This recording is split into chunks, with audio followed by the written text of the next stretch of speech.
Oh, he don't get it. Okay. I'll explain it to him once my stream comes on.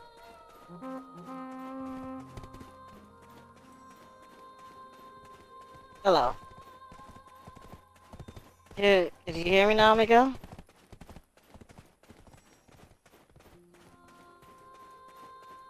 Yeah. Can you hear me?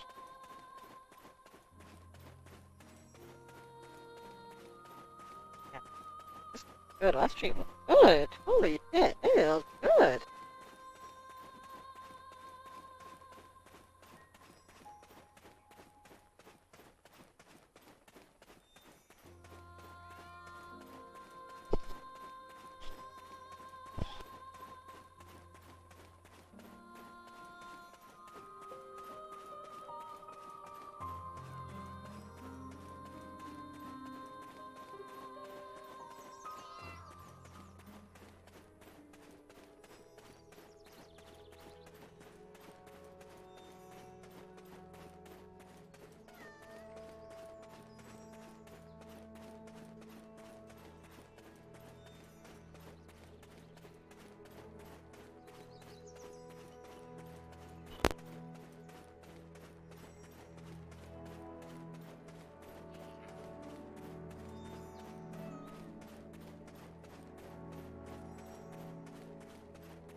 Hey, Miguel, can you hear me?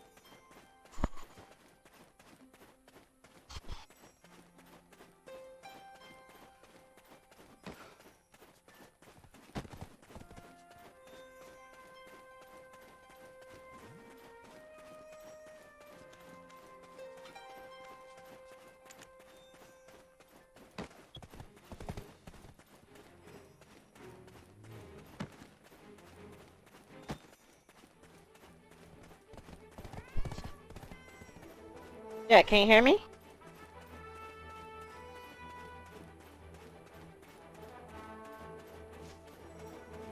No, you don't get it.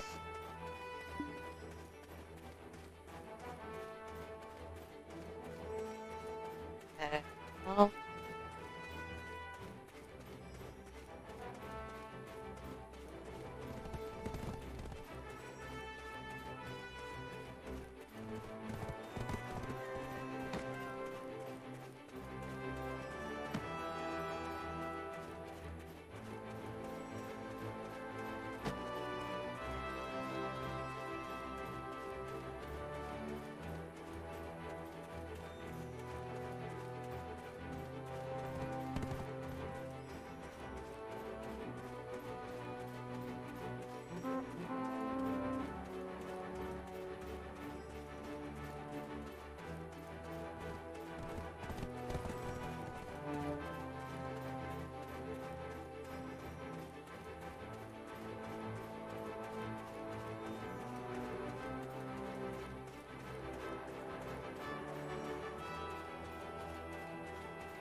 quite a world awaits your discovery.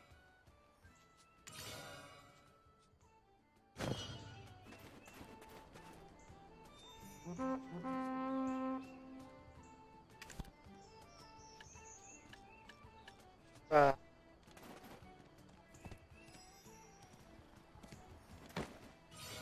Come look for me often, for your own good.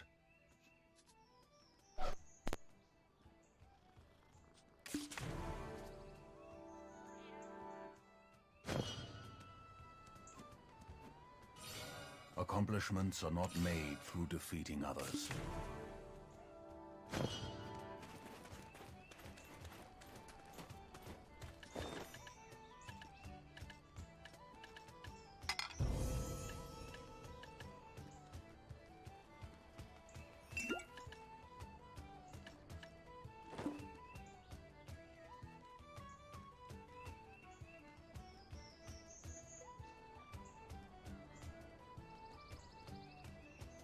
okay, I am stuck.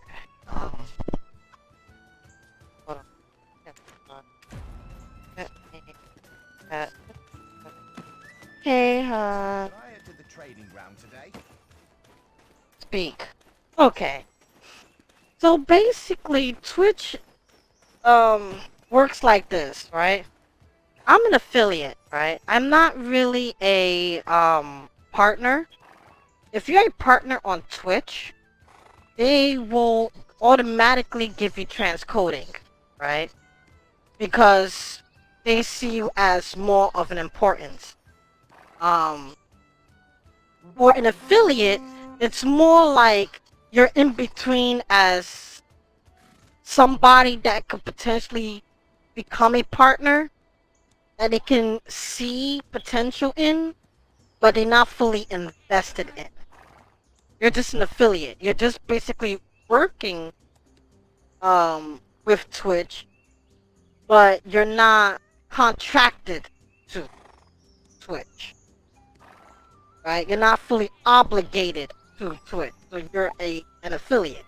And so for an affiliate to get transcoding, you need I need to have at least 6 to 10 plus or 6+ people on my stream at the same time for the transcoding to kick in.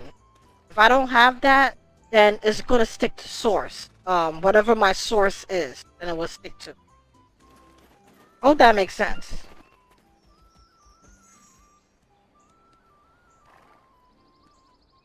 Yeah, but those aren't. Yeah, those are followers, but they're not followers that appear on my stream. You know, most of them are dead followers. You know, um, or people who just stop watching me, but just have me as a follow, but stop watching me. Now, if I can get 70 concurrent people to watch my stream, then I can become partner. Hope that makes sense.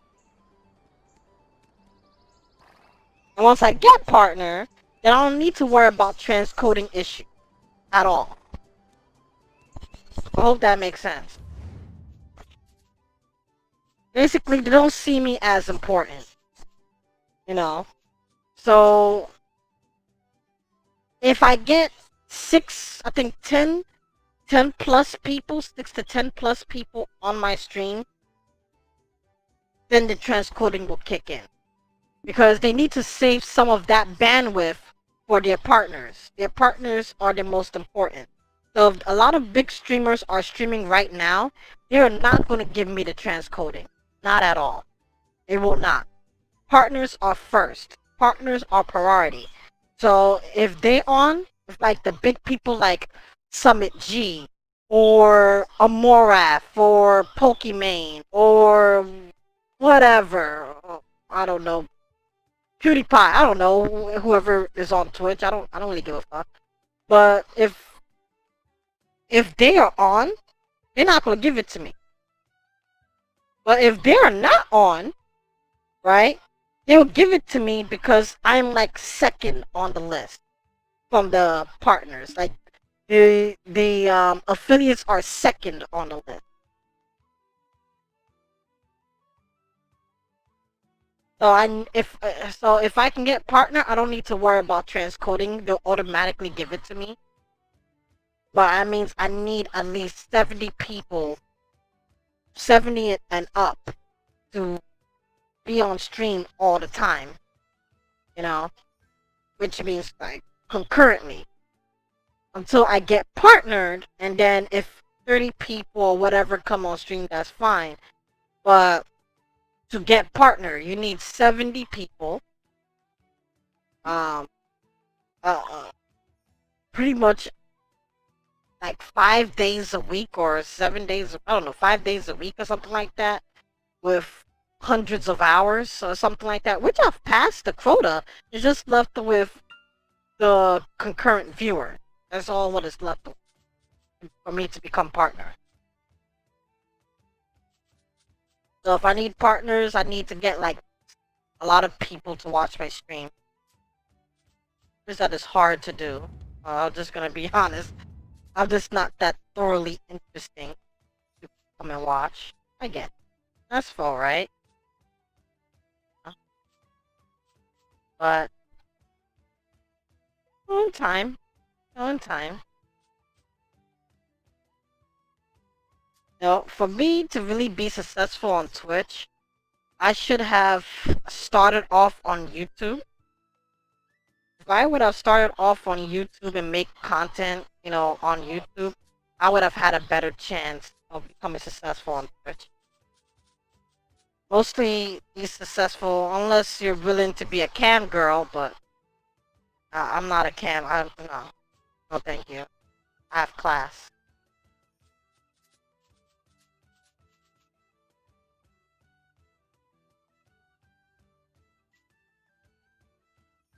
So yeah.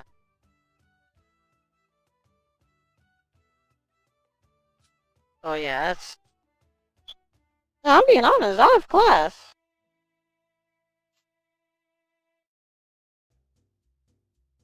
It's because people are watching your stream.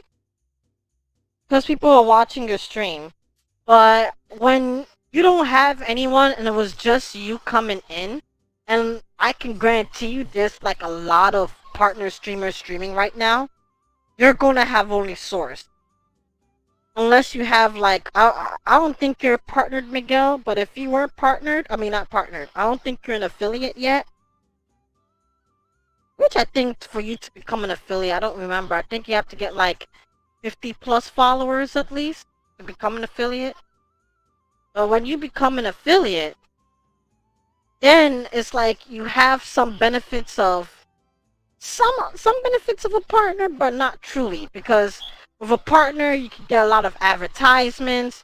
You can put like ads, so you can actually get ads and get money from running ads on your channel. So even if I want to run ads, I have the option there. But even if I want to run ads, it won't work because I'm an affiliate. But to be honest, I wouldn't really do that often. If I were to do that, it won't be often. I just want you guys to just enjoy the stream. That's all. Enjoy my hysterical and twisted humor. That's all that matters. I like that instead. So right now, I'm just gonna have to finish a bit of daily quest, and then I'll do some Final Fantasy. If you're still on, Miguel. If not, then I'll do Shadow of War.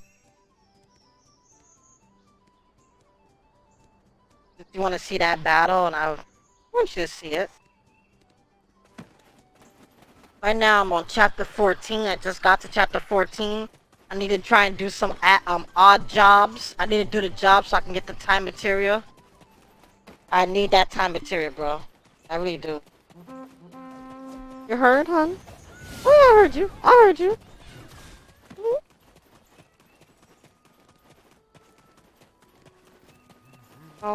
Yeah.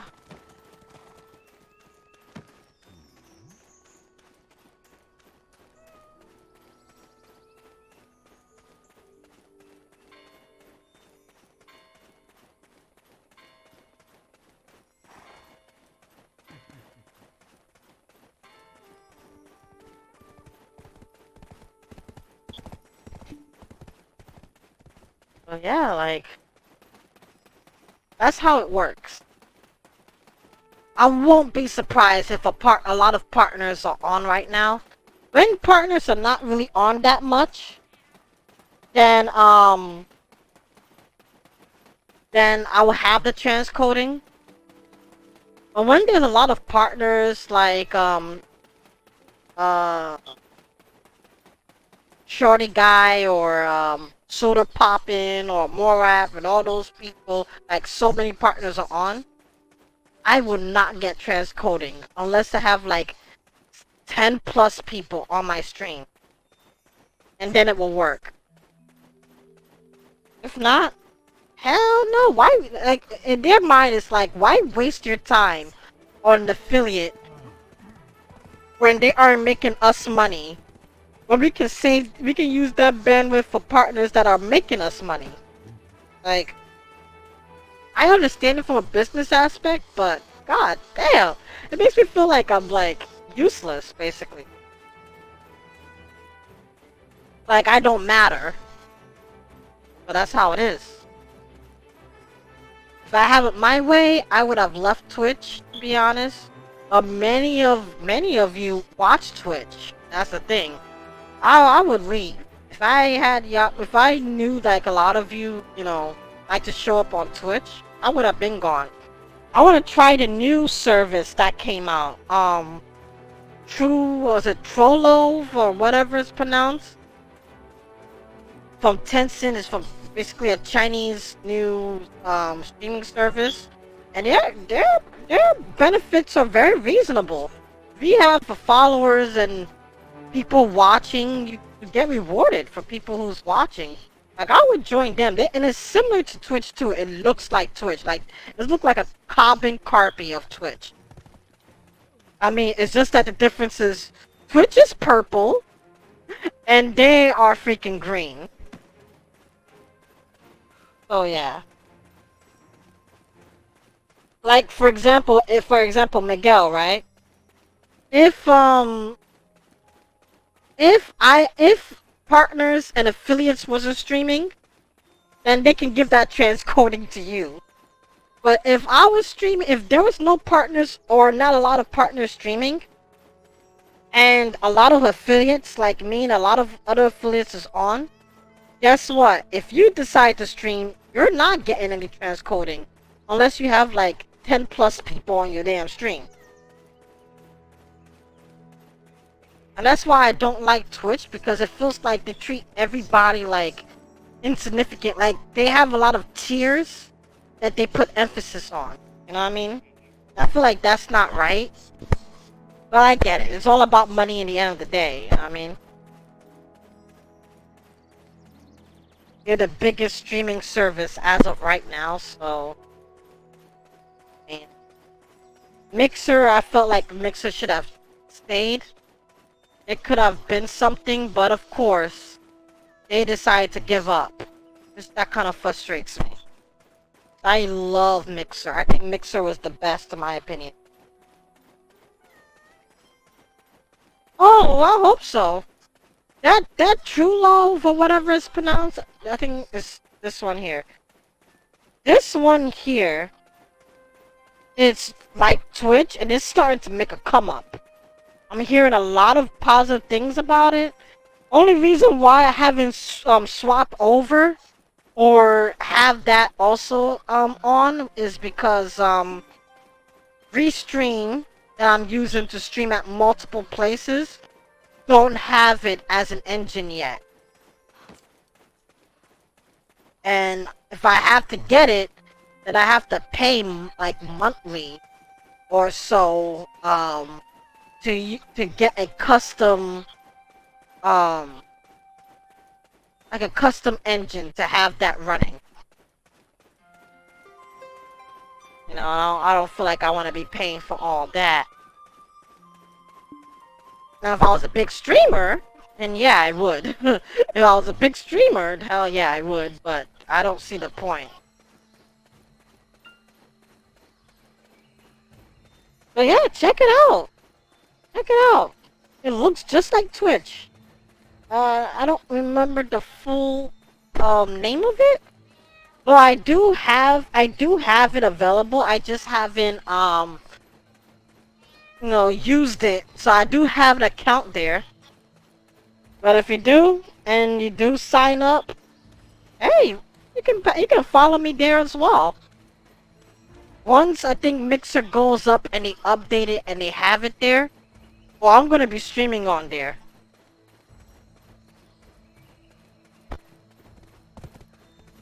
In all honesty, I would love to like to be honest, I would like to leave Twitch. In all honesty, if I had the opportunity, and I know that I have all of you like viewers to just swap over, I would. I would. This, political shit there.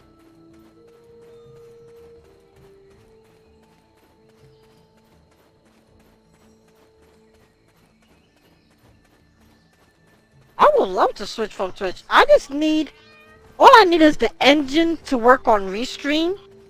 If it did, then I can probably add it to it as another channel that I can stream onto.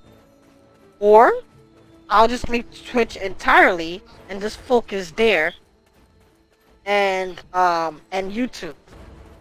To be honest, I love YouTube. I think YouTube is the best one in my opinion. The fact that you can stream in any quality that you want makes it really good. I just need a better internet. My internet sucks to stream in very high qualities. And also my laptop is not strong enough. I don't have a graphics card as well that can allow me to stream at 4K 60 unless I get a desktop that I can basically implant it into my PC.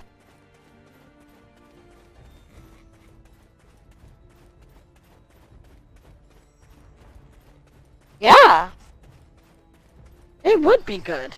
That's what I was thinking of doing when it's up. Probably do that with like a little bit of like fashion tips, stuff like that. That's all I was thinking of. But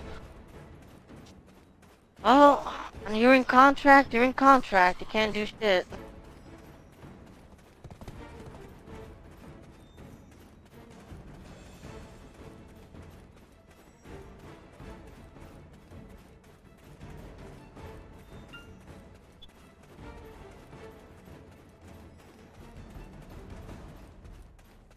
I mean, I could still do Twitch, because there's a lot of commentaries you can possibly do.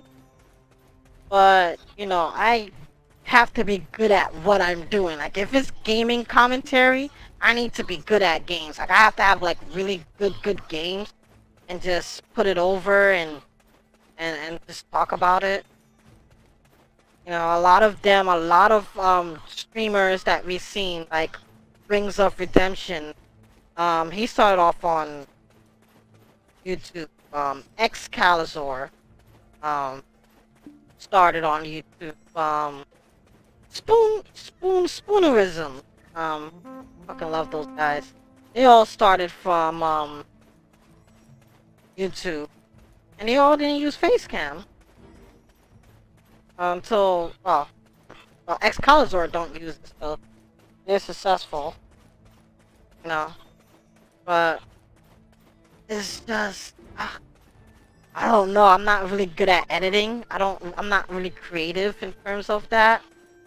I'll be making outfits fine, but like computer programming and make it stylistic and all these type of things, and I'm just not good at it unless I have to like learn it or spend hours on YouTube looking at videos on how to edit and crop and all these type of things, and then maybe I can do something like that. But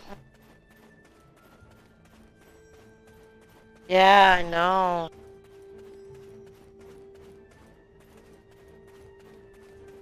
I need good gameplays though. That's the problem. I need good ass gameplays.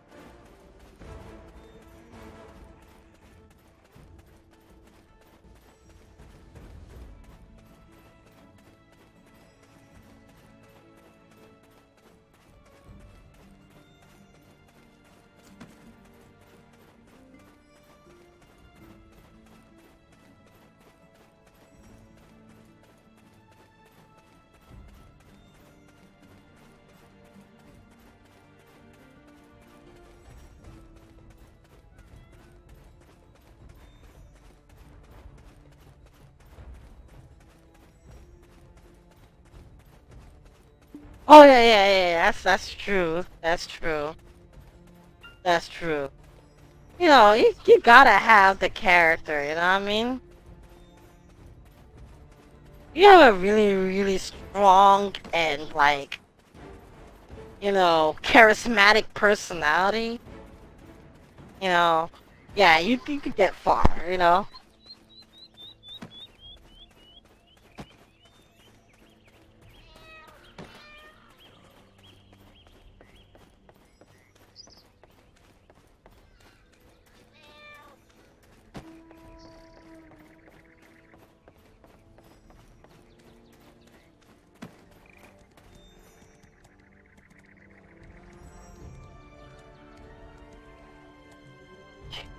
Let me. Just tell me I got it. Good. Yes. All right. Time to do this quest. After I do this quest, and I'll do some fun. Aw, you are too kind. I really appreciate that. You're too kind.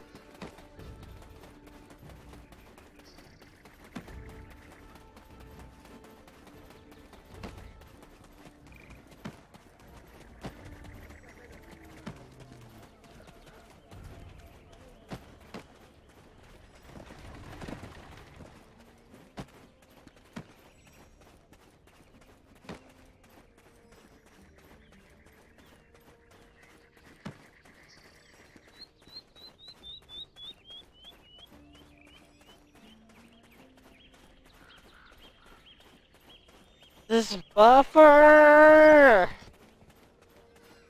This buffer! Okay! Yeah, you should! Play some!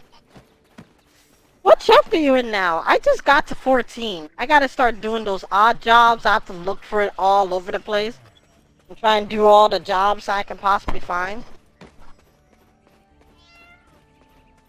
Yeah. I do need to finish Final Fantasy 7. And then I have to also finish it on stream as well. Because Ghost of Tsushima is coming out on Friday. And I'm going to stream that. Whether if I finish any of the games or not, I'm going to stream it.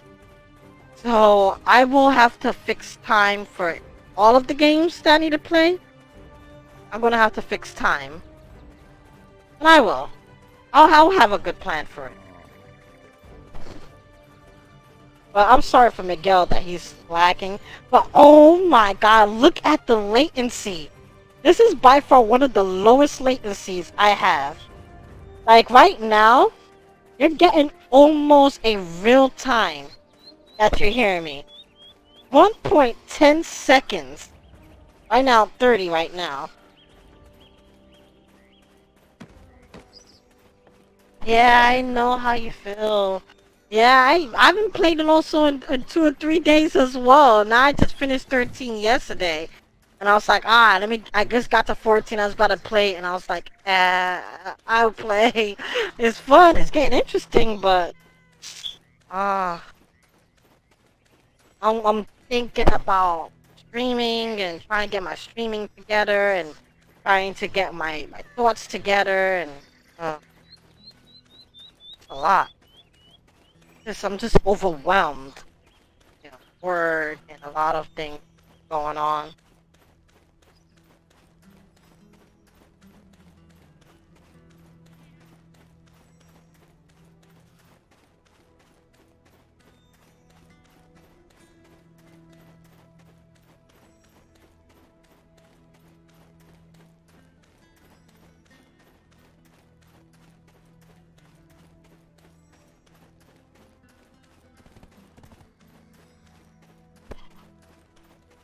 Oh. Oh my god. I swear, chapter 13, if I had a soul, if I had a soul, what I mean by that is, because you know, throughout my training and whatnot, I really can't really cry, per se, like emotionally cry. Or, I mean, well, physically, I can't I don't know why I don't have that strong emotion to cry. But I would. Because it was so emotional. That boss fight was cool. Absolutely. It's very emotional. Chapter 13. It was very emotional. And still, I did not die yet in the game. I still did not die yet. I don't know why I die on stream. No, I was with Barret. I was thinking this would be... I was gonna die because I'm only using Barret and Tifa. I thought I was gonna die because, you know, I depend a lot on Cloud. A lot. I thought, oh, I was gonna die this time. Nope. Barely hit half health. Now I come on stream and I keep dying over and over. It bothers me. It bothers me that I keep dying over and over on stream. It really does. It triggers the life out of me if you don't understand. Because I don't do that on my personal distinct. I haven't tasted death yet.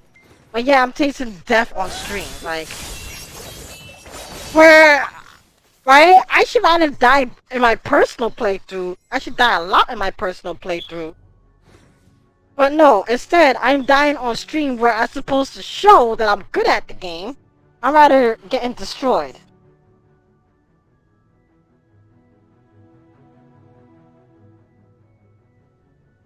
It kind of bothers me. I'm gonna be honest. It really does bothers me.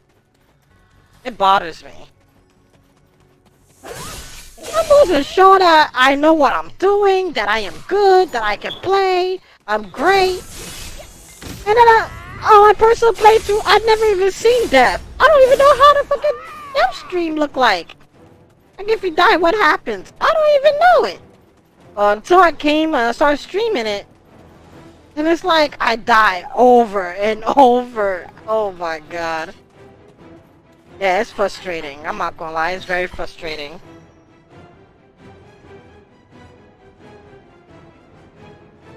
It bothers me. It bothers. How you doing, Architect? Long time no see.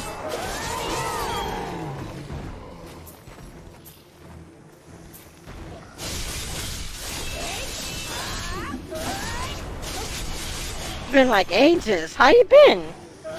I'm not here. Oh, poor baby. Where are you at?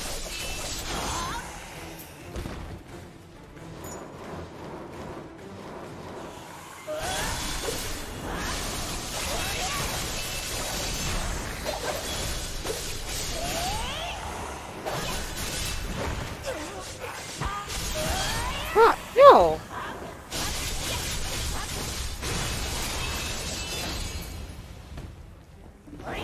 Okay.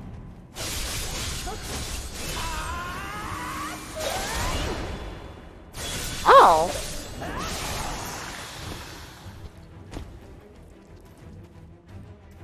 Damn, Miguel.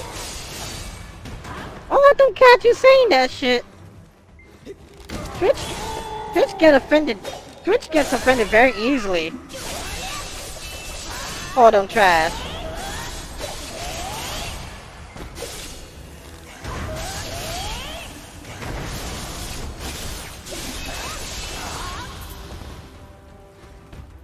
Yeah.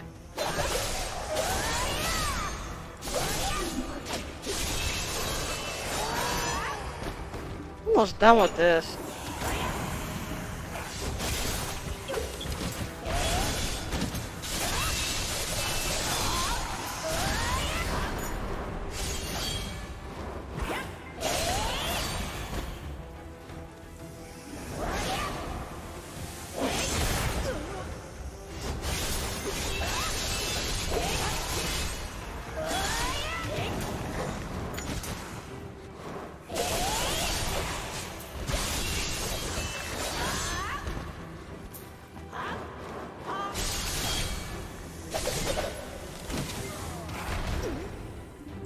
Oh, you bitch.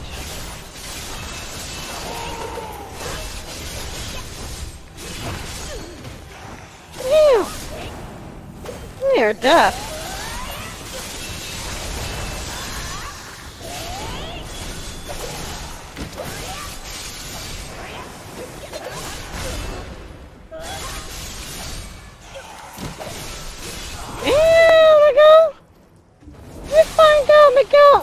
not get tissues tonight. Damn! He's like, I don't care. Oh, you gonna get banned? You continue talking about Twitch negativity like that. Ooh. Ooh, is that total to fix your trash? Bruh. Yo, goody two shoes Miguel saying this? Bruh. You woke up in the wrong side of bed or something? Holy shit! A goody two shoes Miguel. That's my nickname for him too.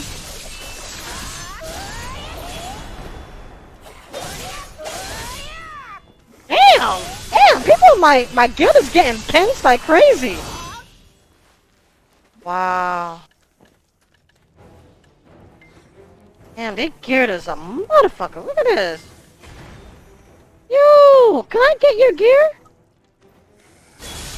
Motherfucker.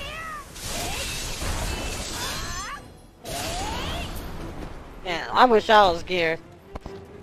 Yo, Two Shoes Miguel, like, called them trash, bro. This is serious. You know shit got real if Miguel's calling your shit trash.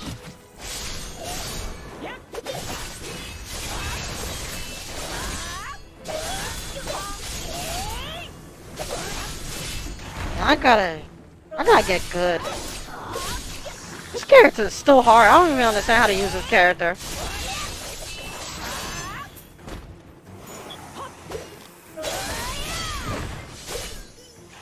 Oh! Shit. Hitting me for?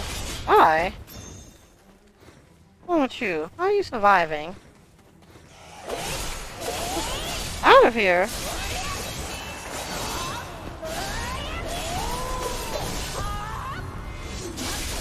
1, 2, 3. Damn! Ah, she's flashy. Oh!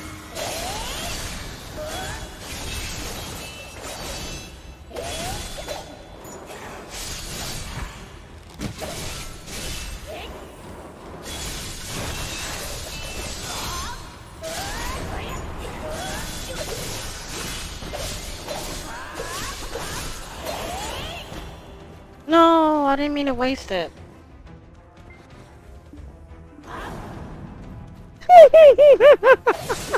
You do me wrong, son. Oh shit. The divine assholes. I remember Miguel saying that shit.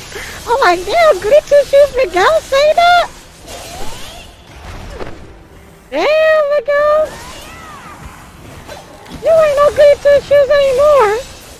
I'm like, damn, Sekiro got him mad as a motherfucker. Like, he is so mad.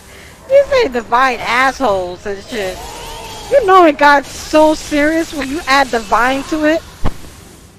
Yo, it gets so real.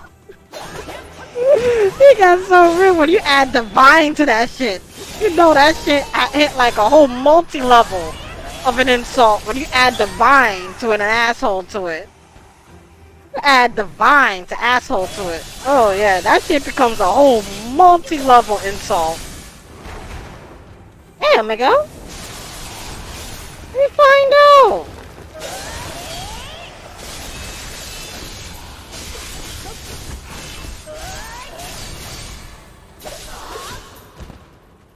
Let me find out. Let me find out Miguel is so aggressive.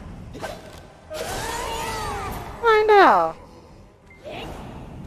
We had two shoes Miguel getting mad. That's crazy. I never thought that would ever happen.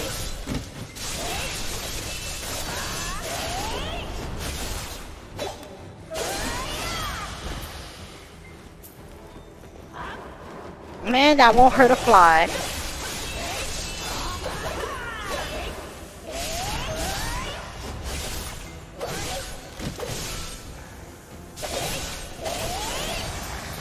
Okay, this is sloppy, but...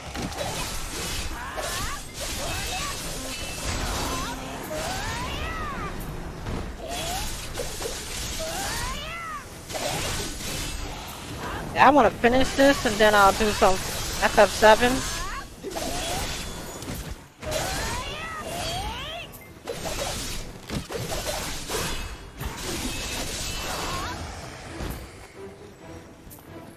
got a lot to grind. Shit.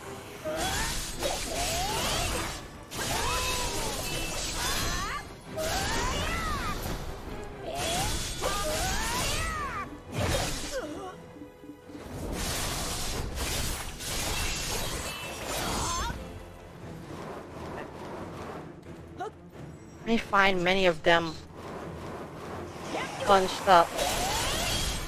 Good.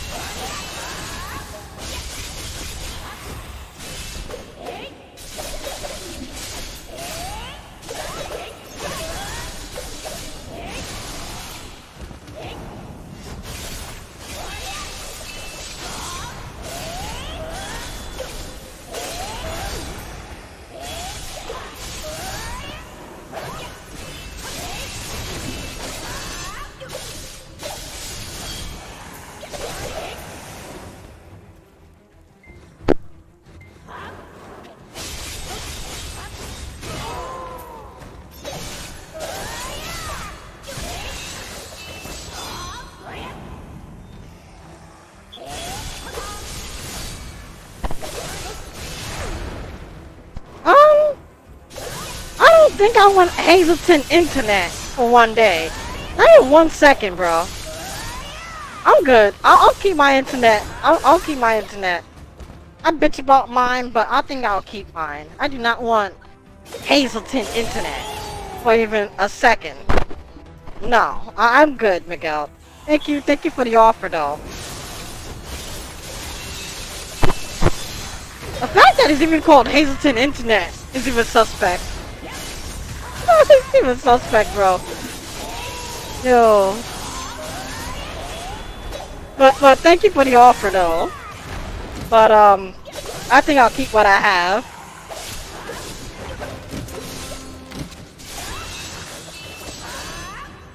The fact that his phone data speed is more faster than his actual internet speed is ridiculous. Clearly, he needs to get rid of this thing.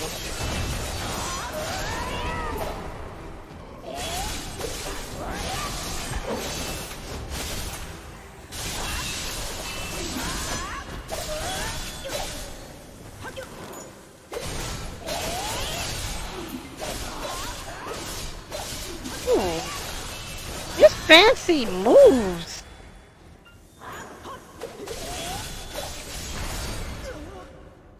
Oh, I heard. Oh, shit.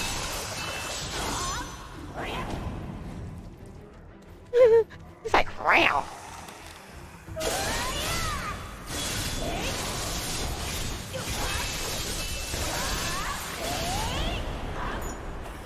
Oh.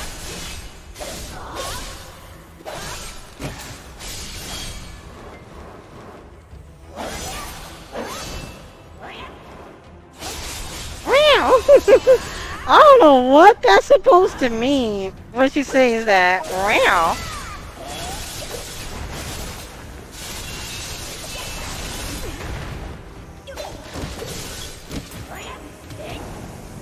You say it again.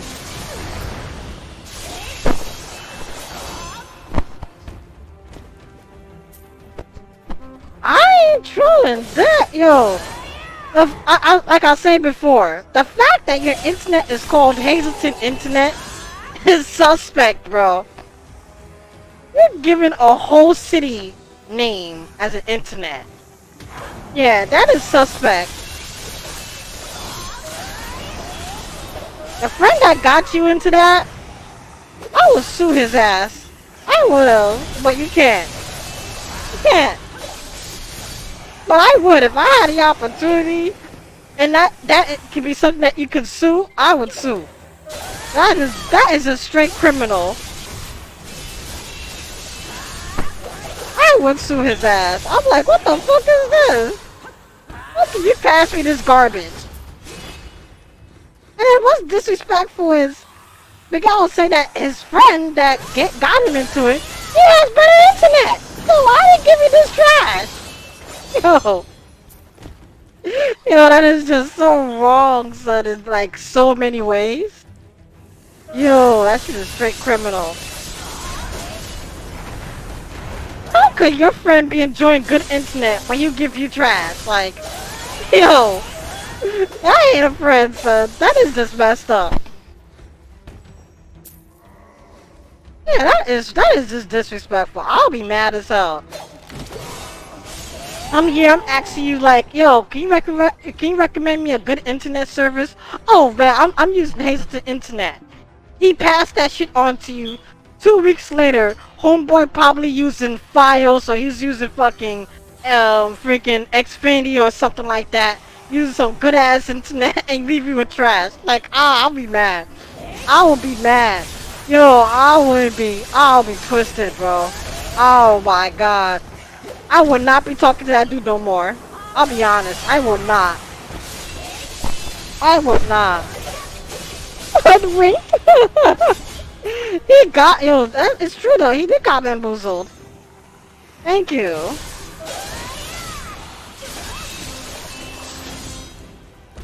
This is disrespectful, like who does that?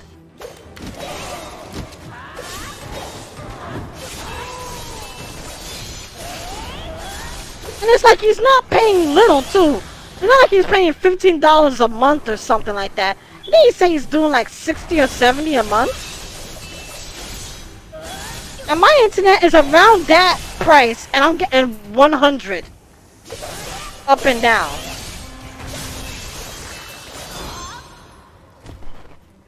You know, and that's disrespectful. I'll be honest. I find that very disrespectful for my friend to do that. I'll be mad. I'll be legit mad, but it is what it is. I get it. You know, you're cool friends. You know, I get it. But for me, I will be very mad, bro. I'll be livid.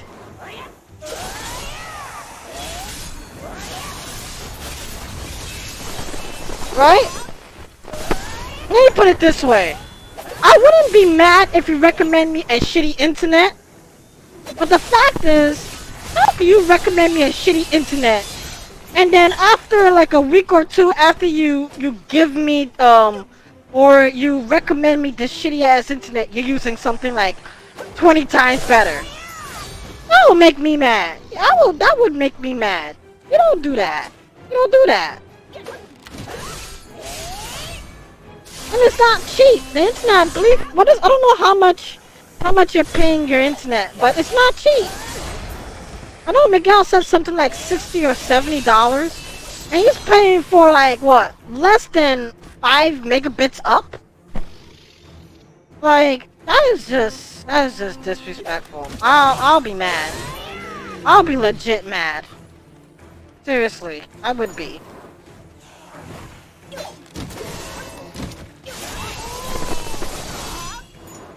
Yeah, I would not even bother streaming with that internet speed.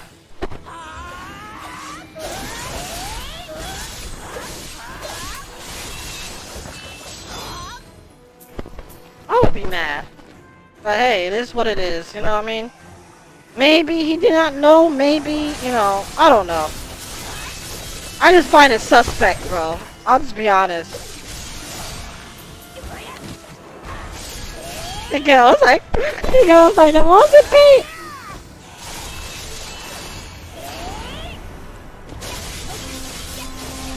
It's alright, Miguel. I appreciate that. Seriously, I do. It's just that it bothers me that how could your friend recommend you this trash? And then, and like you said about what, 2 weeks, 3 weeks later, you move to some, you know, top of the line internet service? Like, that is just, I don't know.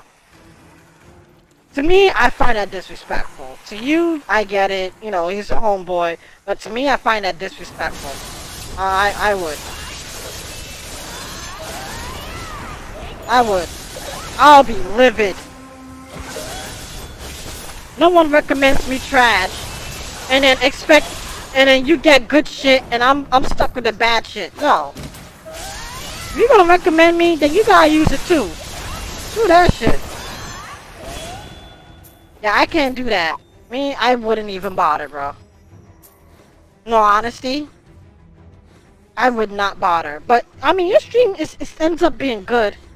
I don't know what you're using, but it's fine. Is it the best? No. But is it, you know, acceptable? It's fine. It's passable. You know what I mean? That's all that matters. It's just that to me, I'm just mad that he recommended you this trash and he's doing something better. That's what I'm mad about. And it's not me. I'm not you. I'm actually offended. That's the thing. I get offended so easily. I'm offended.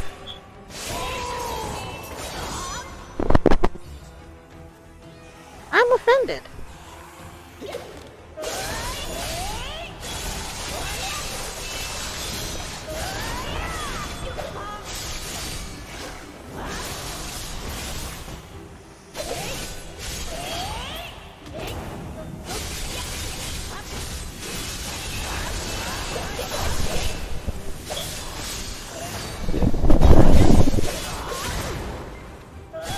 Oh, I heard.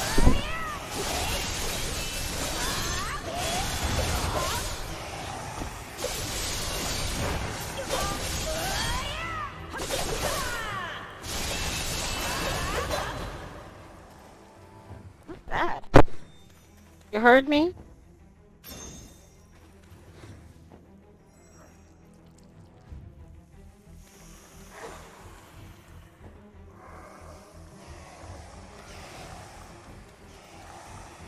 No. I want to use my internet. No, I want to use my internet. It's the best one. I would recommend.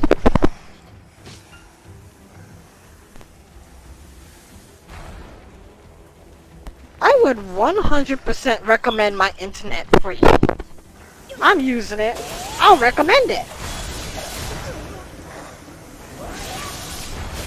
So I'm practicing what I'm preaching. That's the thing. I'm practicing what I'm preaching. So I will say, I do want you to get Verizon Files. I would highly recommend that. Absolutely. I wouldn't recommend Xfinity at all. Hell no.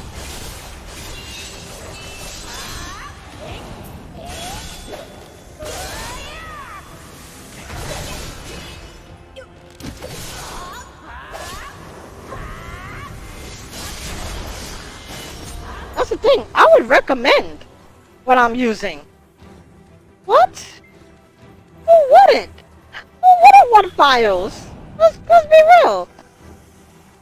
Symmetric speeds? 100 and 100? No company's doing that? Yeah. Yeah, straight I would recommend. What you thinking? What are you talking about, Willis? What are you talking about, Willis? You know me, I would recommend that shit for you. The hell? The hell are you talking about? What are you talking about, Willis?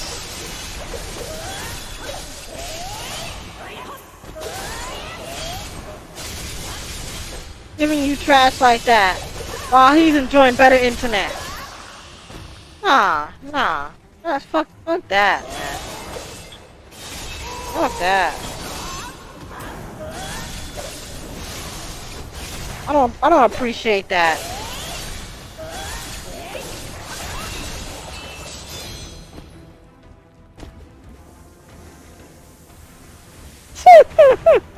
But it won't change nothing. You did. Let's just say you did. Now what? You will have to leave eventually. You go back to that shitty ass internet. Well, it does not change anything. It's best that you get out of that contract that you in with that shitty ass internet and get a better one. Get X-Files, even Xfinity, for Christ's sake. Get the one that is close to the price that you're paying now. I promise you, you won't regret it. Well, you're not hearing me. You're not listening. You're hearing me, but you're not listening. You could find one that is like 50-50 or 25 and 25 that is within your price range, and you can get better internet. You don't have to worry about my source or anything like that.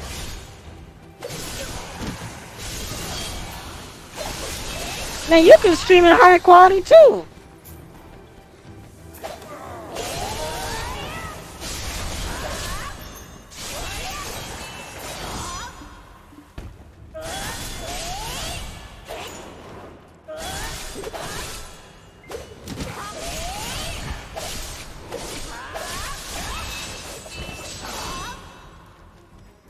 It's 4,000. No, I am very like upset that he did that. In all honesty, I am kind of upset. I think that is just wrong.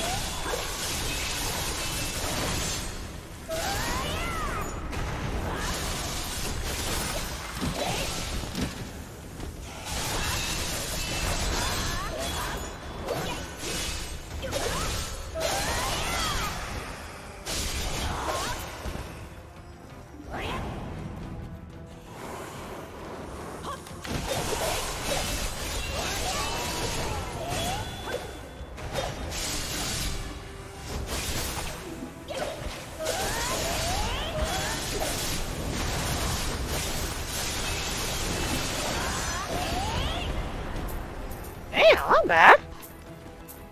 So yeah, I'm upset. I'm upset that that's even the case, bro.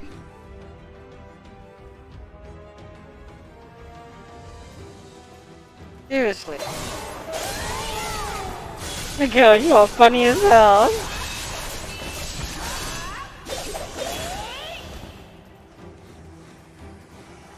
It's upsetting.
Be right back.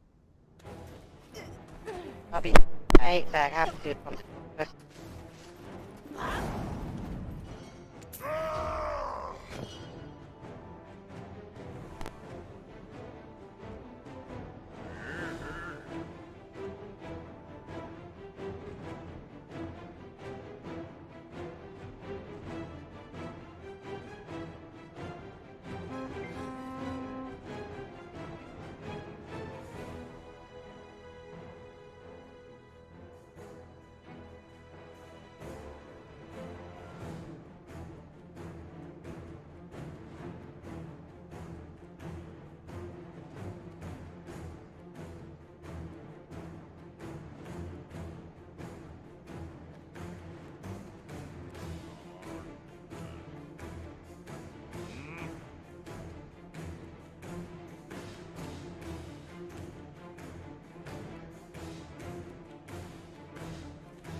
Okay, I am back.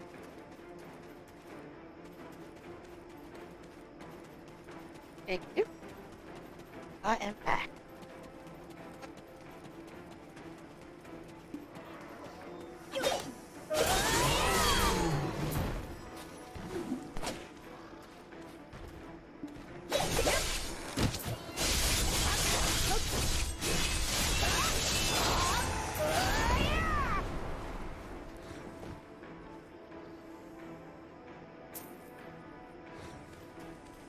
Okay.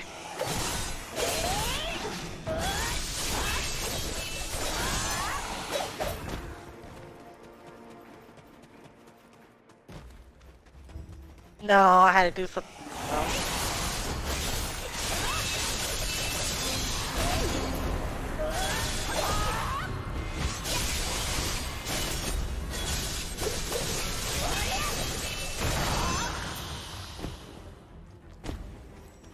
Well, thank you though.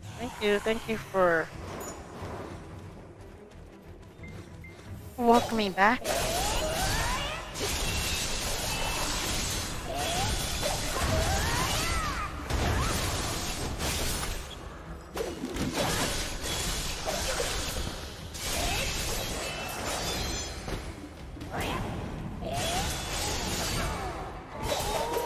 Oh, I'm about to die.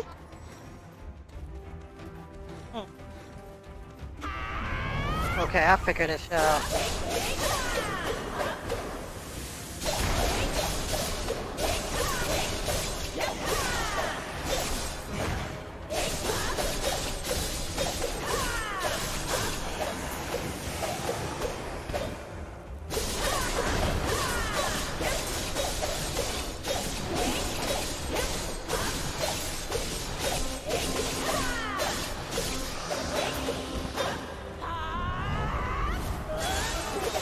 Oh yeah.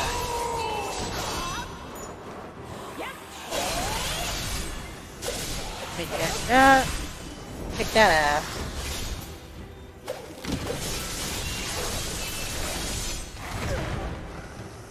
About 100 more kills.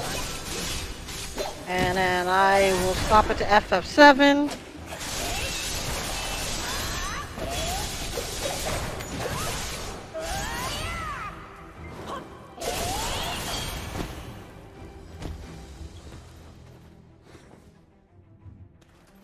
Now, if I were to take a Duke, I'll let you guys know that I would. What is there to hide about taking a Duke? What is wrong about taking a Duke? It's a natural thing that everyone does. So there's nothing wrong with me saying that shit.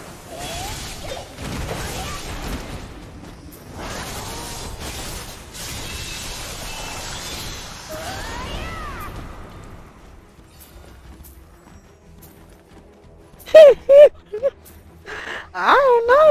You ask him. I don't have no issue saying if I have to. Sometimes on stream I'll say, I'll be right back, I gotta go pee. Sometimes I say that. I don't have no issue saying what I have to do.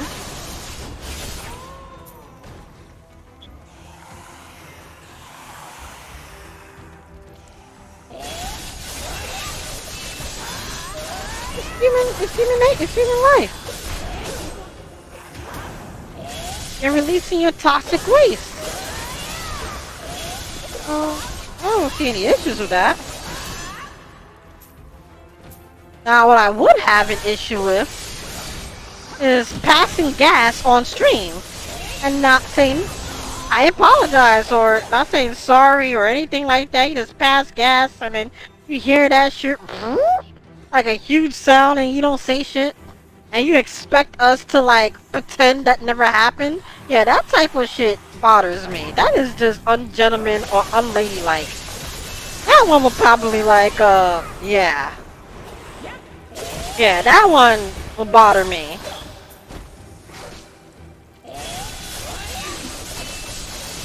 Passing gas in my direction. That shit bothers me.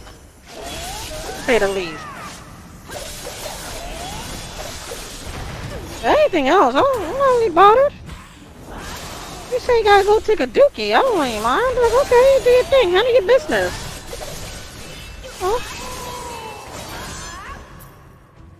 I never did that before. I never did that before.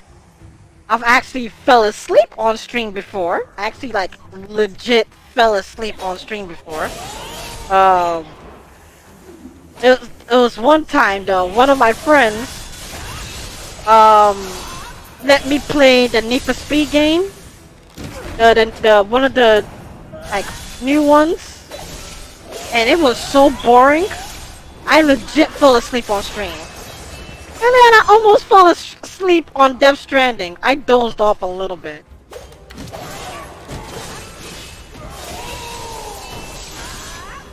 Just a little bit, but I caught myself and I woke up. But Need for Speed, I actually had a good night's sleep from it.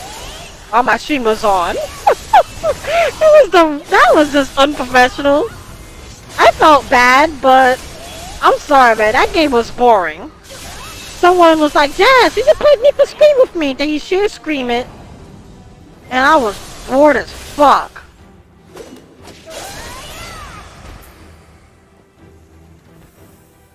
Oh my god, you are silly. Silly. But yeah, I never passed gas on stream. I actually fell asleep on stream though. Need for Speed put me to sleep perfectly too. I was gone. I was far gone. But I slept like a baby. Like I haven't slept that well in like months. So, as soon as I saw Need for Speed, that put me to good sleep.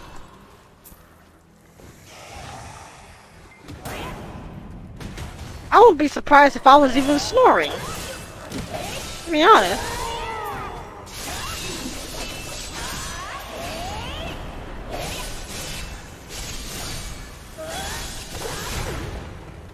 I woke up and I realized that my stream was still on. I was like, oh my god.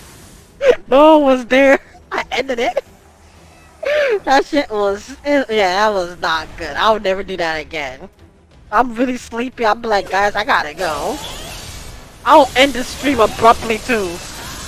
And just leave. I'm not gonna fall asleep on stream again. That's embarrassing.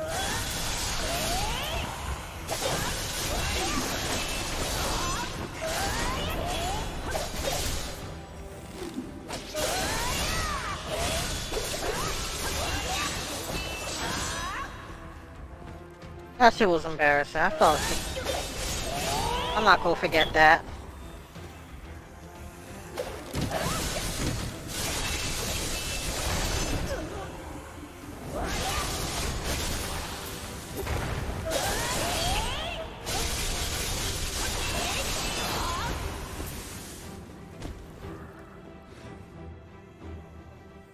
Oh my god, you are...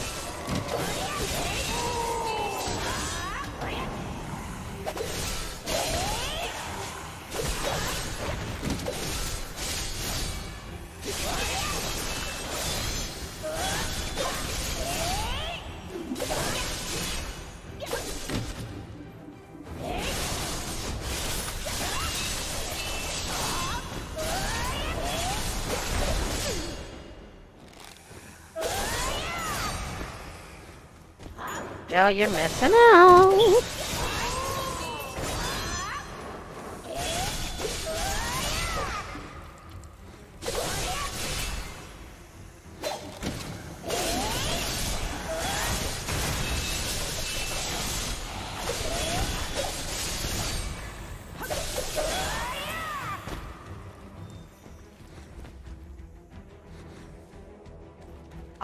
I will never do that. I will never in a million years do that. I will never fart in front of anyone. Hell no. If I was a guy, I would not mind, but... No. No. I'm sorry, I can't do that.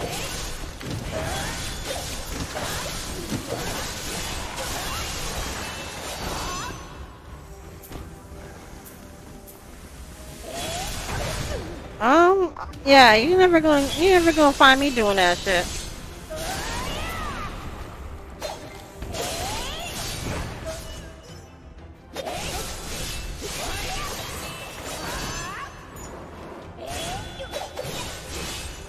That's just disgusting. and embarrassing to do. I will not do that.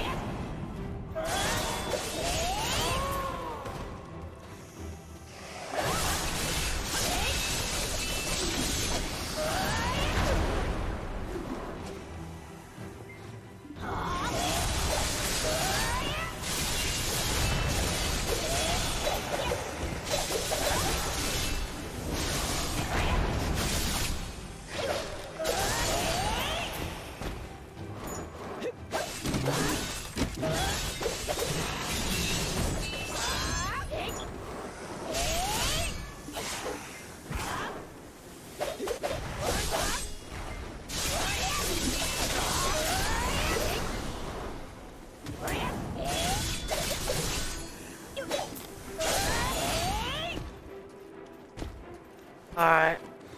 I guess I have to end it here. No!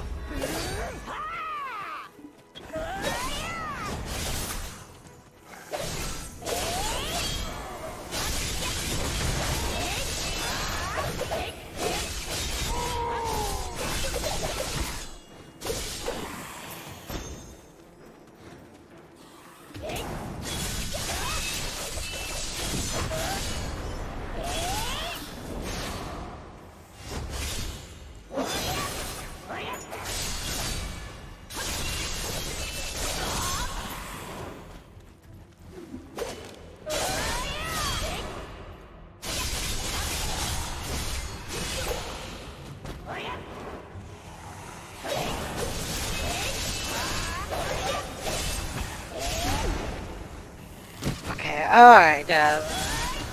You gotta get moving, you gotta get moving. I know.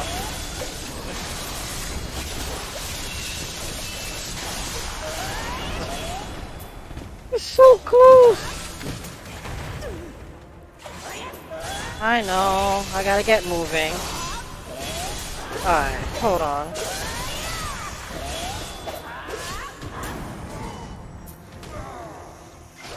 Oh, you shit. Oh, kill me.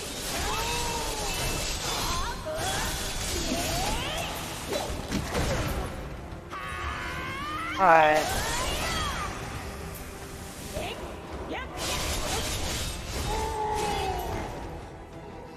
Alright. Let me get out of here and then swap. FF7.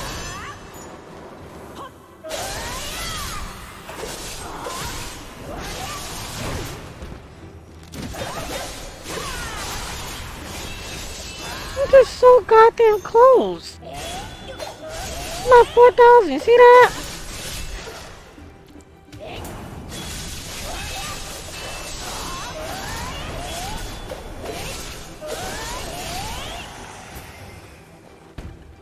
Let's see how much money I got.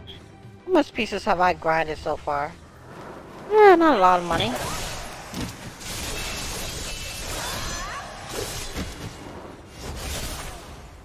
Damn, son. Oh. Okay. I know, I'm making my way out, though. I'm making my way out. Woo! I see you, Doobie! I think you're like about 1 or 2 chapters away before finishing the game. I think it's like 18 or 20 chapters. I think so.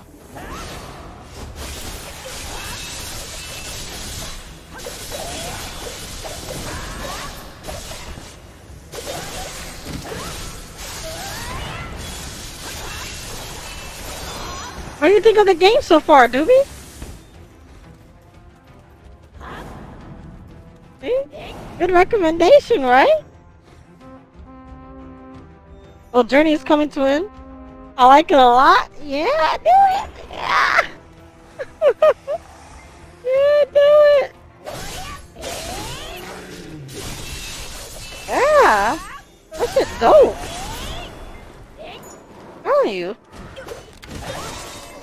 Doobie was like, I'm gonna wait. No, I'm gonna wait on this. I'm like, no, Doobie. Oh my god, I'm about to die. Holy shit.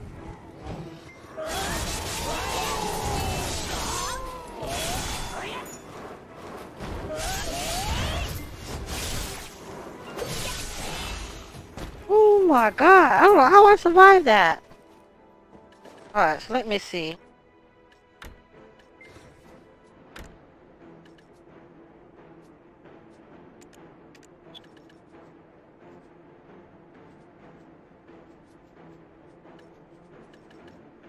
Nice. 1,000. Okay. Okay. Perfect, Dad. Perfect. An amazing job. Alright. Now that I've reached, I can end the game.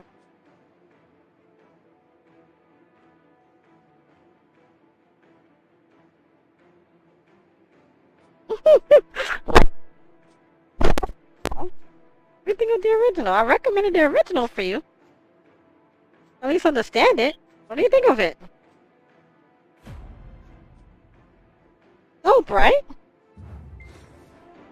He's like, well, I played it too. You asked me too. Oh my god. Damn. Okay. Oh, my bad. Phew.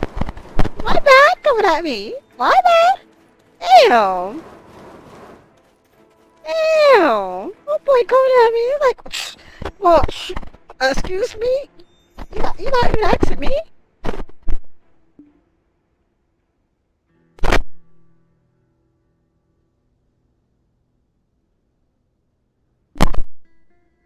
Yes. Oh, it's amazing. Bruh. Bruh. And he has that freaking Bob Ross. Yo. Trolling as hell.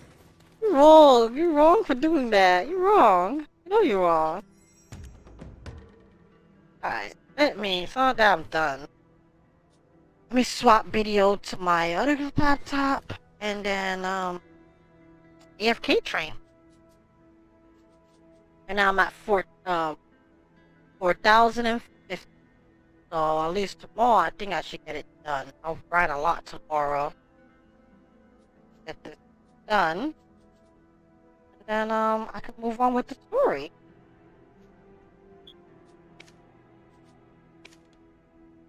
Yeah, but still 300 of those. And then 500 of that. And I need to equip a ring. I have that available. And I need to complete the story mission. I need to do this. And that. And then I got pillar scrolls, so that's good. I need to be Berserker. I need to be, right now I gotta finish this by September 2nd. Shit. Okay. Um.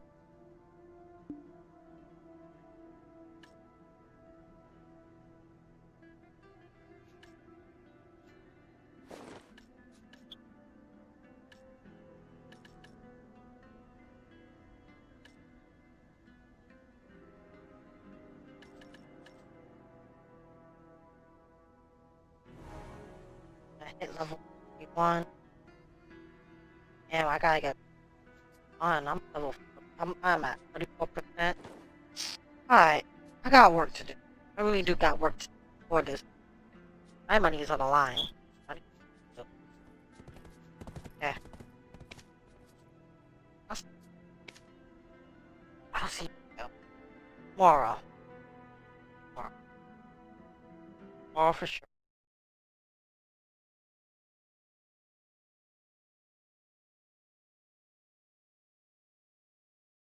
What? Not locked. Locked.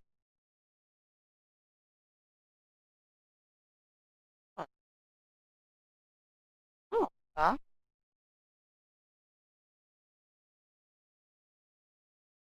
locking.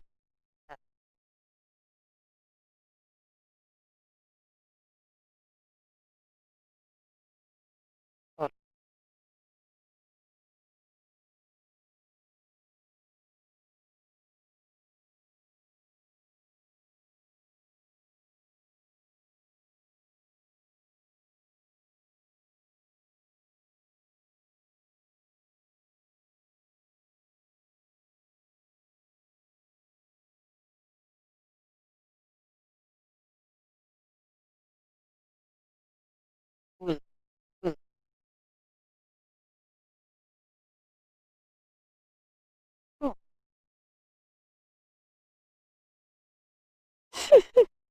was saying BDO. Yeah. Talking about this. That. You crazy.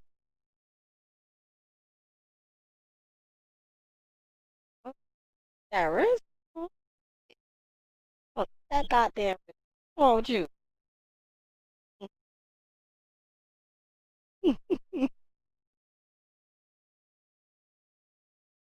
Alright.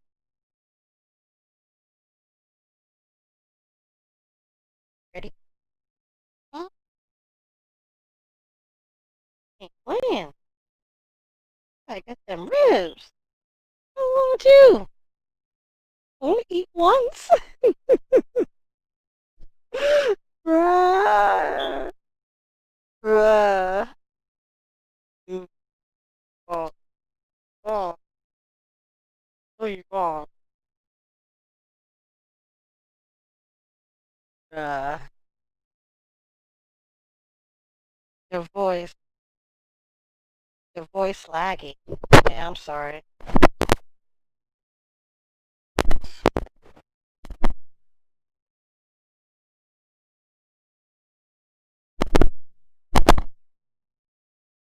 It, uh, uh,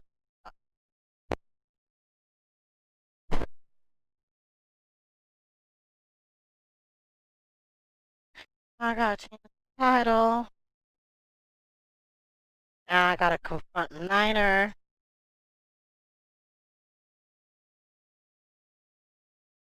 Change title.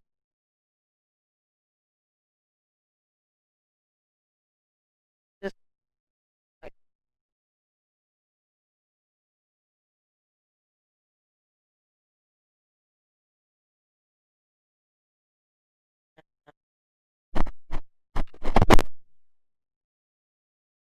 that.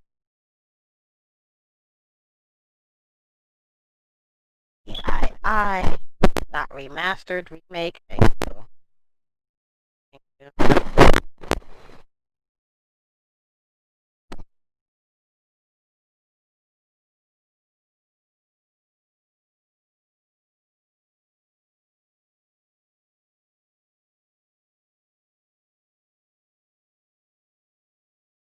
Okay.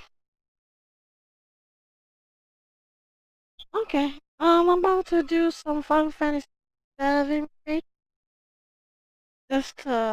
just do for a bit. Oh, Niner is streaming. Never mind.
I think it is something like. Yo. Yeah, I hear it. Yeah. Too long. So. Still very long.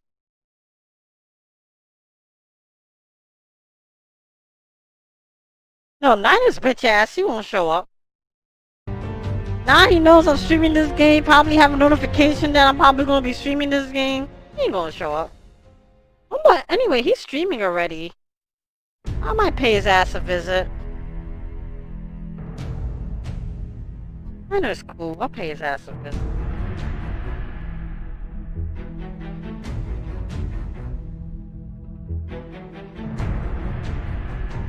Hey, what? This is a thing I don't understand. It's weird. That's like 1 point something latency, and now I'm like 2.23. Oh, but I'm gonna have to play the game in 60 FPS though. Nah, I'm not. I'll be right back.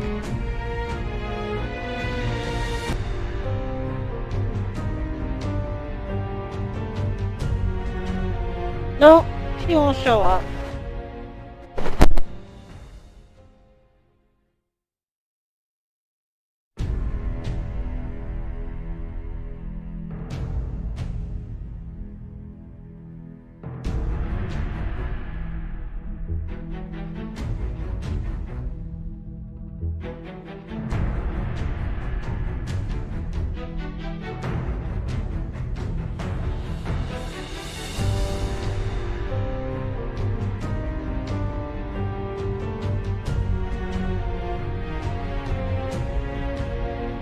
Troll. Just a troll.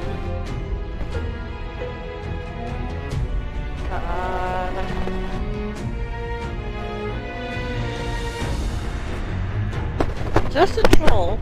That's what he will do. Hey, you know now.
Man, the hinges on my front door are too goddamn squeaky. Almost as loud.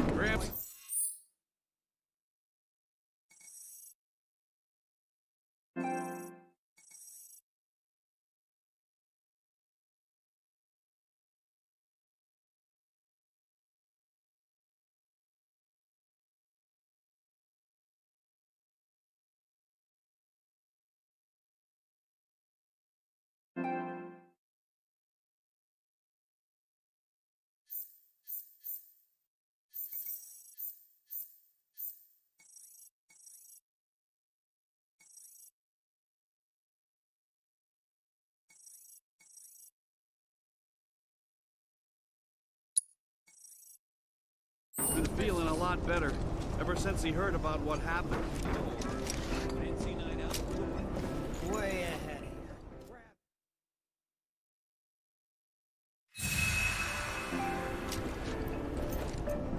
He promised to take me to see the reactor.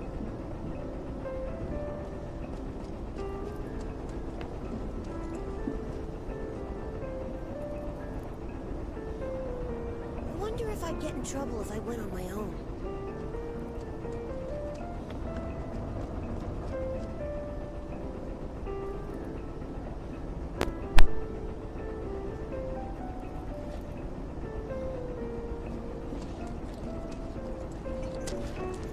Oh, hey. Do you mind cleaning this puppy up? That's what's called easy. Come on! No.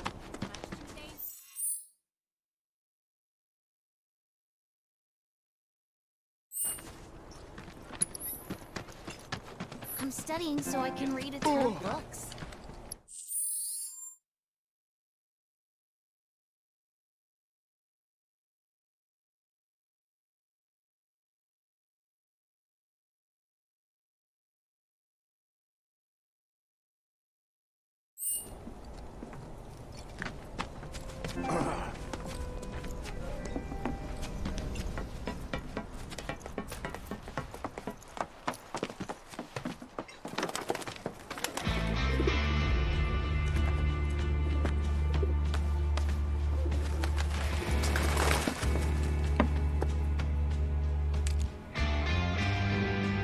Hello, Aerith. What do you want? Haven't seen him before. He your new boy toy? He's my bodyguard, if you must know. Wait a minute. Those eyes. Is he the one who beat up Reno? And what if I am? Need to cross my T's, dot my I's, that's all.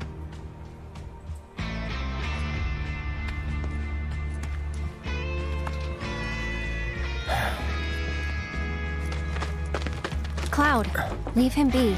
Rude's not a bad person, really. No, I'm not bad. But like it or not, I sometimes have to do bad things.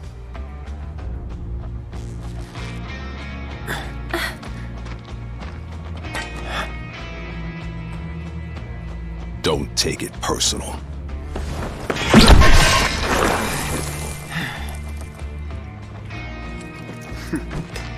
You Turks are all the same. All bark, no bite. You're one to talk.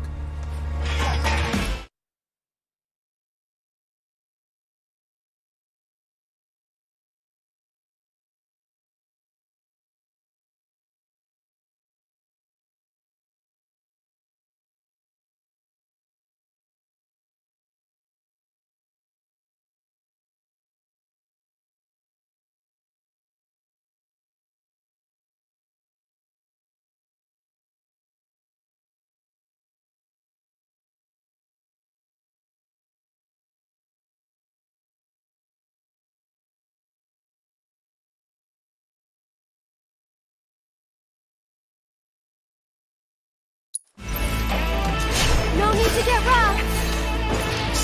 You're going down!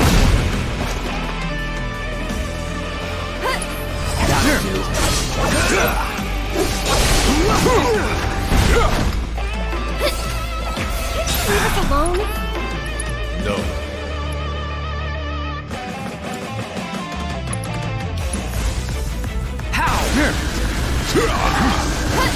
That's it! Gotta get a little patient with my partner. Come on, then. Get him!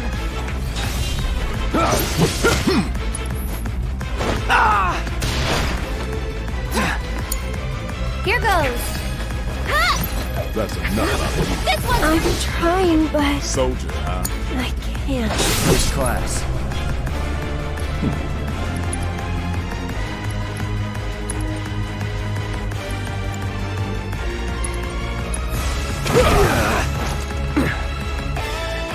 Steady. Here we go.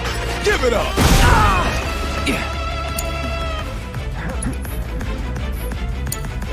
Hang back. Get him! It's on you. I'll take care of him. Steady.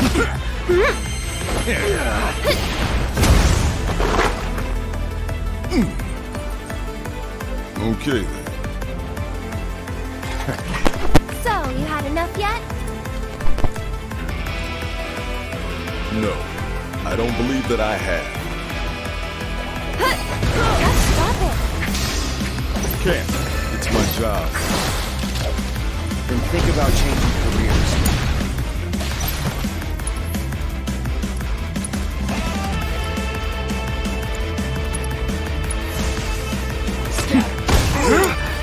Here goes. Cob's pretty strong, isn't he? I've seen this type before. You don't know me.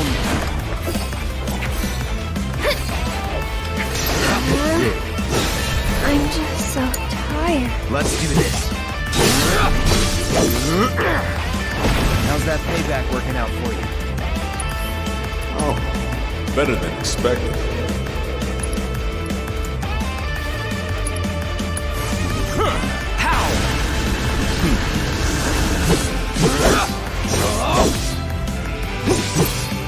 I thought you wanted to get rough. No, but this is self-defense.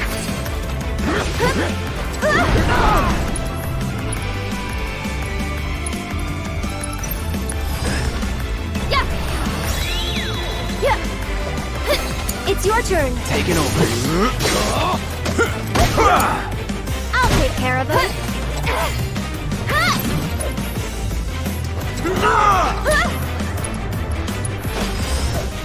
Stay strong, okay? My turn. So it's my turn? And catch! One more shot!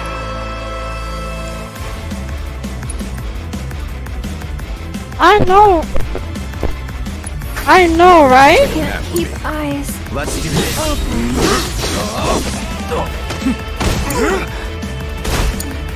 I am fucked.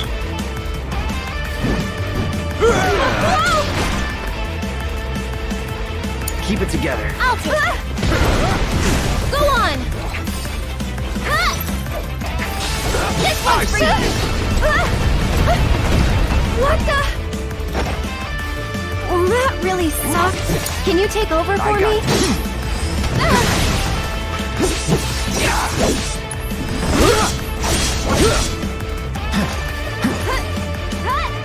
It's on you.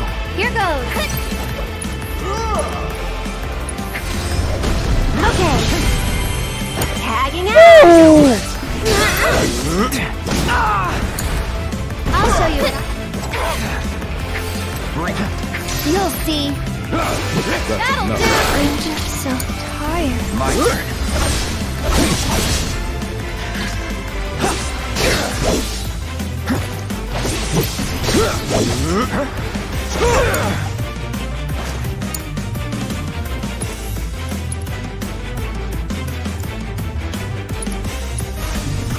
Calling wind.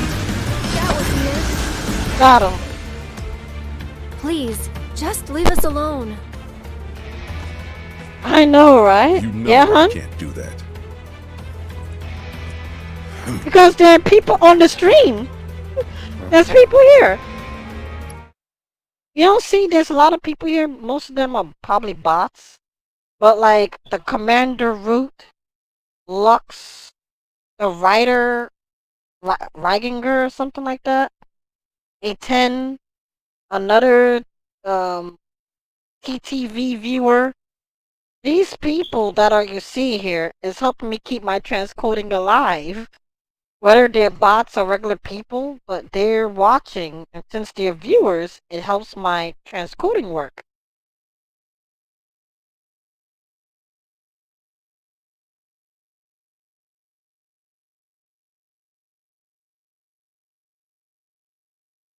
Yeah, I don't know if they're really bots though. I don't know if they're real people though, because I always see them, but they never talk. I always keep trying to figure out who they are. Well, you see them, right? Skynet, probably. Another TT viewer. If you look at the viewer list, you can see that 810. You see them all the time, but they never talk. Yeah, so I don't know who they are. I always want to see if they are real people to talk. So those are the people that are helping me with my transcoding. Without them, my transcoding won't work. They just popped up. Yeah. So without them, my transcoding will not be on. So it has nothing to do with me turning off and resetting.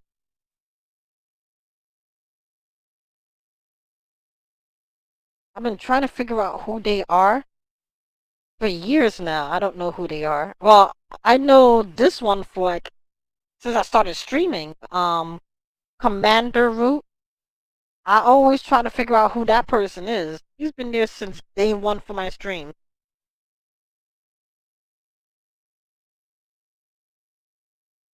So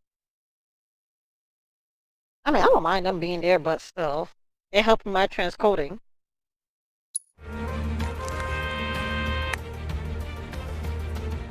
Hey there, partner. I'm sure you're having the time of your life, but we're needed on standby for a job at something about Sector 7. So get your ass back here now. Understood. Got somewhere else to be?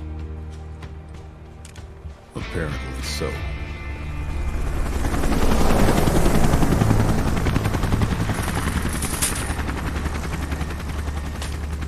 Go home and stay there. You know I can't do that. Huh? Oh, he is cool though. He got that Agent Smith vibe to him. He was cool the original. But in the original, if I remember, he was in love with Tifa. Root in the original Final Fantasy, he was in love with Tifa. I can remember. Like he would never attack Tifa.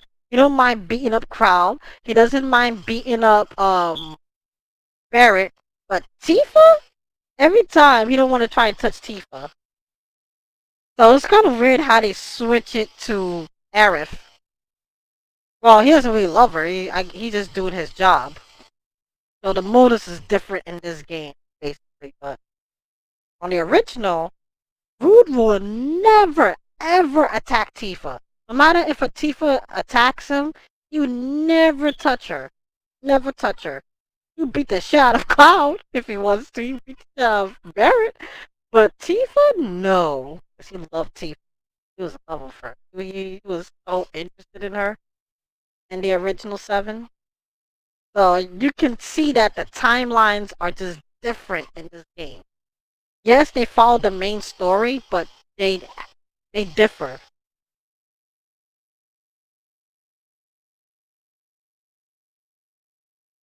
Yeah, I remember that. I was gonna even say that too.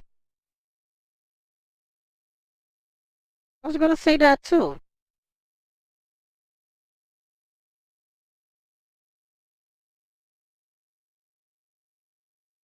Beating the shit, beating the shit out of Yeah, he does. He does.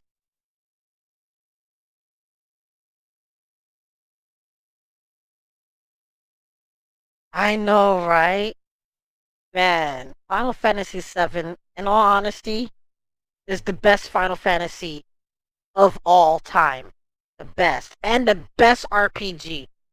I love RPG games. I like RPGs. That's why you can see me grind a lot. I like RPG games. So The Witcher and all those games. But Final Fantasy 7 is just it's a game that, man, I yo, I can't even talk about it without even getting emotional. That's how great 7 was. It still is. Uh, it has not aged. It thing aged like fine wine. And the original even enhanced that. Still not as great as the original, and that is because it's not the full story. Like I said, what you see here is basically about 5 hours of the original Final Fantasy VII. It's not even close to what the original Final Fantasy 7 is. But this one here, because you can get to see the characters and the way they interact, and one thing I do appreciate about this game, that I appreciate, about this game than most RPGs, is that every single NPC has a dialogue, right? It's not written text on the screen. No, it's all dialogue. And yeah, it's proximity based, so if you run fast, it tends to mess up, because the character will be like, hey, have you seen what happened in Reactor 7? That explosion was huge. Then when you start to run, and be like, have you seen something about Reactor 7? To try and catch up, to speed up because you're moving way too fast. So yeah, it does have its cracks, but no RPG, no JRPG did it well. Well, I mean, this is a problem that Square Enix have. If you play Final Fantasy 15, I think it's the worst offender. If you play Final Fantasy 15, you're going to be like, what the fuck? Like, nobody gets to finish their sentences. You hear them, they saying one thing, there's someone come and intervene in it. It's like you hear a wall of dialogue, but you can't understand what is going on. I hate that in Final Fantasy 15. Anyway, that game is... Oh, I don't care. That game is trash. Yeah, the combat wasn't the worst. The combat there is what made this combat here. But the difference between this and that is that, this game here is a hybrid. Is it the best? No, not the best in the planet. And I know they can do better, to refine it. Because like what I would recommend for this game, if they were to make a new one, is add like materia slots, because you're getting, and I think I get it, that is the biggest problem of Final Fantasy VII, the original, where you get so much materia but you're not using it because you have so much of them, so you don't know how you're going to use all of it. That is a problem of the original, and I guess they replicate it in this game as well. What I would recommend for these developers is when they what you call it, make the new version or the 2 or whatever, they need to add materia loadouts, so that like you can have like maybe up to 3 loadouts. So at least not everything would be, like used. Everything could be used if they have like materia loadouts, so that you can switch depending according to your enemy or your the boss that you're fighting. I think it would be really good.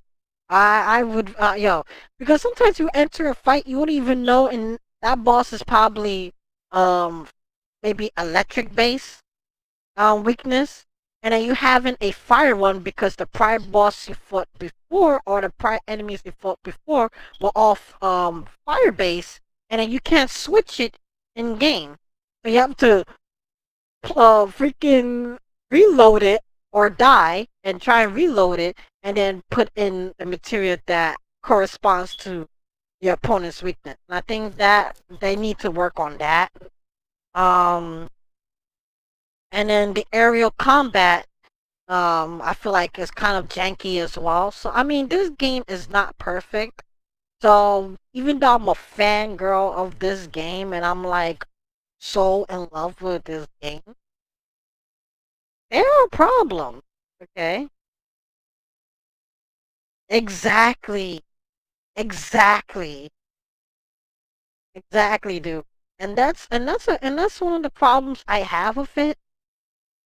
Also when you using Tifa, it's just like because the way she's so fast is, I mean, I don't think there's a problem with the developers. It's just a problem probably with me.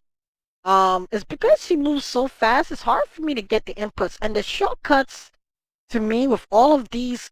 Because you're getting new moves. You keep getting new moves and new moves and new moves. And you have only 4 quick slots, right? When you press L1, you can only have 4. And so you have to keep switching back and forth to figure out which combo pattern you want. And it could be a little janky as well. Um, but I do like the tactical. They should keep what they have here, but they should just add loadouts, slightly improve the aerial combat. So when you fight in these like flying enemies, at least when you're using Cloud or Tifa, it feels better and the camera works accordingly, because sometimes the camera can be so close up you can't see what you're hitting.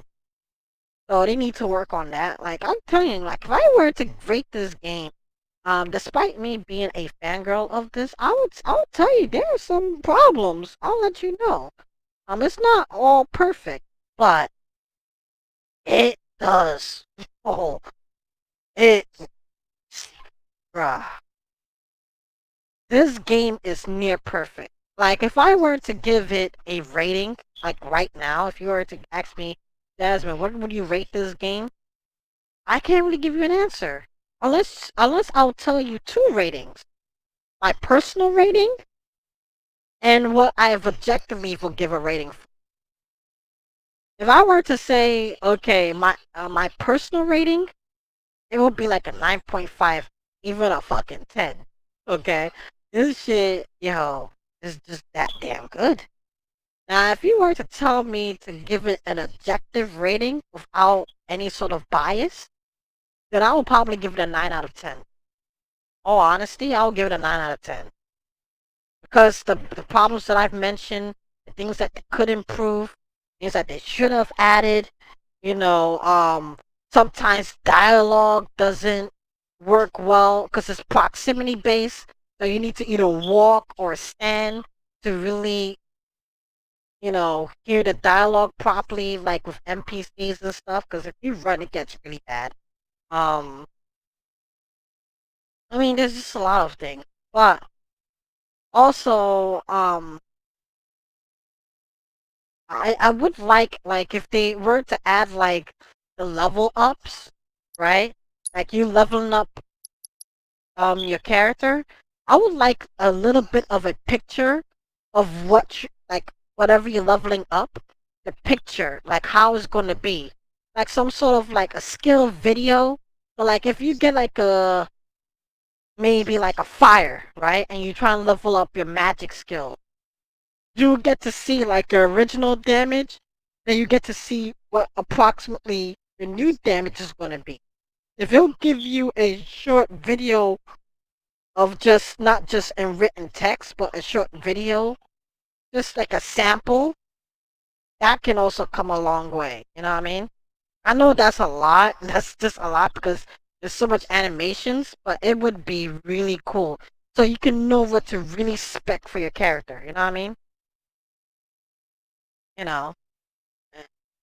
And then, of course, um, another problem I have with the game is sometimes I do kind of feel like I'm playing Final Fantasy 13, but enhanced. And the only reason why is that it's not open world. Yeah, you have options of where you have to go, but you are limited. Similar to Final Fantasy 13.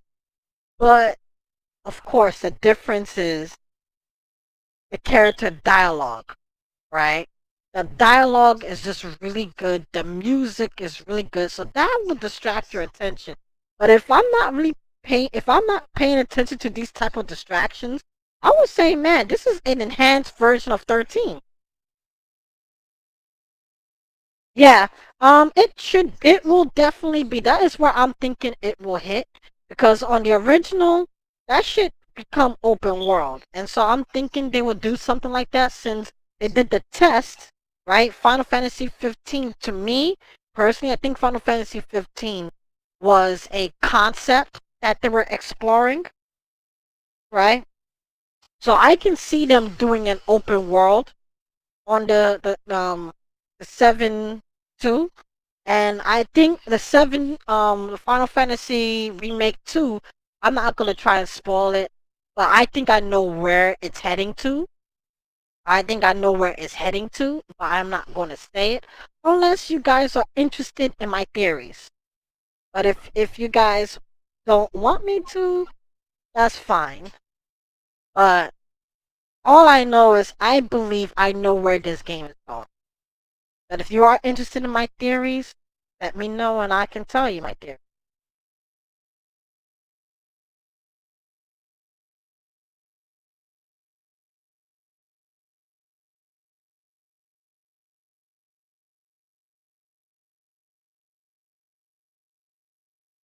Hmm.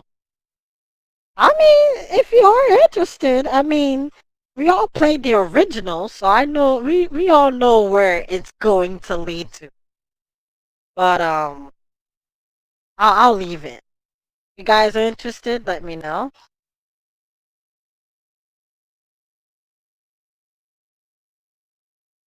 Yeah, yeah, I don't think he should, cause he haven't finished the game. Yeah, I don't want to spoil it for him. I don't want to. But I mean, if you guys are interested, let me know. Ooh, you didn't finish you didn't finish the original. I don't want to like spoil, like not really spoil, but like theorize what the next game is gonna be like. You know what I mean? I don't wanna do that while you're enjoying the original Final Fantasy VII. That won't be right.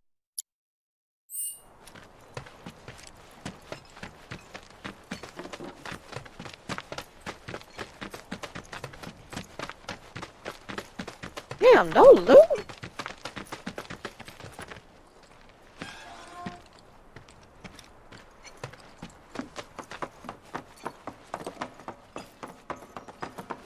Wait, I'm shocked that I did not die to Rude, yet I died to Shiva.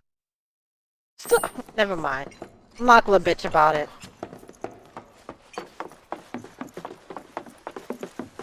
Wait a sec.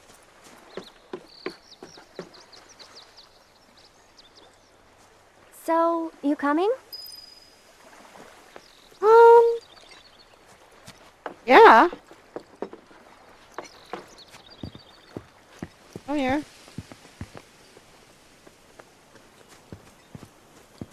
Yeah, but I didn't die to her in my personal one. I actually had it easy. My personal one. And I was more leveled on my stream version than here.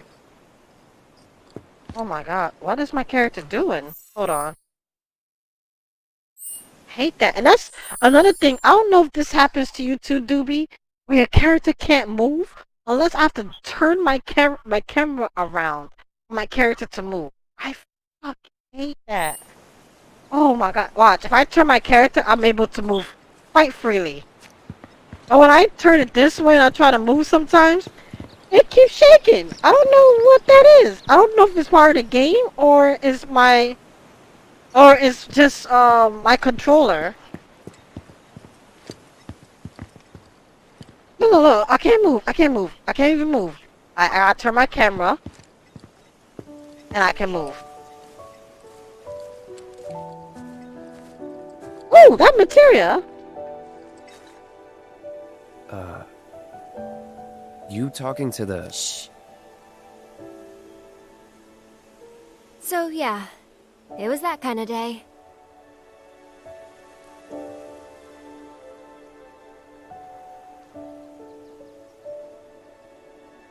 Ah, tell me about it. Let's go. Shouldn't keep Mom waiting. Hey, What'd they say? Good work today, guys.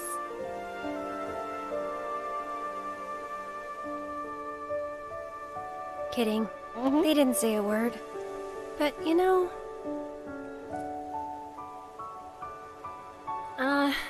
never mind. It's not like you'd believe me after all. Probably not.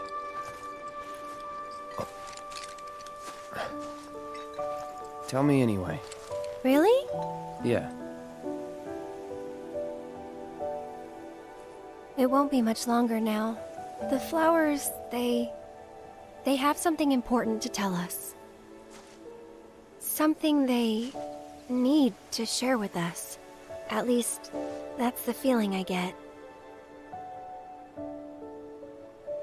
But before they can, there's a final step that has to be taken. Otherwise, we won't hear them.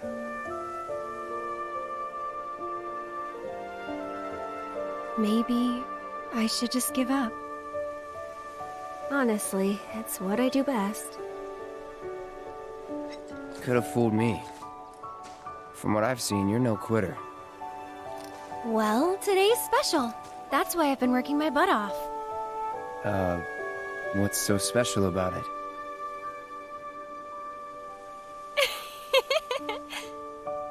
Okay, time to go.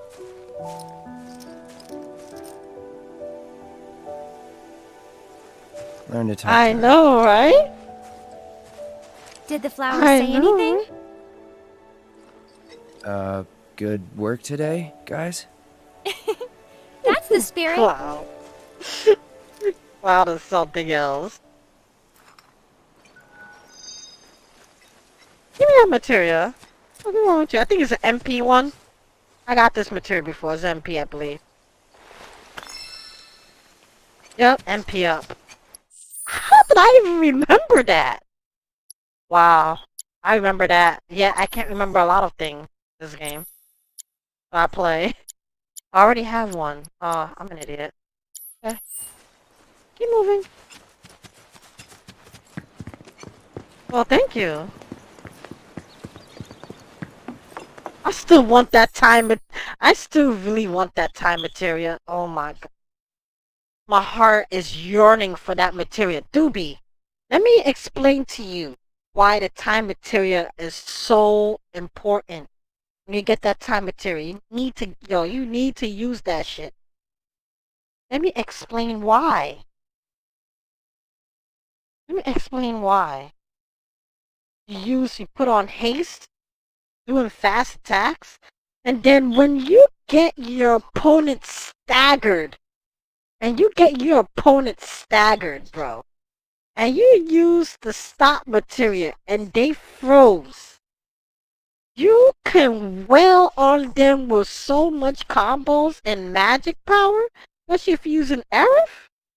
Bro, and you put that arcane ward, you can just be spamming magic as they're frozen. Oh my god, I need that, yo.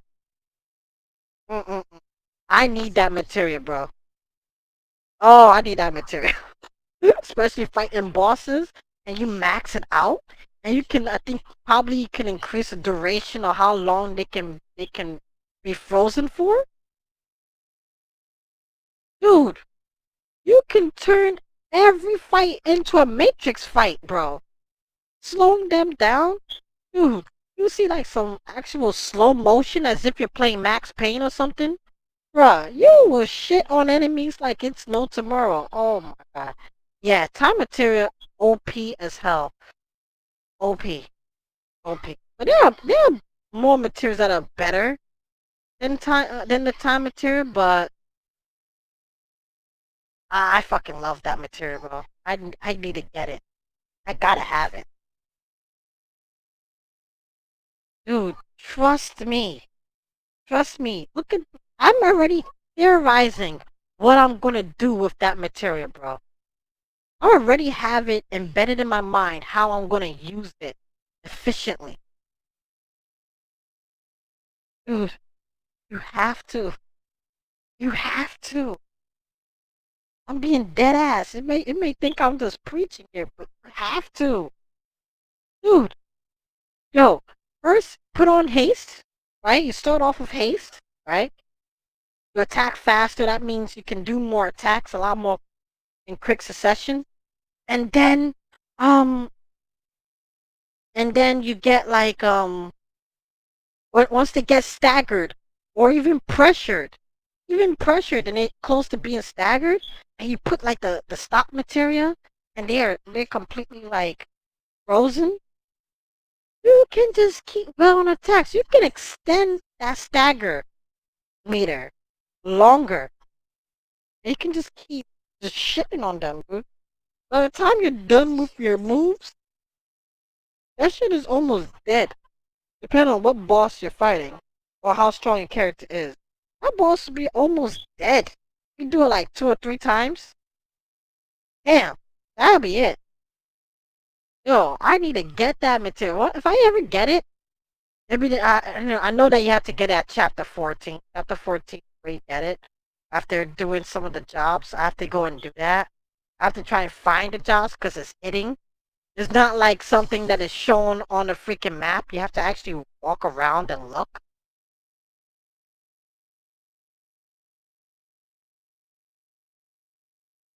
Oh yeah, yeah. They will have to do that because if not, then that material is gonna be so OP. It's gonna be so OP if they're not immune to it. Yeah, it'll be so OP. I think it's even OP. I think it's OP, especially to human bosses. Right? It's already OP, especially like human bosses. Like if you're fighting Rude or Reno and you're using that time materia and use a stop, you can end the fight before they finish frozen. Like you can finish the fight very easy. I've actually seen that on YouTube of somebody finishing a fight. I'm like, God damn! And I had to struggle fighting this dude. That dude did it instantly. It was nasty. Anyway, he finished the game, so he had a good build. Eh. But it sucks that I have to be at chapter 14 just to get that material. But there are better materials out there. I forgot the name of some of them. But I think there's one material that if you do like 3 successful moves, you get this huge power up or something. I don't know. Like 3 successful like skill ability or something like that. And you can do like a shit ton of damage. Yo, there's a lot of material in this game, and that's my problem with this game. And that's why I'm saying that Final Fantasy VII Remake 2, they need a loadout. Yeah, the Magnify is OP. I think, to be honest, the Magnify is probably the most important one. Because if you use the Magnify, I don't know if you'd be able to use the Magnify with the stock material. But if that is the case, and you're having multiple enemies, and they all stopped, oh, that's broken. You're already using materia, using the freaking magnify materia with the barrier or heals, or even with magic abilities. You're doing like the very huge magic attack. Sure, it's cut in half, but once you level it, you get like maybe I think 75% of the damage of your power, and you can spam, and it can be like spamable like 2 or 3 hits. That shit is broken. Yo, magnify materia is broken. Broken. Oh my god. You use that with heals? Use that with heals? Oh my god. You don't have to, you can play hard and it will be easy for you. If you can level that up and using that with heals or barrier, you don't have to worry about nothing. Nothing. Because you're using what? Just regular cure and you're spamming it for 3 partners, something that's supposed to be only for you, you're spamming it to your whole entire party. And you're all getting the same amount of heals. Broken. Broken. I just wish they have a loadout. That's what they really need. That is what they really, really, really need for the next game. If not, I'll be upset because all these materia, I'm not using them. I'm getting so much that I'm not even using, and I don't know what to do. And they need to have that in there. And you can just swap, at ease. Maybe press like freaking, I don't know, the touchpad or whatever, and you'll be able to swap materia. Your loadout to be suited for whatever. I mean, three slots is fine. You get up to 3 is okay. You don't need like 4 or 5. I think that'll be a little too much. But 3 is okay. I think 3 is a good limit because you can have fire, ice, blizzard, or thunder, and you can have those 3. Or you could use bio or whatever. Good. You're heading in already? Nah, not quite yet. Hold on. Yeah, I did all the quests. It's nothing. Alright. Yeah, I'll go in. I'm already high enough level.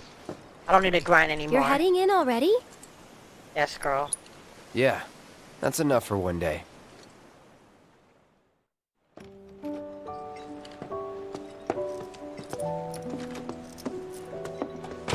Where have you two been? I've been worried sick. Sorry. We got a little sidetracked. Dinner's ready, in case you're wondering. Yes, Mom. Great. But before we sit down, I want you to make up the guest room. Gotcha. Take a load off, Yes, Mom. okay?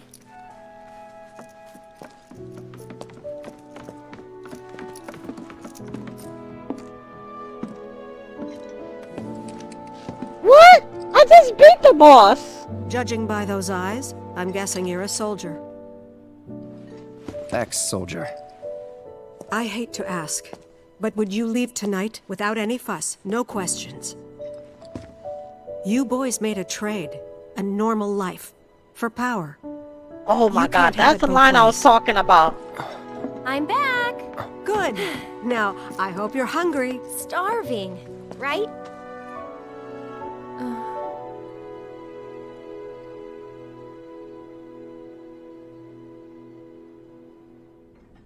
That line is so important. I've never been so proud. The man you've become. Women must be hounding you day and night. Not really. Yeah. You know, there's all kinds of temptations in the big city. I'd feel a lot better if I knew you'd found a good girl. One who'd make sure you didn't get into trouble. I can take care of myself.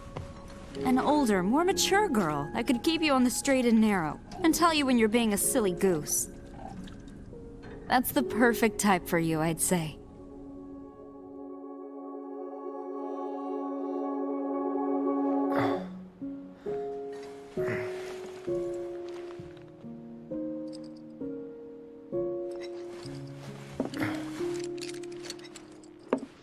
I know, right? Don't want to overstay my welcome. I hate that. I freaking always keep failing here. You always keep catching me here. I did it on my personal one. Similar to when I first did it in the original. Always keep failing. I gotta be very silent.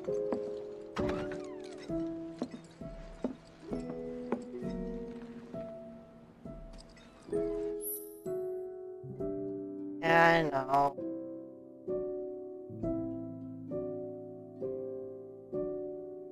I hate this.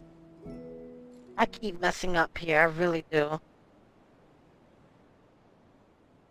think there's any loot here either, so gotta be careful.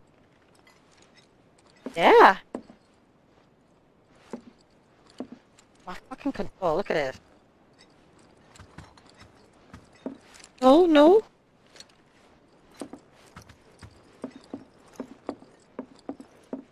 Oh, You're I thought leaving? it's easy.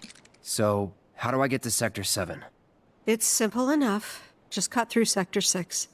It isn't exactly safe, but you should be okay, seeing as you're a soldier. Was one. Promise me, you'll never talk to Aerith again. Please. You got it. Thank you. You dick. I'm sorry. I'm sorry. Oh, I bet you are.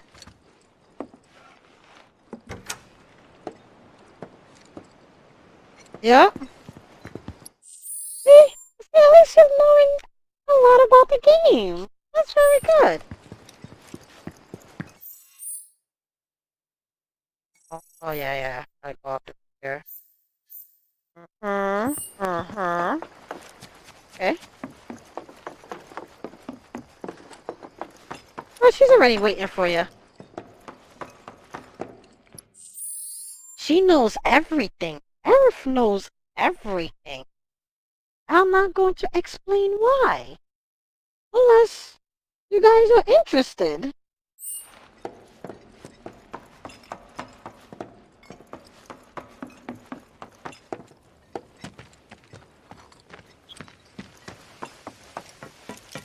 Future man.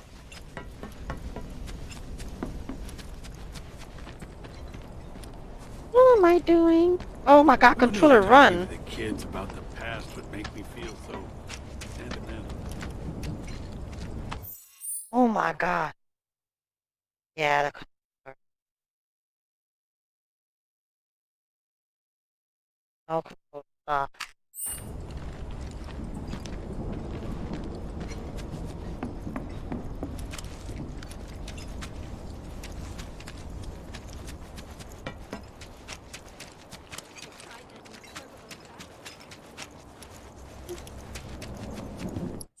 Wait. What do I do? Titanium. Titanium. Good. Titanium. Mercy filed. Oh yeah, he does not have a lecture yet. Okay.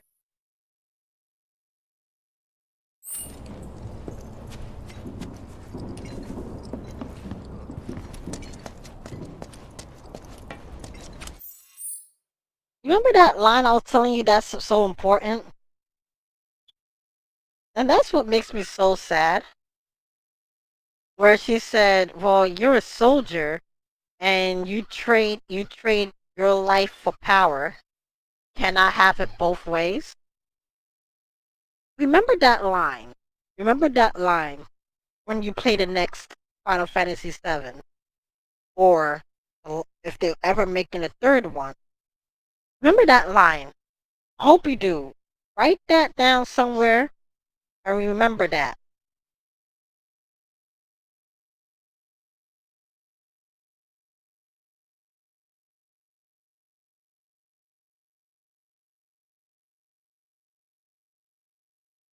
Remember that line.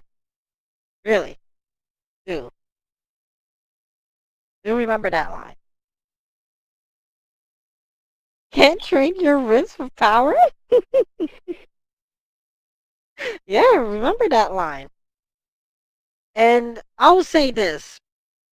Without like spoiling or saying who. But the reason why that line holds a lot of weight is because when you're a soldier and you're filled in with Mako, you get like extreme power. You will feel like you're a god. You'll be really strong. But guess what? Over time, your body tends to deteriorate very fast. And I mean, I'll leave it from there. But yeah. Anyway, well, I don't know about where Miguel is at, but I'll use one example, but I'm not going to say who. I'm just gonna use one example. Remember, in this chapter, what I'm playing, and you see that dude with the hoodie, the cloak that he was wearing, and he looked like he was sick, and he was like, uh. Remember that?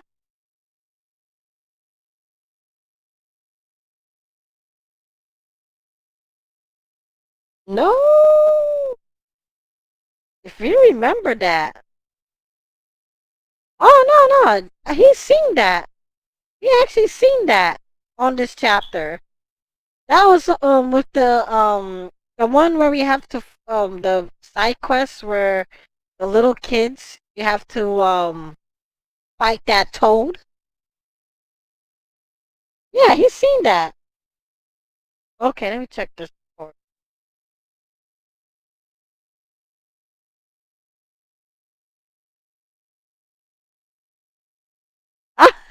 He actually clipped it. He actually clipped what I said. Okay. Remember that guy, right? The one with the cloak and he looked weak and he had like a number in his body? That was an ex-soldier. That is what happens to soldiers. And I'll leave it. I'll leave it there. I'll leave it there. I ain't gonna say no more. I ain't gonna say no more. But if you are curious and you do want to know, let me know and I'll leave it from there.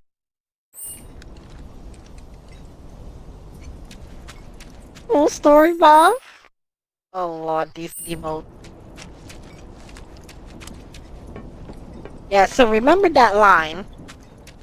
Remember that People line. are talking about you. You've got one hell of a reputation. Thanks.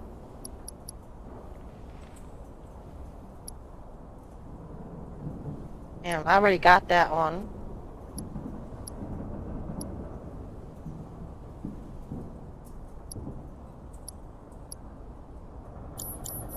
Take care of my equipment, you hear?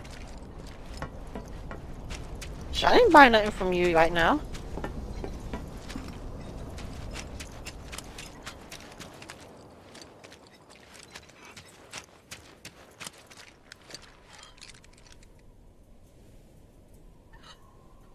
Oh my god.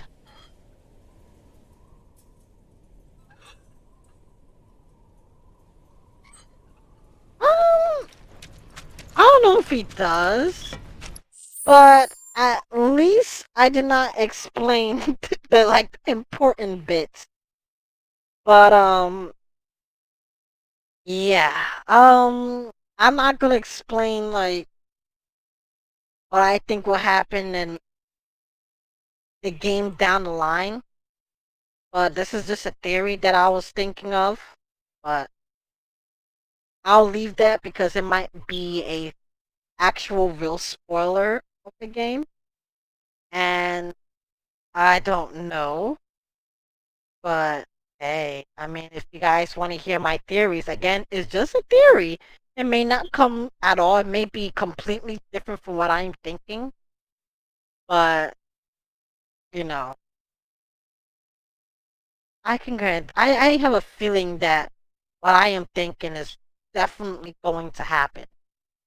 But I might talk this with Doobie because at least he's at a point where he's close to finishing the game. So, and also he played the original.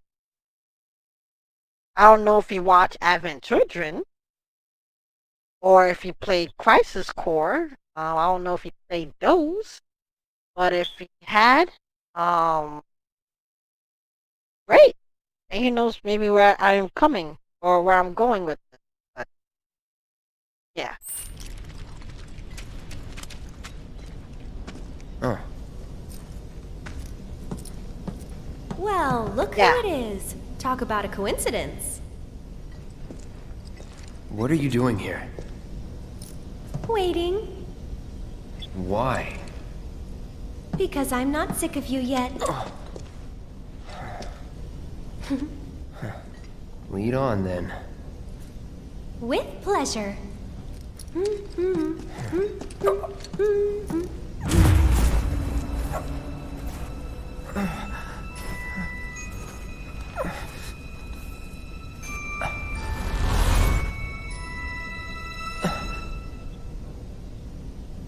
Cloud? That song. Is something That wrong? song. It's nothing. That song. Remember that song. Remember that song. I'm just letting you know now.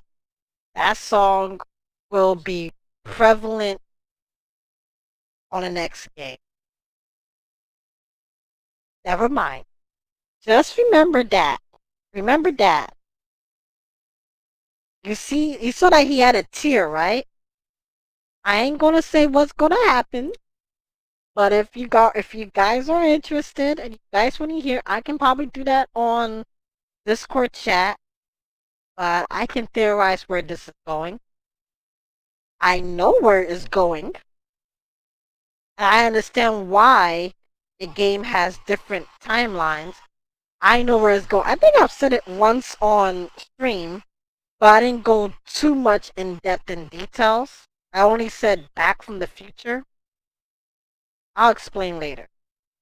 Later on. Maybe to Doobie, because he actually played the original and whatnot. Miguel is now playing it. I can't explain. It will get all confusing for him.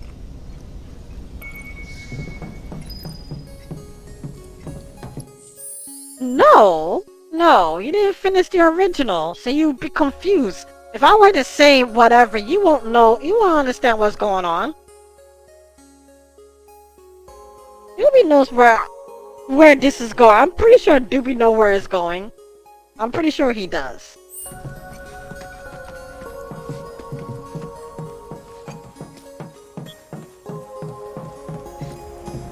You can see the sky. They're still working on the new plate. I don't like this part of Midgar. Back when they were still building Midgar, there was an accident, and the plate fell. People had only just started moving in, so there weren't a lot living there at the time, but...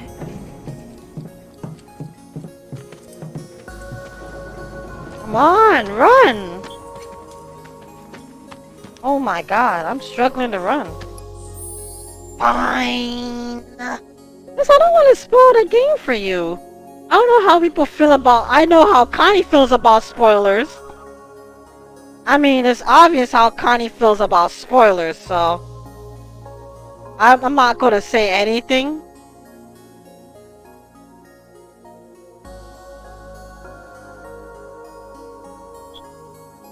Oh yeah! He don't not play with spoiler. Every little thing I say, even if it's not a spoiler, if he does not know or have a hint that he does not know, what Jasmine, we talk about this. I'm like, I didn't say shit. Jasmine, what are you saying? I'm like, I didn't say anything. Is that a spoiler? No, I'm not.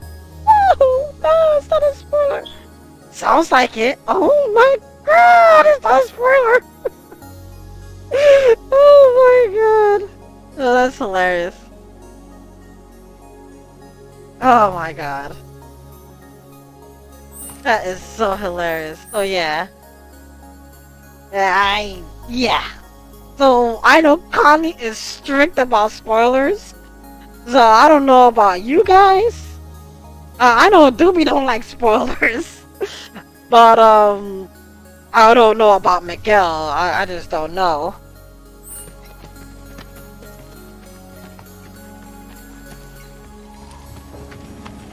Bruh. What? And that's? The underside of Sector 6, Wall Market. A real special place. But I'm sure you already knew that, right? I can spoil this to a minimum. I enlisted pretty much right after I left home. Don't know much about this place, or any of the slums. Well, it took a lot of people to build Midgar, and they all needed to blow off steam. So some traders built an entertainment district. Inns, shops, bars, the works. Folks started pouring in from all over. Business was booming, money was flowing, which attracted the attention of some guys who didn't much care for the law. Ah. Right. But instead of trying to solve the problem, the government decided to just wall it in. And that's how Wallmarket began. Out of sight, out of mind, as the old saying goes.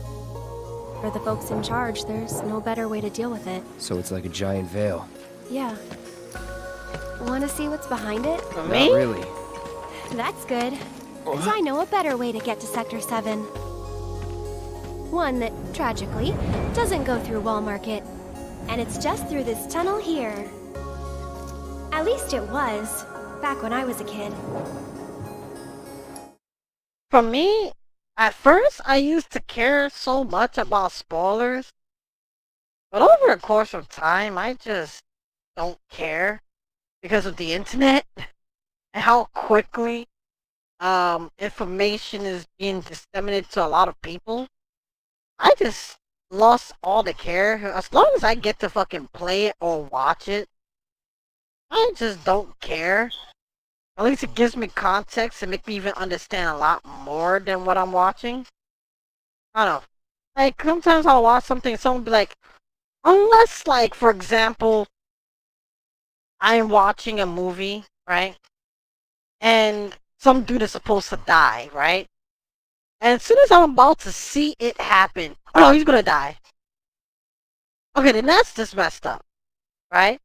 But if you were to explain in detail, like, he's gonna die because he opened the wrong door and his enemy, you know, freaking is supposed to kill him, but he doesn't understand that was going to happen and whatnot. Fine, I'll be like, okay.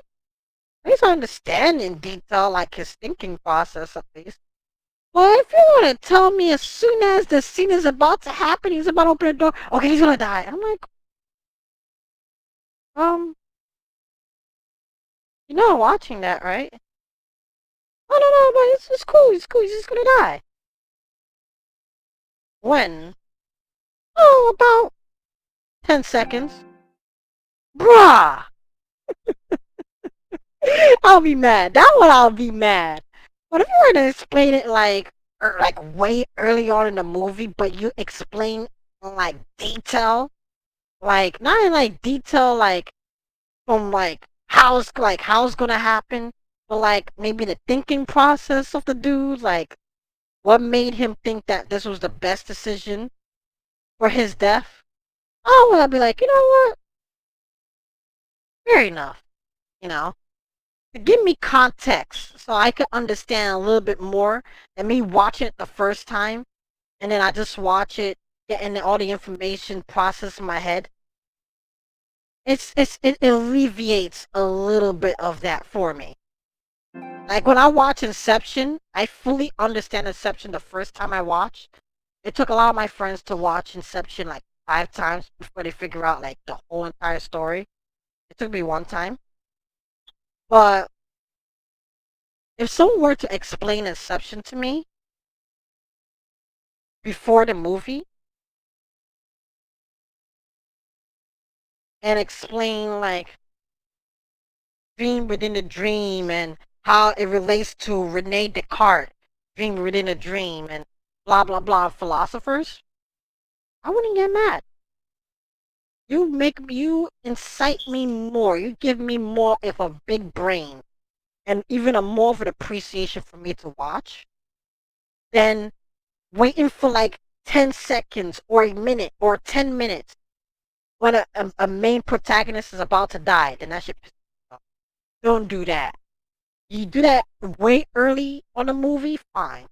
But you telling me like 5-10 minutes and it's about to happen, I can see it and I can theorize this shit happening, and you're ready to saying it quickly? Okay, that is messed up. That's what I don't like.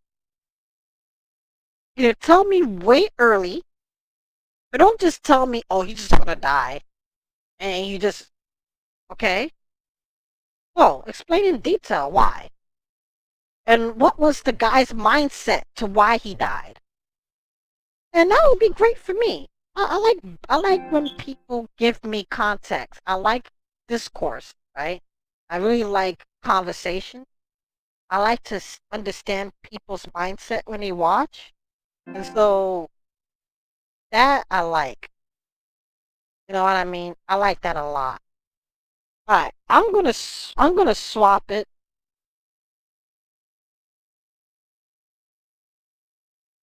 I I like no spoilers, and that's fine. You know what I mean? And that's fine. I'm not saying I'm a big fan of spoilers. I just like to understand things, like people's mindset on certain things, or people theorizing stuff. Or even if they are spoiling it, at least it's not just like a one-to-one spoiler, but like a more insightful way of spoiling. Like for example, I was explaining what do you call it, where she said that being a soldier, you're trading your life for power, and you can't have both. And I explained in a way that is detailed, even though it's just one line, but I explain it in a way that gives it a big effect. That is what I'm talking about, right? I like that when people give me insight, give me that big brain, type of like theory. You know what I mean? But if you're just going to give me a one-to-one ratio of the movie or game, then I'm just irritated because you're not helping. You know, you're not helping. You're not telling me what you think the character is doing. You're just telling me what you just seen the character do. You know, I'm just a weirdo. I just like to understand people's mindset. You can tell I really do like psychology and like psychoanalysis. I like to understand people in their mind. Yeah, I'm a weirdo. I'm a weirdo. I like to think. I always tell you guys that you think I'm joking. I like to think. I like to I like to understand things that many people either take for granted or not intrigued to want to understand. I just want to understand shit. Well, I know you're going to bed, Mika. I was gonna message you and be like, "You have a good night." I was gonna say on Discord, "You have a good night." Oh, I 100% understand it. But I get it. That's for me. Yes, I want to experience it firsthand. That's the most important part, right? But again, for me, if someone is gonna spoil something for me, okay, I'll put it like this: like a synopsis, right? A synopsis, basically, which I'm pretty sure you guys know what a synopsis are. It's basically a review of it, but it's not like a typical review that is a one-to-one ratio. What I mean by one-to-one ratio is basically telling me the whole story without any insight on what you think the story is. So you're just telling me the exact story. That's a one-to-one ratio, and I don't like that. That is no thinking involved. It's just you just seeing it and you just saying. There's no thinking involved, right? But if it's a you know, an elaborate explanation or explaining a character to me, and like his character, like, oh wow, Cloud is a soldier. He lacks emotion to certain things. He's not as receptive to certain things. But over time, he begins to, because he's starting to learn more about people. He's doing this or he's doing that. Then you know what? That's a great conversation. I'm intrigued. My ears is open. I'm willing to want to know more. Oh, look who is here! Because he didn't think I was going to be playing this game. He really thought I was going to be playing something else. But yeah, that's just me. I'm a weirdo. I'm a weirdo. I like to get insight certain things. You know what I mean? So if you were to spoil a game for me or spoil a show for me, I don't really give two shits. If they do it in that way.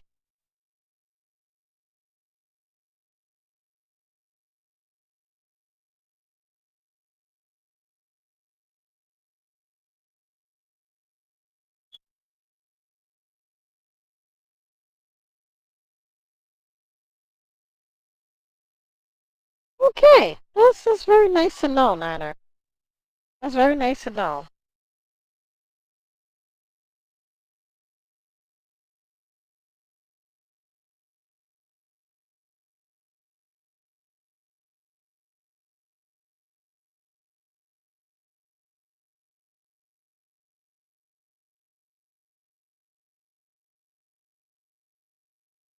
Oh yeah, you get my point. You get my point, dude. Or you may not, or you don't like. I mean, that's just me.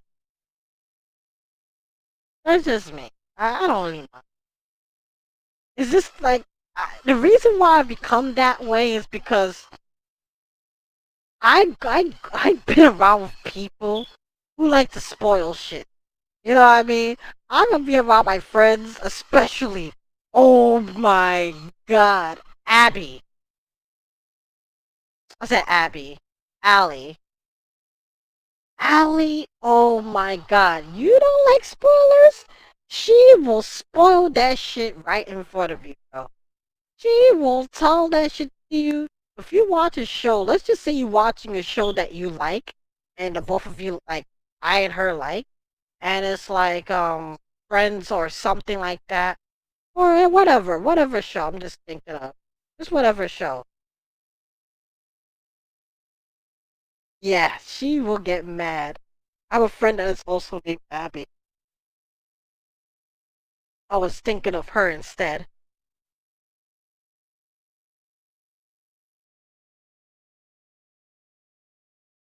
Oh my god, Niner. Yes, tell that shit to her face. She'll arrest your ass in a heartbeat. She will arrest your ass, the living crap out of you, and then arrest your ass. Yo, she will spoil that episode. If she watch it before, she will spoil that episode right before it's about to even air. She sees the name of the episode, she'll spoil that shit right in front of you. You'll be like, oh my god, isn't this the episode where Ross and Rachel banged the first time in Vegas? Um, Allie? Yeah, Jazz? Yeah, Jazz? Or you having all popcorn all over her face and eating that shit real fast? You know you just spoiled the episode. What, you didn't watch this episode? Really? You're supposed to be catching up. And she's eating that popcorn and licking her fingers. In my mind, in my mom like this. And she knows I'm fucking mad because you can see me rolling my eyes like, you did not just do that. Yo, she's licking her fingers. You know, she's all like enjoying that popcorn, all scrumptious type shit. You know, eating that. And I'm like, bruh, you just spoiled the episode. I did not watch that. And so I've gotten a lot more receptive to people spoiling stuff because I have friends that like to spoil shit. And that's why I just don't really care too much. As long as you give me context to what you're spoiling and not just give me a one-to-one ratio to what you're spoiling, I don't care. Right? Seriously, don't even watch a movie of Allie, bro. You watched it before and you never did, and there's a major scene that should not be spoiled, like fucking dude with a knife, you open the door and he stabs the shit out of you, she'll be like, oh my god, he's gonna die. Okay, she said going, so you don't think that's gonna happen. And lo and behold, you see it, instant death. Yep, I told you so, Jazz. I told you so. Bruh. Come on now, you're supposed to watch this movie already. And she's looking up her popcorn again, her fingers, all that butter shit all over her hands. It's all scrumptious to her. Just knows, she knows how mad I get. Oh my god. And so I told her, like, if you're going to spoil shit, at least give me, just at least babysit me or freaking give me more context of what you're spoiling. Don't just spoil the shit 1-to-1 ratio. And I'm like, the fuck? Oh, I'm watching with you, you know? So that's why I really don't care about spoilers that much. Just don't tell me exactly like play by play type shit. At least give me more to it. Give me what you're thinking about it. Don't just give me, okay, if she open a door, she's gonna die. And I'm giving you a weird look, like I'm looking around all over the place. I'm looking at you, and I'm like, in my mind, I'm like, this dumb bitch. You know you don't do that. And I'll tell Allie all the time, oh my god, you're a bitch. She'll laugh and be like, well, that's that Italian in me. She really loves her Italian culture. Like, see, this is the reason why. This is the reason why the mafia don't exist no. I'll tell her that shit. She gets all mad.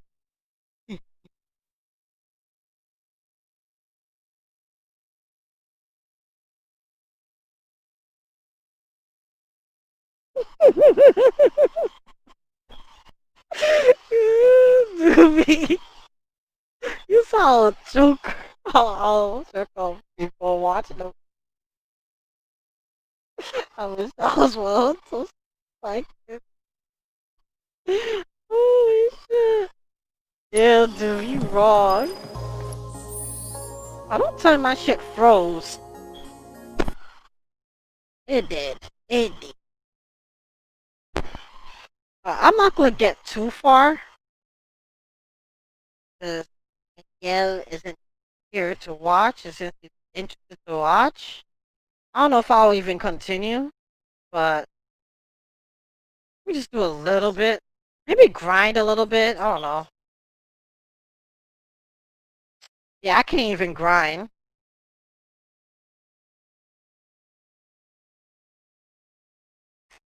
I would continue, but could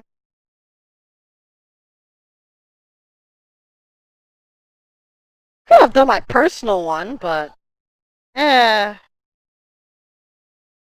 okay. Yeah, I'm gonna switch to Shadow of War. Yeah, I'm gonna switch to the Shadow of War. That's all I'm gonna do. Yeah, I'm gonna switch to the Shadow of War. And get some rest. Yeah, I think I should do that too.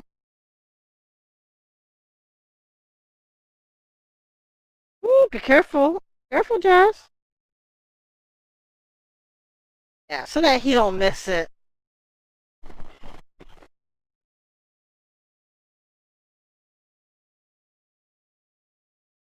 I'll do it tomorrow. I can't believe I'm chapter 9. Really? How? That is quick. That is quick for me. Yo, I'll be like, look at how many hours I have here. Maybe we'll finish the game under 40 hours. Right? People finish the game way under 40 hours, right? Some people finish in like 30 something hours. I'm in 40 hours on 14. I grind too much. And I grind a lot, But I'm 9. And I'm 24 hours. That is not in bad time. You know, that is not really bad in time. But I know I'm gonna grind a lot more. I'm gonna get it past the hours I have now. That's for sure. I'm gonna be grinding on that Coliseum a lot. So yeah. Oh hell yeah, I put in work.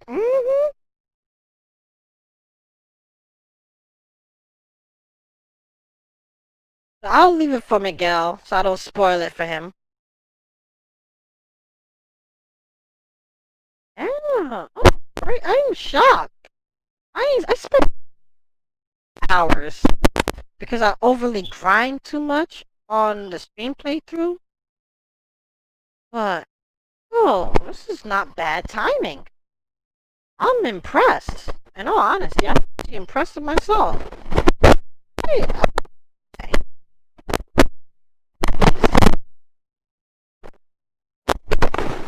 Headset and earbud. Push my earbud. So annoying. And it tangles my goddamn hair. But no, I'll be real with you though. The amount of work, grinding wise. Because in the end of the day, Doobie, yeah, you could finish the game under the max level, but when you start doing the end game content, you will need to be level 50. You will have to be.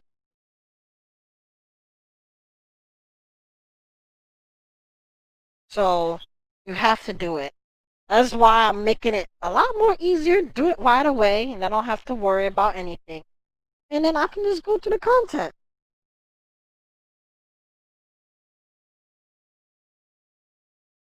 Wow. Okay. Not bad. Not bad.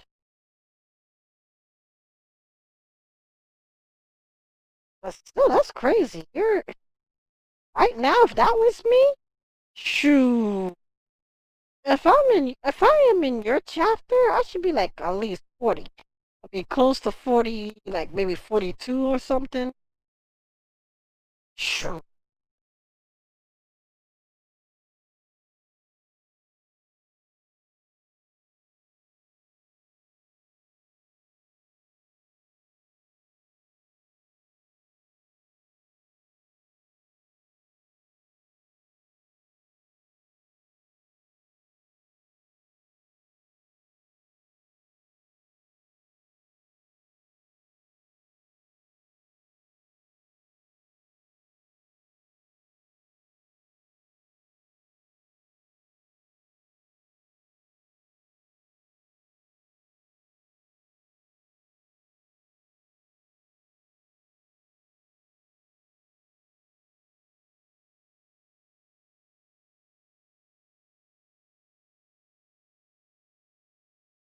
Okay.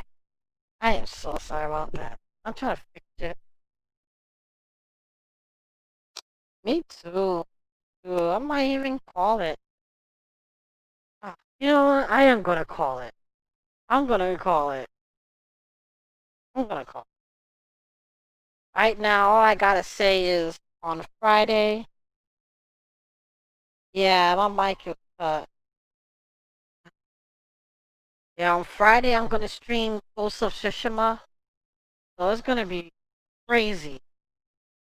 But to be honest, I'm really waiting for Cyberpunk, bro. I'm just waiting for that. I really am waiting for that.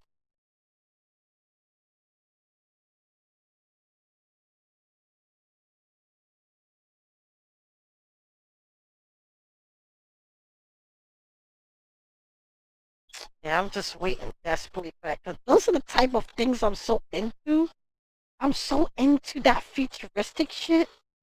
Always have been. That's why Matrix, Matrix and like Ghost in the Shell, which was also inspired the Matrix, Ghost in the Shell cartoon. That's why a lot of the scenes, the fight scenes that used if you ever watched Ghost in the Shell, the cartoon, almost the whole entire storyline inspired the Matrix. Um, stuff like that. Stuff like that. Something that requires a lot of thinking is what, yeah, that's what I'm waiting for. Ghost of Tsushima is gonna be I don't know, it might be a great game. It might, to be honest, I don't really care. Not like I'm not interested in Japanese type games. I love Zero a lot, but it's like it's not anticipated for me. If I get it, great. At least that's a game I can stream, and I can have laughs, or I can be frustrated in, and you guys can have laughs. So it can provide good content for me. But Cyberpunk? Oh my god, yeah, you will love. Oh my god, most of stuff. So yeah, shit like that, those type of universes. Oh my god, that requires a lot of thinking. I like that. Something that lets you be very analytical when watching, make you question things, like Inception. I'll be honest. Inception is one of my favorite movies of all time. A lot of people talk shit about Inception. Oh, it sucks. The movie sucks. It just doesn't make sense because you're not thinking, right? You guys, a lot of people, they like the easy shit. You watch a movie that you can just simply watch and like just tune out your mind. I hate that. I hate movies. I hate that too. I really do. I don't care. I want movies that when you watch, it makes you want to talk about it. Like the Joker. The Joker. Jeez. The fucking Joaquin Phoenix. That Joker. I love that. Not because it's because it's the Joker. Yeah, I love the Joker. He's my favorite villain of all time in terms of comics. But the way it was told and how it kept source material, how it took movies like Taxi of Robert De Niro's Taxi, what do you call it? Kings of Comedy. I forgot what it's. I don't know if it's called Kings of Comedy. But it was back in the day how they designed how comedy back in the day. There was something called I think it was called Kings of Comedy or something like that. Uh and it's crazy because Robert De Niro in Taxi wanted to be in that show. It's just crazy. A lot of thinking, and it's like with Joker, a lot of the things that he did, like all the killing that he did. You want to know if he really did it or not, because Joker is a unreliable narrator. Yeah, Kings of Comedy. Thank you. Joker, just like Cloud, is a unreliable narrator, right? What did Joker say in the comics about his biography? If you want to know about the Joker's lore, right? He says he prefers that his origin story is multiple choice. So you would never know. And that's what makes Joker the most menacing villain and the most characteristic villain out of all of the villains in DC or even Marvel, because you don't know what he will do next. He is not predictable, right? That oh man, that knowledge gets me thinking as somebody who even isn't a cop and thinking of like criminology, like how criminals think, like it intrigues me. It does. As crazy as I am, it intrigues me. I want to understand more, you know? And so when I'm watching the movie Joker and it questions everything, it subverts my expectations. Like you see him doing this, but next thing you know, you realize the dude is inside a psych ward talking to a psychologist. So you don't know if all the things he did in that movie was real or fantasy or what he wanted to do. You don't know. Just like with the whole story of him thinking that his father was Thomas Wayne. But it's not. But he make you think that that's a possibility that it is there. So stuff like that that requires thinking is what makes me want to watch, do more research, just want to figure out shit more. That's why if someone were to spoil a movie for me, and you can give me that much insight, even if I don't watch it, I'll be more intrigued. Want to know what you're saying, because at least you give me insight on what you're thinking. You see the way I'm explaining the Joker to you? Yeah, it may not be the best explanation, but when you put into context to what I am saying, that notion to what I am saying, it will make you think like, man, did he really commit those crimes? Or is that what he was thinking in his twisted mind? Because, hey, throughout his life, he was being treated like shit. People beat him because he's a clown. Comedy doesn't work for him. The person who he idolizes make a mockery out of him. It's just, when you see it, in the picture and you get to see that and you're like, you don't really think about it because you don't know if what he's doing is the real thing. You're just seeing the theatrics, but you don't know if he's really doing it. It can just be inside his mind that this is what he's doing. And that's what stuff that will let you keep talking about for years to come. Those are the type of movies I'm into. Not these type of movies where you watch it, you know exactly what happened. There's nothing much you can really put insight on, and you just watch it and you just get your thrills and you're done. Yeah, those movies I just watch, and the next day you ask me about it, I'll forget about it because it's not memorable. There's no real thinking required. The Joker has that. That's what makes it great. And how it triggered the whole news media. Oh my god, the way they made how they made that movie so controversial on TV. Well, the Joker is making people who are insane, giving them the go ahead to kill people because, well, he doesn't know what he is doing. He's out of his meds. But that's not the point of the movie. It's not. But everything got to be a political agenda to these news media, because they're not understanding the story of what it's trying to say. Basically, what is it trying to say to me is that when we look at sick people, we are not looking at it through their perspective, right? We are just seeing it as, okay, they act a little kooky. We don't understand what they're doing. They're cuckoo. Who cares, right? But what if that crazy person will say, well, what if I am not sick, but the environment that I am in or surrounded by is rather sick?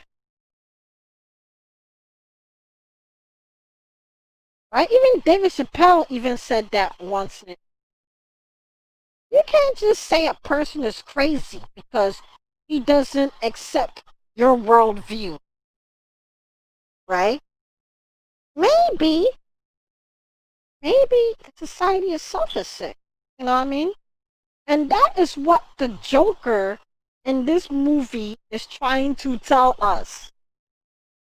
And that's what a lot of people miss the point, and that's what bothers me when they watch movies.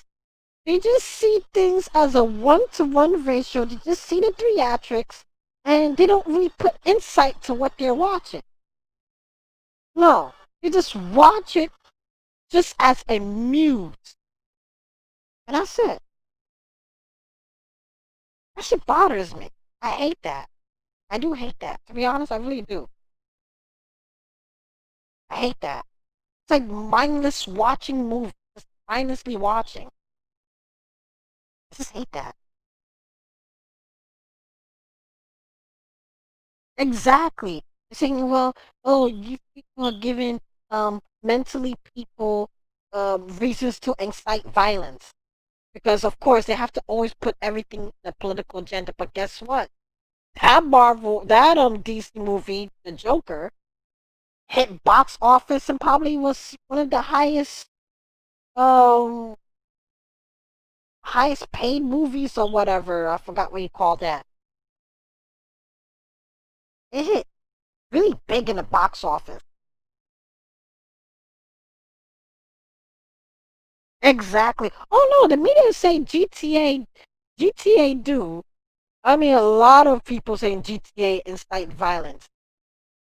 But there are so many tests, there are so many research that does not indicate a direct correlation to violence. It's just people always want to put a finger to everything. They just want to put a blame to something, right? People don't like to put blames on themselves. They always want to put blame onto something so that they can have something to hate on. You know what I mean? You know, that's the thing about this media people. This is why I don't like to accept the media's point of view face value unless I do from what I'm hearing. Because they always want to try and put this expectation, and that's what I mean.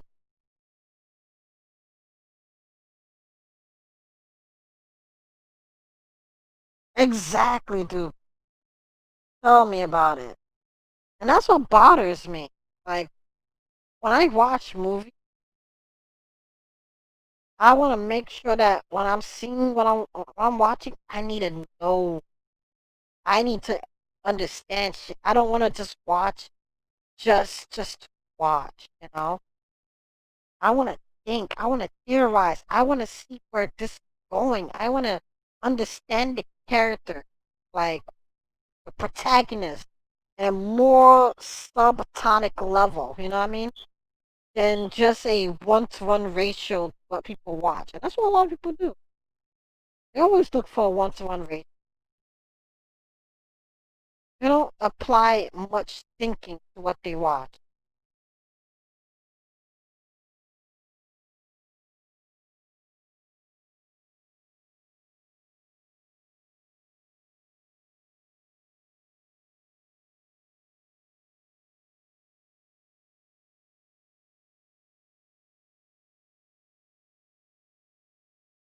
So yeah, I don't like that. So if you're gonna spoil something to me, at least when you spoil, at least add some context to it. Give me some subtext, some context. I want shit to it. Don't just give me a one to one and you don't give me any reason. Oh, you just do it because, well,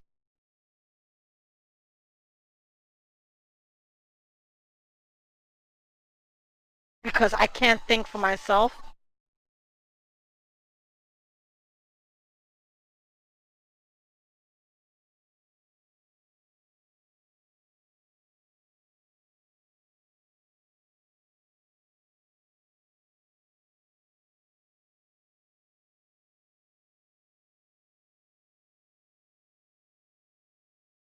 Oh yeah,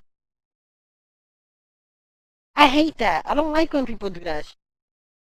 When they watch and it's just like, turn their brain off and it's like, I get it. Some people are, it's just people just want to. It's just like some people when they play video games, right? When they play video games, just want to close their mind and just enjoy. Because either they apply all that thinking at work, they just want to lay back and chill. I get that. I understand that. But if all you do, whether if you're working or not, and all you do is I just want to watch. And you don't think, you don't apply nothing, just do it. And it bothers me. I don't know. I mean, I get bothered very easily, as you can tell. I really do. I really do get bothered very easily. I like to think. can tell. I really that type of person. I like to think.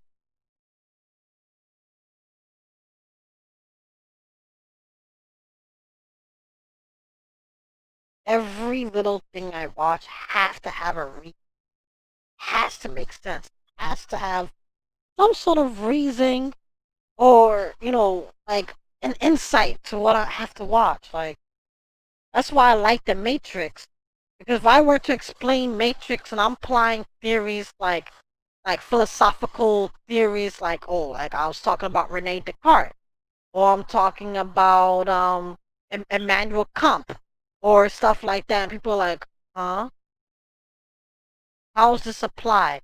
Oh, well, if Morpheus was talking about you can't really trust your senses because how do you know if you're not dreaming?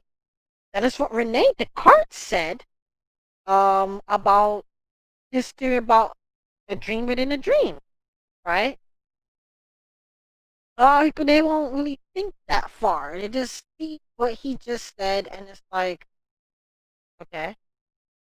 They don't like to apply anything into like the real world or apply anything to learn or apply anything to other mediums that they have seen. No, people just want to close their mind and just look for the laughs or the big pops or the big scares, and that's it. Me, I hate that shit. No. Mm, mm. Theories need to be applied. I have to think of things scientifically, objectively. That's it. I have to. I have to. I just can't just sit here, close my mind, and just watch something. That's why when I watch something, I'm watching a movie, I can tell you how the story would end before the movie would end. Because I will theorize as much as I'm watching and I'm taking all the information, I'm theorizing, like I'm thinking, like, how is this going to end? How is it going to, and just have it in my mind. And I'm having like maybe by the time I'm finished with the movie, I'm having more than like 20 possible, sometimes 50, at most 100, if the movie is really, really complex. I'll have like 100 like different reasons of how this movie could end. What could be the possible outcomes? Who's gonna make it alive and who's not? And what this movie entails. What is the themes of this movie? I am that person. I am that nerdy, just that type of person.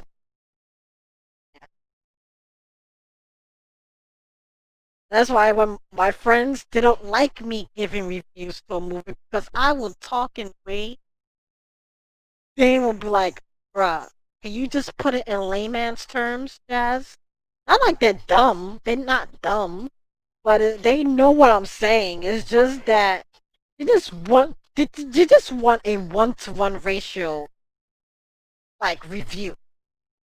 I know. If I'm giving a review, I want to try and put in a lot into it. If I give you a 1-to-1 ratio to a review, or talking about a game, I'm giving a 1-to-1 ratio. That means me as a person don't understand what I was playing. That is when I do that.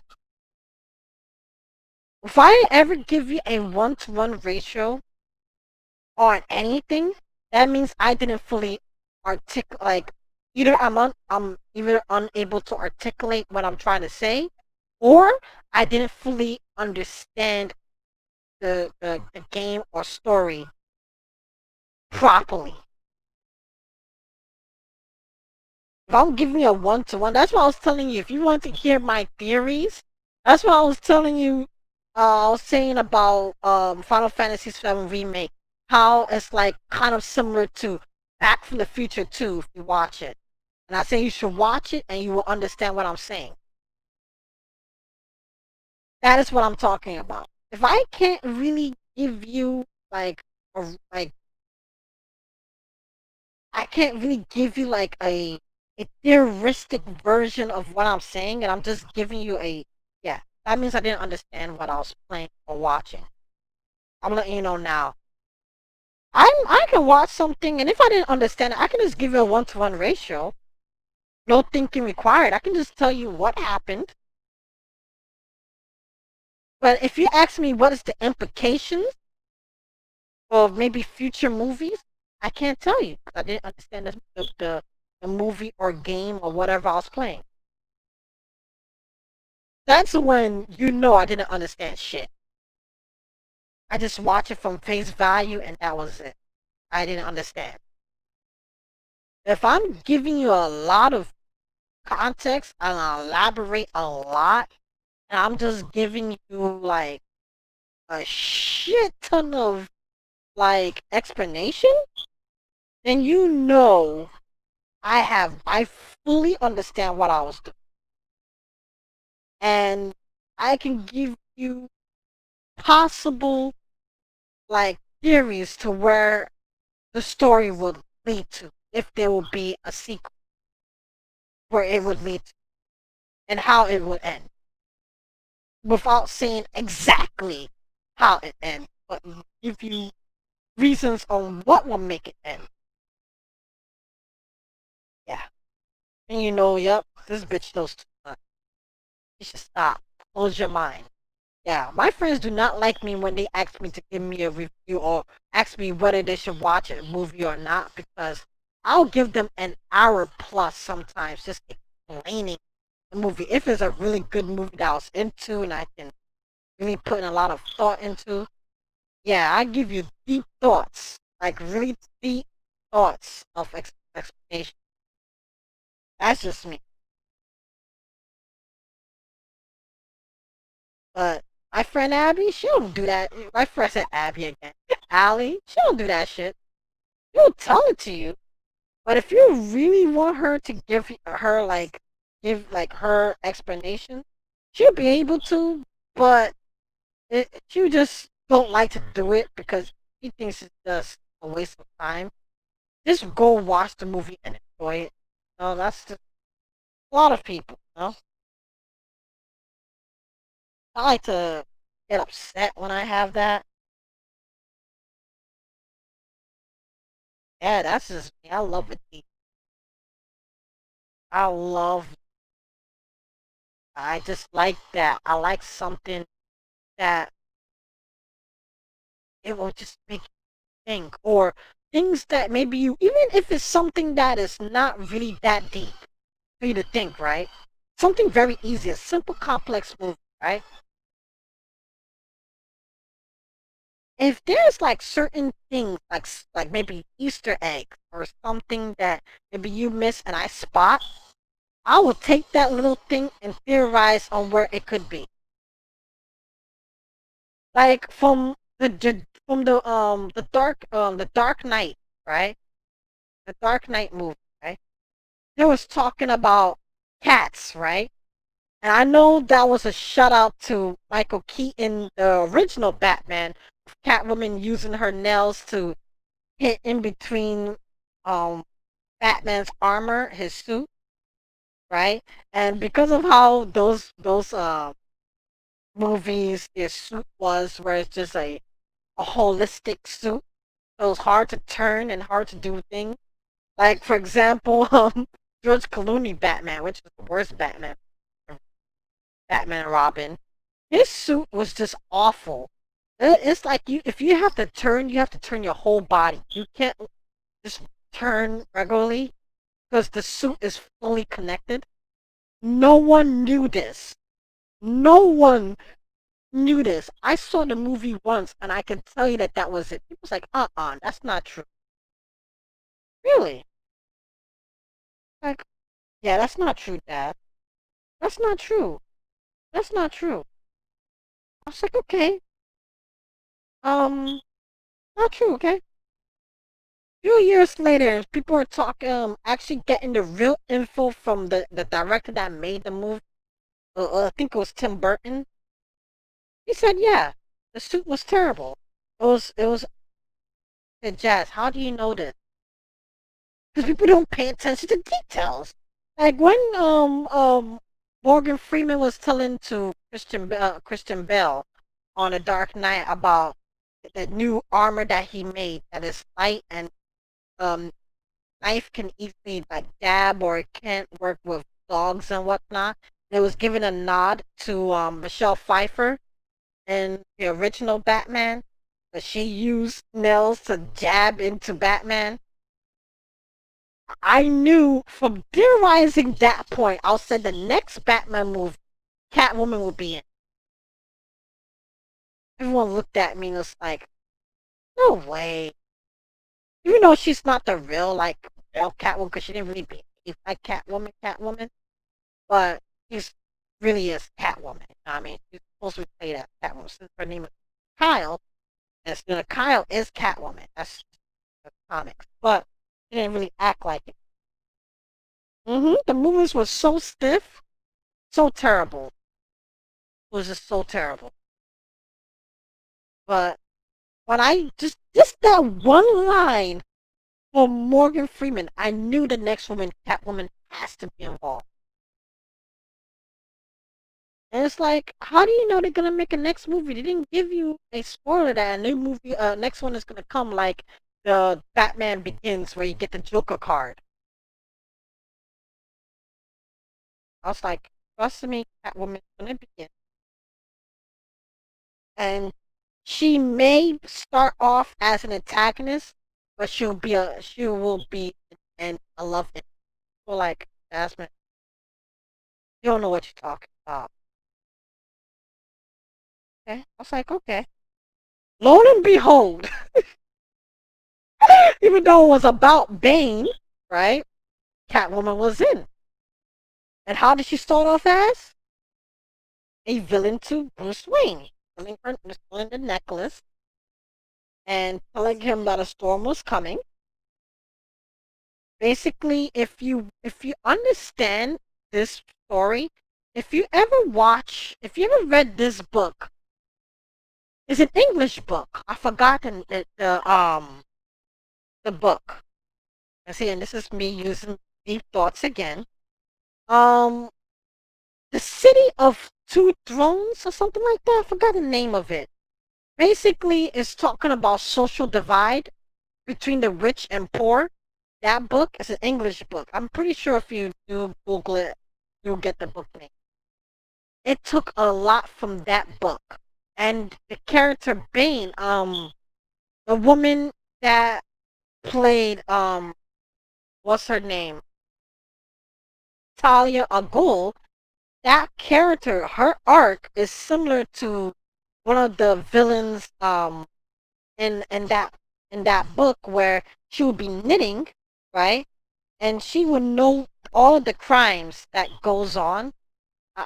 I don't remember as much of that book, but it basically, in short, was talking about the social divide between the rich and poor, and you see it in the Batman Arises or the Dark Knight Arises, whatever it's called, and yeah. I forgot. It's an English book. It's about social divide. I think it's like City of Two Thrones or something. City of something. It's a book. It's a popular book. A very popular book. And yeah, if you read that book, they basically took a lot from the lessons from that book and put it onto the movie. Soon as I watch it, I knew this instantly. And I wanted to look for that book, but I forgot the name. But they took a lot from it. Bane, even the character Bane, behaved like one of the characters in that book. Again, deep thoughts. People, like I said, when I watch shit, I will put deep thoughts into anything I do. Anything. Anything. If I can do it, yeah, that's just me. If I can figure that shit out, I will. And yeah, I kind of did spoil the movie for my friends because I told that Catwoman was going to be in because of just one line. One line Morgan Freeman said. One line. Just one line. He said, I told exactly what will happen. And guess what? It played like accordingly to what happened. My friends was like, Jasmine was right. You know what? I don't want to hear her theories anymore. They're like, I don't want to hear her theories anymore. She knows too much. Let me guess. They probably gave her the script. I'm like, I don't know fucking Christopher Nolan. I don't know him like that. How am I going to get the script?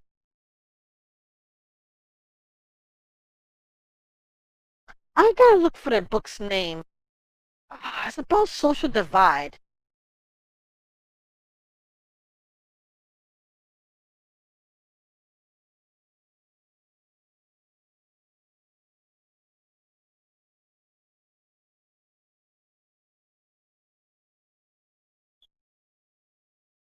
Oh?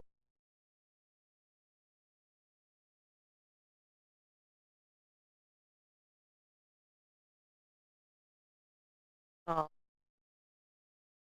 I'll have to look for it. I'll find a name. I know something. I think that the author's name is Dickens. I remember. I forgot the name.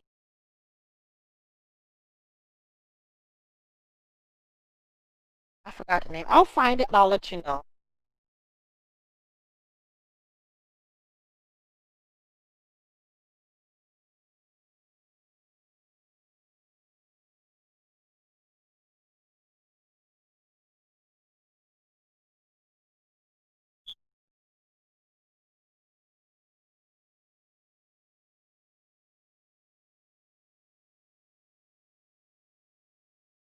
Still trying to find it. Oh, I'll let you know.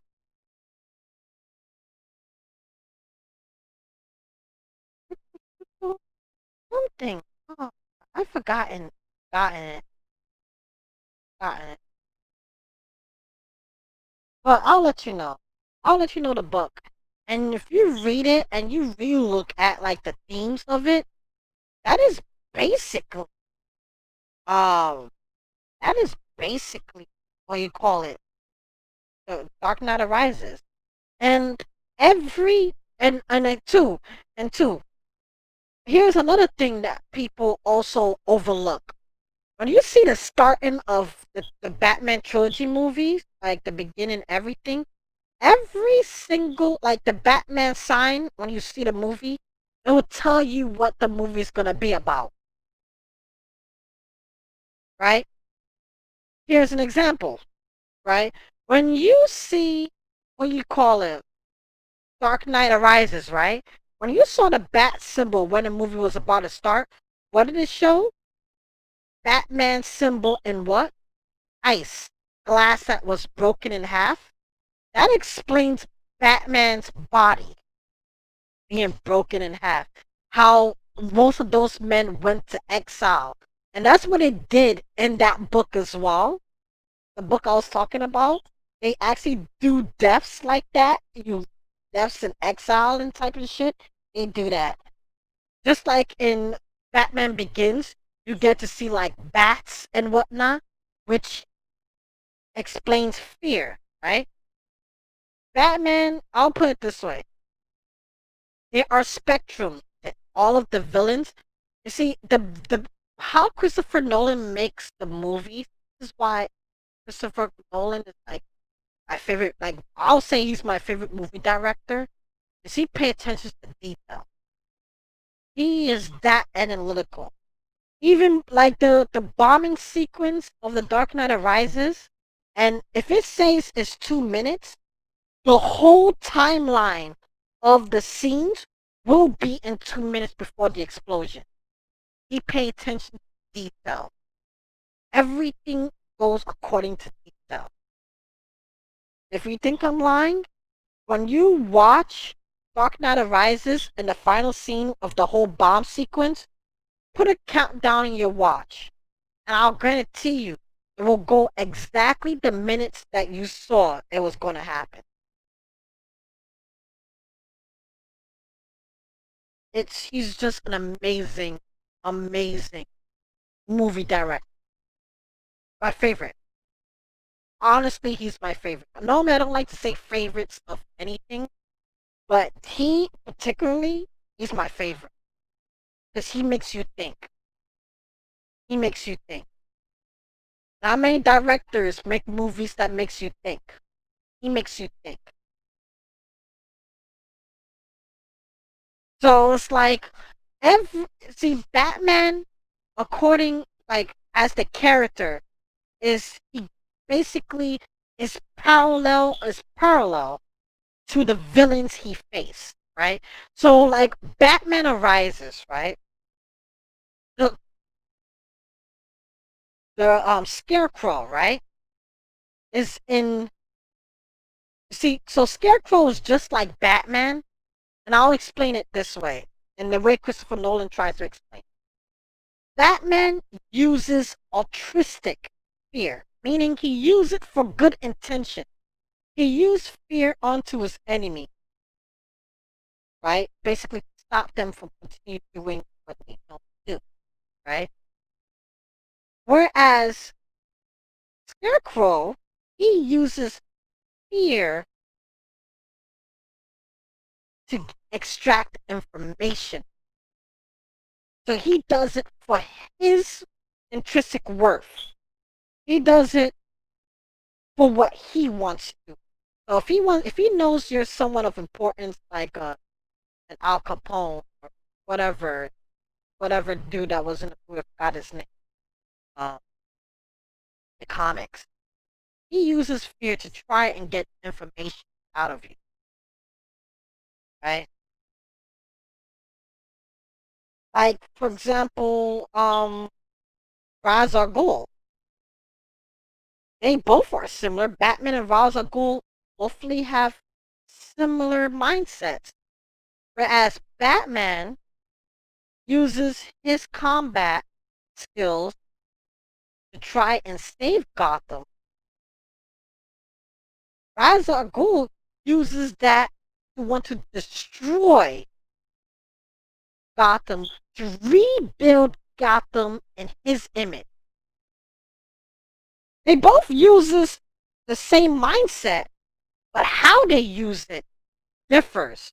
One use it to try and deter violence. The other one use it to incite violence. That is what makes Christopher Nolan perfect. How he uses each character as a mirror to each other is something that people, when they watch, they don't think. Like Joker and Batman. They're both the same sides of the same coin. The difference between Joker and Batman is for order, Joker is for chaos. They're both within the same spectrum of things, but one fights for order, and that's why the Joker and Batman, they can't really live without, because they basically are the same. Just that the philosophies between the two of them differs in terms of how they use their power. Joker uses it in terms of chaos, anarchy, and Batman uses his power for order and justice. But they all do it outside of the system, which is the police system, the law system. But they both psychopaths. And this is what makes me so interested in his movie. See?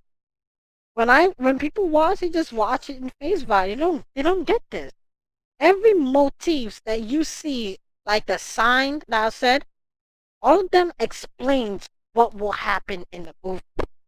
Just that little symbol, Batman symbol, how is being explained what the movie is going to be like. Right? the first one, Batman Begins, you see the Batman symbol with bats flying right at to the screen, which means it's gonna be, the theme is about fear. How you use fear as a weapon, right? Batman uses fear as a weapon to try and deter violence so that violence can stop, right? Whereas Scarecrow uses fear to extract information from his foes or from even good folks. Because he likes to use fear. He's really scared of living life out of it to really harm you. Use it to harm you. Right? And then the what do you call it? I forgot oh, the one for the Dark Knight, you see a blue smoke on the Batman symbol, which talk about explosion, bombs, destruction, and that's Joker. Joker's all about chaos, and that explains it in the symbol. And then the Bane's one is ice being cracked, which talk about Batman being broken after the loss of Rachel Dawes, his love interest, and how he learns to become the hero he is. That is the beauty of Christopher Nolan. And if you don't believe that, I see a lot of smart people also connect those two. When I first watched all three at once, I began to understand and stop it at key points, just paying attention to stuff. And it hit me. Everything I watch, it just hits me. I'm like, whoa, I was not thinking of this.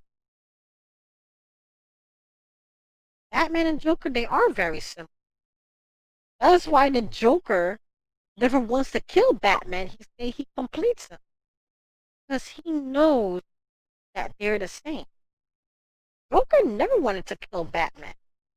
He wanted to show people in Gotham that even the high and mighty could be corrupted. That if anyone is put in a scenario where they have nothing, if their only option is to create chaos to make money, people are going to take it. Even today as a whole. If right now all of these big rich folks lose everything, they're broke as fuck and they have to be home, and they can figure out ways to rig the system to make money, I guarantee you they would take that option. And that is what Joker is trying to explain. Not that explanation, but that we as people are our own worst enemy. And that is what he tried to teach Batman. And if you ever heard of the game theory, you should do some research on the game theory. Yes, exactly. He wanted to force Batman to be just like him. To show people in Gotham that there is no hope left. That if you're putting hope in Batman to try and save you for all your problems, he's a man. He could be corrupted. He just needs someone to get him to there. And that's where Joker comes to play. I hope that makes sense, right? I hope that makes sense. That's what I'm saying. Each villain plays the strength of the character. So each villain mirrors Batman in all of Christopher Nolan's movies. They mirror each other. They mirror each other.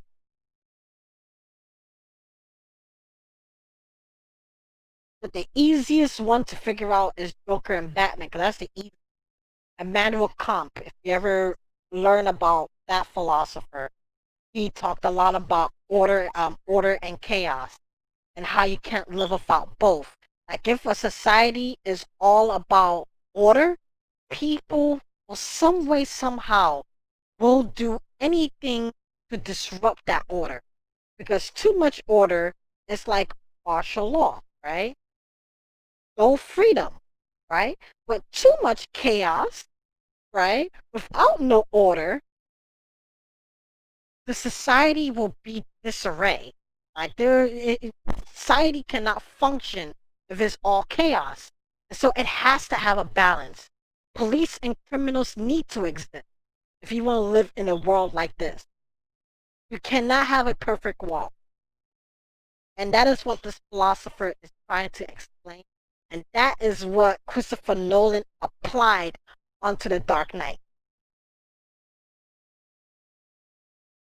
That is exactly what is applied in The Dark Knight.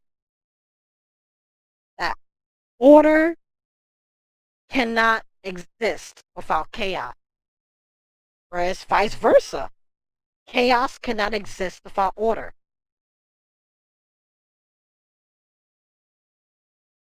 They're all two sides of a coin. That's it. See, deep thoughts, analogies, right? Deep thoughts. Deep thoughts. See? How many people put that shit two to two together? Just watch the theatrics and just enjoy the movie as it is. No, I'm constantly thinking.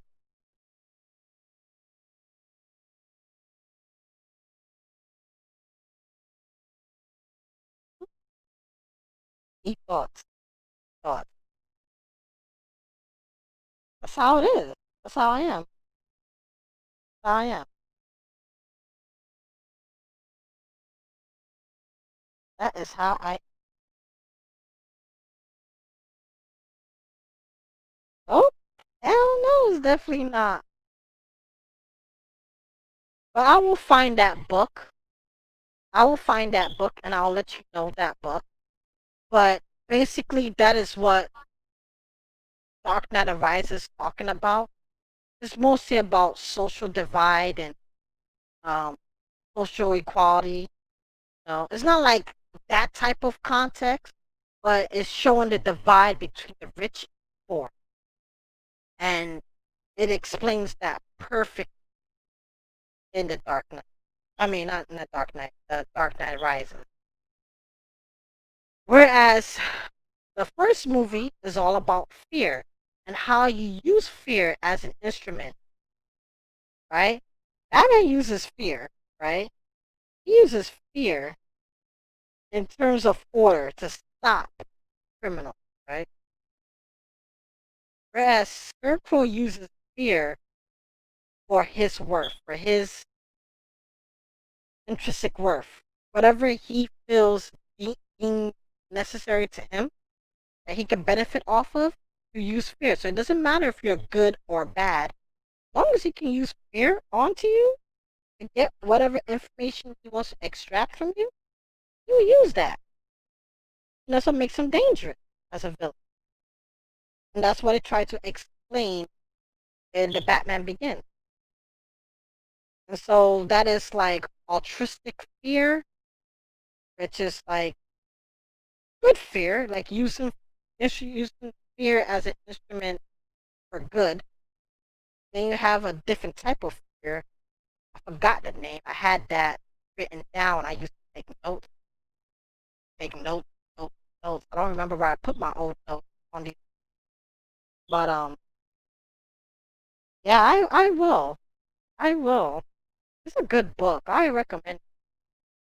I call it.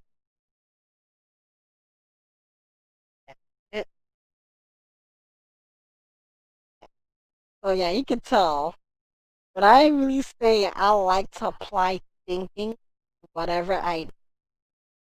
You now understand why. I can talk about shit like that, and you'd be like, "God damn, I didn't really think of this shit." Okay, I see. I get it now. That's just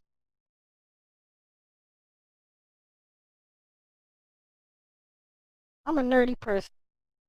I'm a very nerdy person. Nerdy as fuck. People will look at me and be like, "Oh my gosh, she's just that." It looks like those type of pretty, uh, dumb blonde type thing, right? All just pretty but no substance. And the other thoughts are like, "Oh, okay." There's more to her than the eye, you know?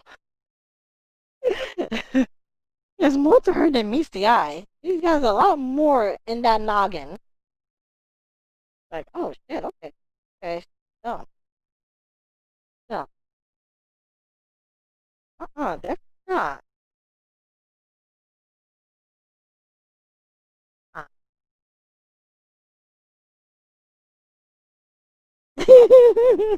He said, hell, I like a roundhouse kick. Hell yeah, do that shit. 8. Yeah.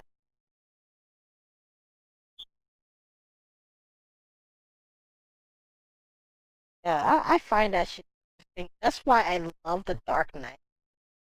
This is proof, though. You can't have a society where it's all about order, right? Look at what's happening now. He's running shit. I mean, it's like crazy how much power they have, and a lot of people fighting and destroying police cars and shit, burning and just fighting all over the place, tear gassing all over the place in Chicago and shit like that. And I'm like, God damn, crazy over there. I was watching those shit on TV. I'm like, God damn. But if we have all chaos, society cannot function. Everywhere is going to be destroyed. Then it's just nighttime, people raiding your store. You lose everything, right? You can't live there. You just move out of the place. You want to move to a place where it's balanced or where you perceive that's perfect. Well, no matter what, you can't live without the two. Order and chaos will exist in any country, no matter where you go. There's always going to think about it.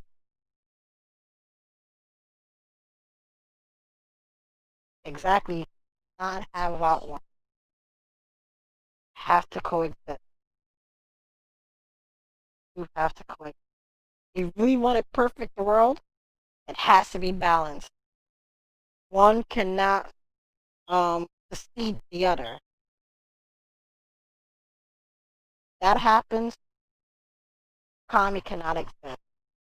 This can't. Society cannot. Economy cannot exist.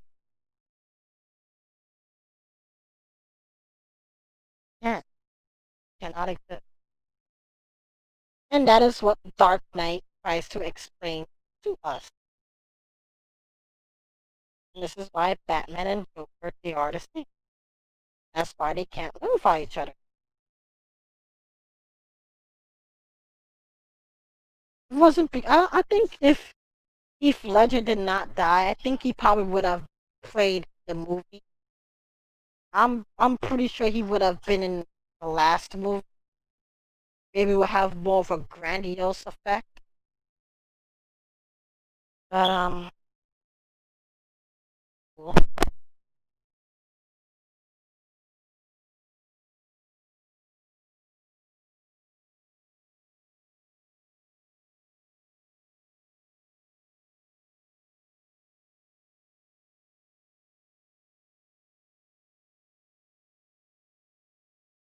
You can tell I like Christopher Nolan. Fuck.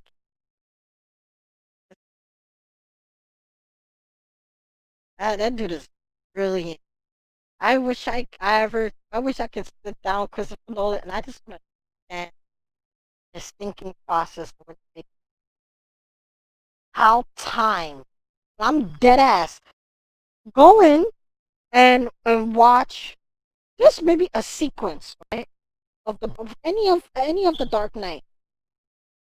And do just use a stopwatch or whatever, a timer, and look at the time that it says that the bomb will happen. If it say the bomb will happen within 2 minutes.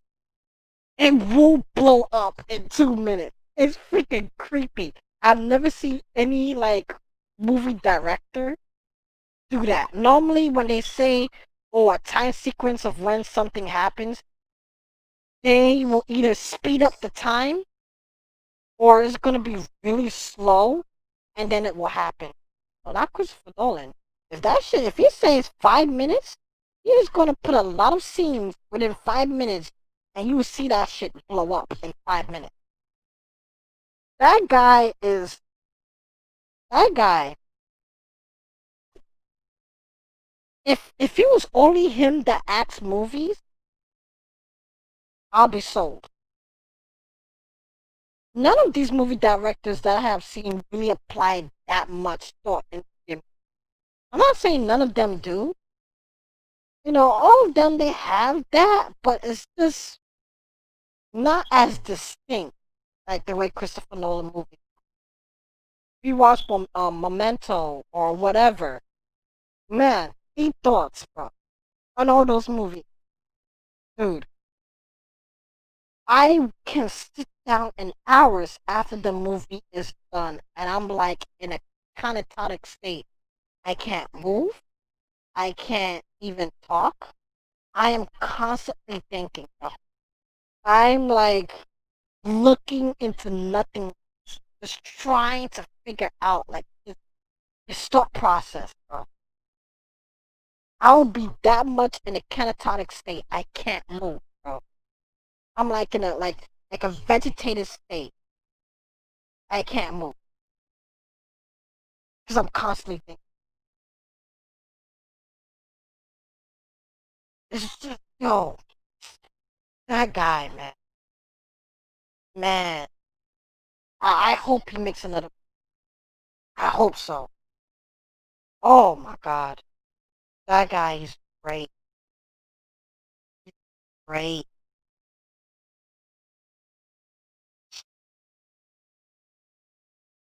That guy, great.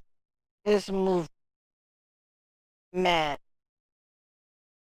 But if you're someone who just want to watch movie for theatrics, don't give a fuck, just want to see it for just the face value and have fun, then hey, go and watch, James Cameron, or go and watch movies from Steven Spielberg or something. They'll give you face value type shit most of the time. They don't really give much thought provoking movie.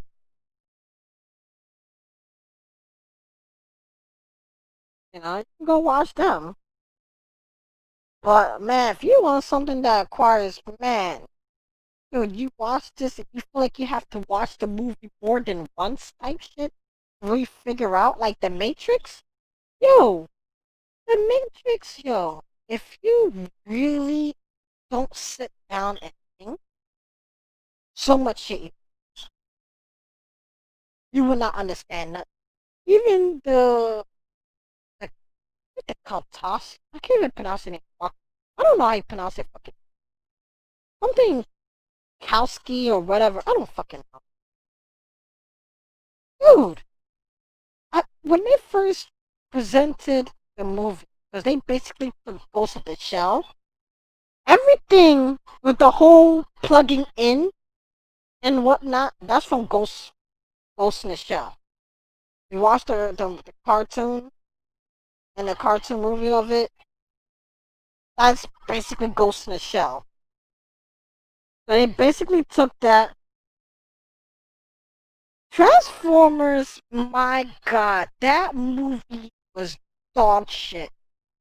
To this day, I have people talking about how great Transformers is. I'm like, what? What is great about that movie? Only what? Cars transforming, explosions all over the place, which a lot of people coined the phase, coined the term, Michael Bayism. Because explosions need to be everywhere with Michael Bay movie. Transformers was dog shit. Man, you give me that movie, I will guarantee you, I will throw that movie right at that person's face, or I'll throw that shit in the trash if I don't want to incite any form of violence or not reap the repercussions for my actions. I will throw that shit onto someone's face. Don't even pass me that movie. Not the one, not the two, not the three. I don't give a fuck. Don't even just give it to me. That movie is straight garbage. Now, if I was just looking at it from a 1-to-1 ratio, fine. The theatrics was not bad, right? But the story sucks.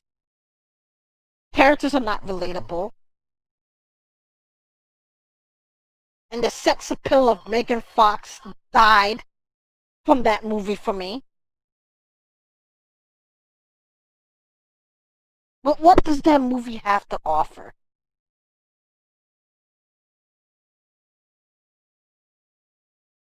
And you see bold ass Tyrese looking darker than the Dark Knight himself. Look out of here. Oh, I don't even want to talk about that movie. Fast Cars. I love cars. True, I love cars, but come on, bro. There could have been more to that movie. I feel bad to say that. I should have never said that about Tyrese. That is fucked up. I'm just mad. Just me talking about this movie get me mad. I'm saying some fucked up insults. I should not say that. I should not say that. I said this dude looking at Tyrese bald ass looking like Dark Knight himself. Darker than Dark Knight himself. So that is messed up. It's messed up. You don't say that. You don't say that. Don't say that. That is messed up.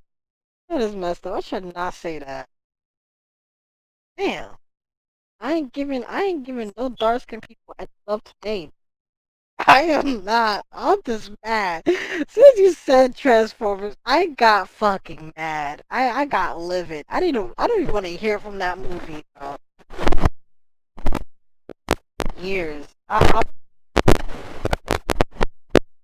Yeah, I'm cold. I'm sorry. I did not mean to be that cold. I'm just mad. As you just said that movie's name, I just got upset. I didn't want to hear that movie's name. I do not like that movie. I do not like that. I don't like none of them. And it gets worse as they continue making sequels for it. It gets worse. The first one to me was the best. I know many people are like, oh no. The second, no, the third one. No, the first one for me was okay because what you see from the first one applied to the rest of them. Nothing different. Nothing different. Yo, Nana, what's up though? How you doing? Good, Nana. I know, right? Gameplay status. Damn, Nana, I thought you liked to hear some nice ass deep thoughts. You miss a lot of like deep provoking conversations, bro. I was talking about the Dark Knight.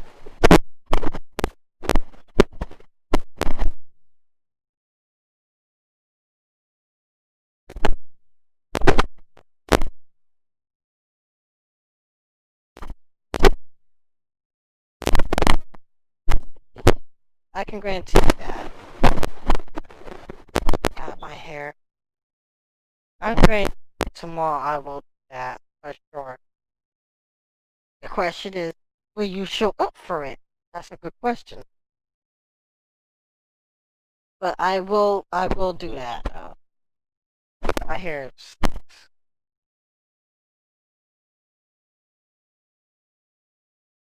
Trust me, Niner. Trust me, love me. I will do that tomorrow, I promise. I will do that tomorrow. Tomorrow I will stream. I don't know if Connie or Miguel will stream early. I know Connie just finished Last of Us 2. Thank God. I just didn't want any more to do with the game. Like, I'll put it this way. Last of Us 2 story isn't really bad. bad, right? Right? It just teach you the lesson of like revenge and how revenge ends ends up like basically ends to misery, right? The more you succumb, gain the closure. God, there. It's not really bad. It's just the way it was told. And it's like, I'll put it this way. I'll put it this way. If you like Abby, right? Let's just forget about Noel's death. I know that Joel was going to die. I know he was going to die, right? Dude, what he did in Last of Us 1, he was not a saint. So if he were to die, I wouldn't have given a fuck. I don't care what anyone says. I know people are going to hate me for what I'm about to say. If he were to die in Last of Us 2, I wouldn't care. It's justified. The things that he done in Last of Us 1, he did a lot of fucked up shit in Last of Us 1. Okay? That's not the problem. It's how he died is the problem. For me personally. Right? A man who 22 years after Last of Us 1 already understand the street smarts of not trusting anyone, not telling your name and not discerning anything, knowing that you have people that want you dead because of the things that you have done prior. You're having your stupid brother Tommy saying, well, hey, I am Tommy and this is my brother Joel. They didn't know how you look like. They didn't know Joel. They didn't know who he was. They know because Joel killed Abby's father, which she was one of the head of the Fireflies, I believe. And they was going to kill Ellie to extract, her blood because she's immune to the disease. And they did not disclose this with Joel or Ellie. They did not disclose that they're gonna kill her off. So what did Joel do? What did Joel do? He took our motor sensor in our body, the fight and flight response. Man, the man lost his kid. He lost his wife. He sees Ellie as a way to redeem himself. Do you think he want to lose a second child? Fuck no. He did what he thought was right. And this is what, makes Last of Us 1, even though I'm not the biggest fan of the game, right? But at least in terms of narration, I respect. Because that can be anybody. If we're put in a situation like that, and you want to make up for all the wrongs that you've done in your life, I know this is the only shot to do it, and now somebody is trying to strip that away from you, and you're going to allow that to happen? Fuck no. You know what I mean? I get the humanity side of Joel on what he did. Sure. Does that make him a saint? Fuck no. He's guilty. Anybody else. Dude is evil as hell. So him dying to me, I felt it was justified. Right? I knew he was going to die. As soon as they was going to make Last of Us 2, I knew he was going to die. It's how he died that bothers me. Right? I'll put it this way. If the game would have given us more of Abby, right? More of Abby in terms of who she was. They did it in the game, yes, but early on in the game, not late in the game, but early on in the game to introduce us, to make us understand who she really is early on before killing Joel. don't think the game would have gotten a lot of backlash the way it received now. No, you just introduce a new character, and that new character that you was playing is the same one that you used to kill a beloved character that all of us know and love. How do you expect the fans to react? Right? It's just, I don't know. I don't want to talk about it before Connie comes in and then he gets all like, no offense, but hurt that I'm just like disrespecting the game, like just playing. But to me, I just felt like,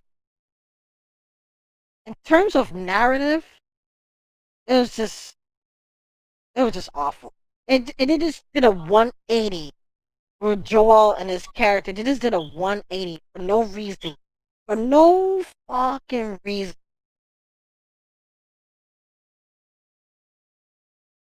For no reason. That's what bothers me. He did this change his character for no reason. Just for a shock and awe. That's it. They need to add a shock value. They need to give a reason for Ellie to do this whole revenge plot. Which, speaking of even the dynamic, they kind of fucked up the dynamic in the two. Yes, I understand that Ellie did want to die because she felt like her life would have meaning if she were to die and could save the world from this disease. And so the reason why Ellie decided to try and get vengeance, not just because she killed Joelle, is that Abby deprived her from basically getting, what's the term, closure from her and Joelle, basically being apart. She was angry at him. She didn't get a chance to make up with him, and Abby stripped it from him. She couldn't gain closure, just like Abby couldn't gain closure from her father being dead, by the hands of Joel. She couldn't get to see him or talk to him for the last. All she found out is that Joel killed his ass, and that was it. So she was looking for him. She don't know how he looked like until Tommy's dumbass said who they were, and guess what? She killed his ass.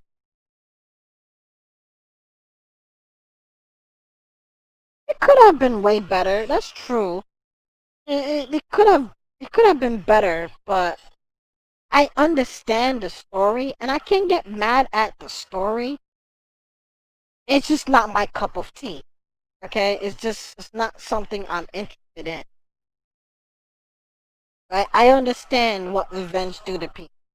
I get it. But you keep beating it, and keep beating it. And the dynamic between compassion and being heartless, all in it, and just keep beating it and keep beating it, bothers me. If you could have tell it in a more subtle way, I would like that. I would appreciate it a lot more. But keep throwing it in our face. Aggressively. Keep throwing it in our face.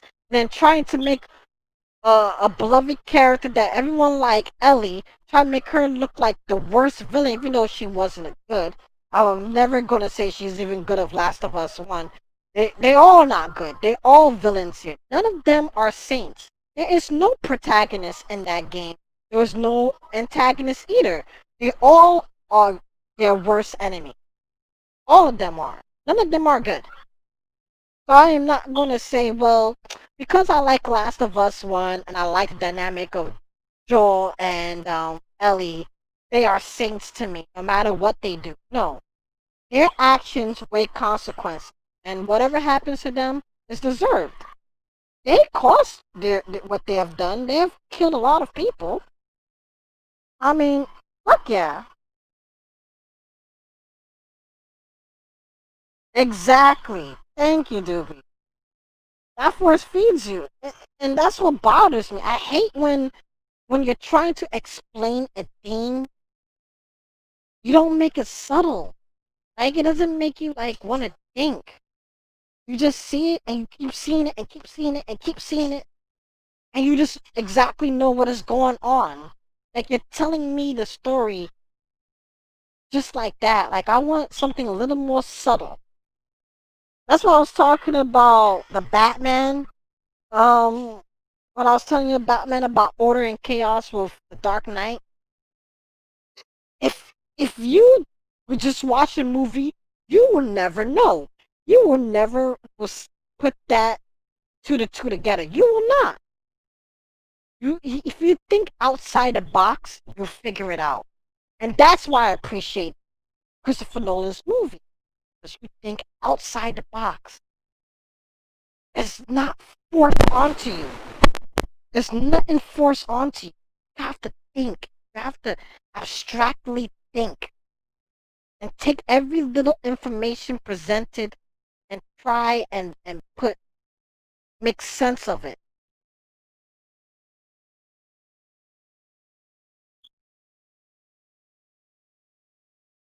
And for that book that I was talking about in the Dark Knight Rises, some of the lines that the character says are from the book as well. So yes, I'm telling you right now, I've read that book so many times when I was in college, and I remember some of the lines, but I don't remember it right now unless I have to think about it. But some of it were in that book. Uh, Exactly. They killed a fucking whole town. So they are not sane. So if they were to make a Last of Us 3 where Ellie dies or whatever, I ain't bothered. I ain't gonna be like people that are gonna cry and bitch because their beloved character died. You see, that is people. You know what I mean? Because they got too attached to their beloved character, they ignore all of the shit that they've done. And that's the thing I'll tell you right now, I don't like about people. You know what I mean? And that's the thing, that's the one thing I don't like is when people just watch things in face value and just accept it. You know,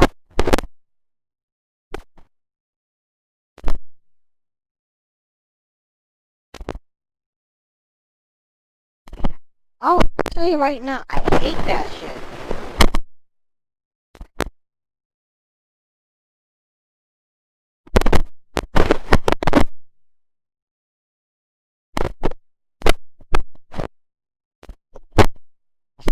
My hair. For me personally,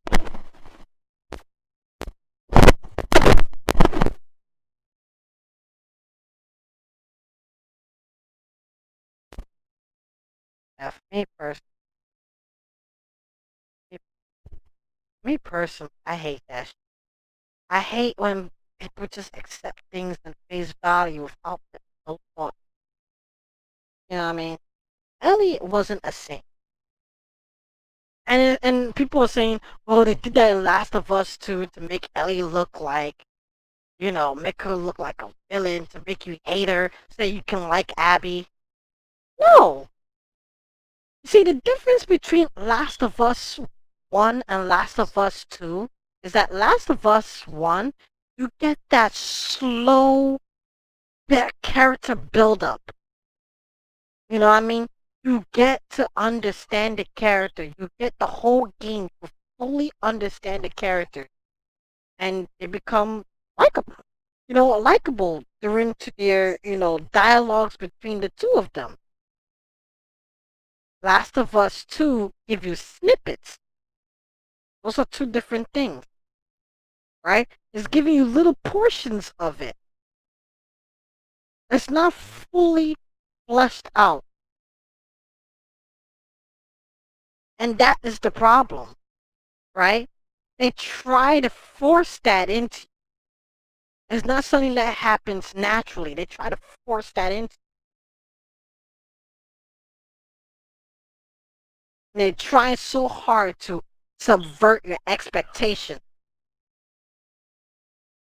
But you're not doing it properly.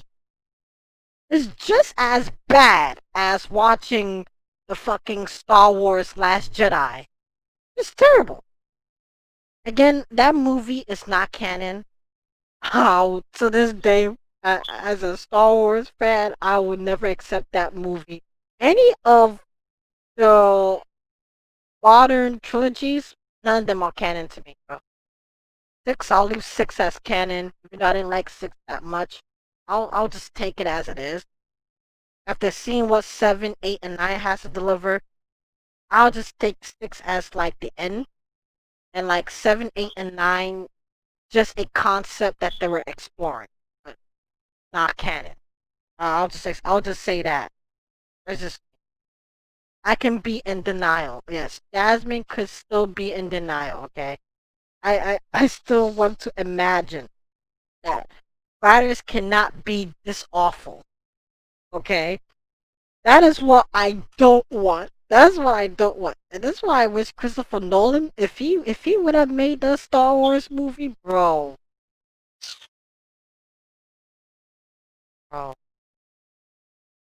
I talk highly of Christopher Nolan because almost all of his movies that he have made makes you question shit, makes you think, makes you want to apply anything that you have learned to try even make more sense to what you're watching, to make it even more interesting. Even if the movie wasn't the most interesting, let's just say the movie wasn't that interesting. The fact that you can think and theorize and keep theorizing, even till this day, I know a lot of people that are still trying to think about The Dark Knight. To this day. And they can be awful, yes. Yes, but I am in denial. I'm just going to remain in denial that Star Wars 7, 8, and 9 is not canon, especially 8. I think it's probably the worst one in that trilogy. And then 9. 7 was bad, but it's acceptable, right? I can accept 7. If I were to accept in the modern day trilogy, 7 I can accept, even though it was bad, but not bad enough that I can just say I'd never want to see it again. If it were to show on my TV, I'm having people that want to watch, I don't mind sitting and watching. But if you tell me to sit down and watch 8, I will say this. If you're that person, I will strongly recommend that you go to another. Because if you're going to try and force me to watching it, I will take my 70-inch and I will throw that shit right at your face as a way of my disapproval of wanting to watch this shit with you. I will legit grab that shit, Hulk style, throw it right at your face. I wouldn't even care about the consequences. My actions will be justified because you're telling me to watch trash. I don't like to watch trash. I don't like to watch movies that have so many plot holes that it will start off something and it cannot continue and try and tell something that is a new thing, a new topic, without having no continuity or nothing. Just start this, stop it, start something new, stop it, something new. And I'm like, wait, so how is this connected to this? Can someone explain? And I'm trying to ask even smarter people than myself to explain. And it's like, there's nothing in the movie give any more context to this. I'm sorry, Jess, I can't help you. But I keep trying to watch. I keep trying to watch as a mad person, trying to understand. But no, it's this plot hole.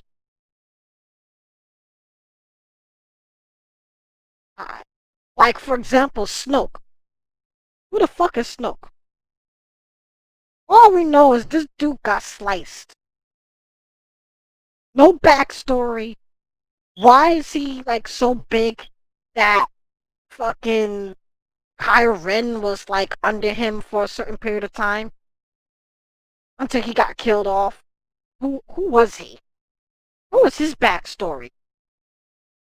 Plot hole number one. He was just there barking orders.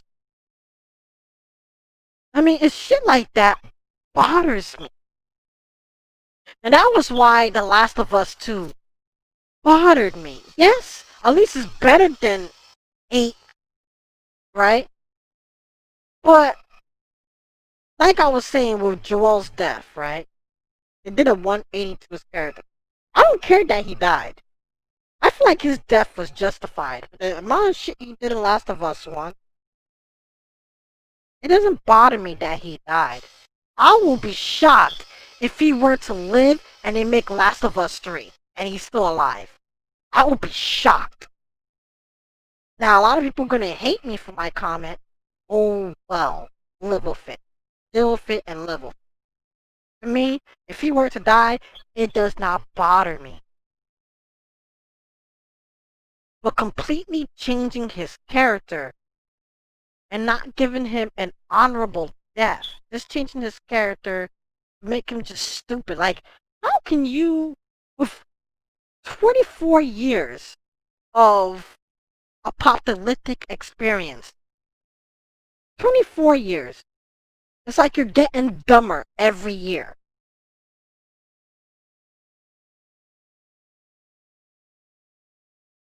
Okay, dude, I'm about to as well.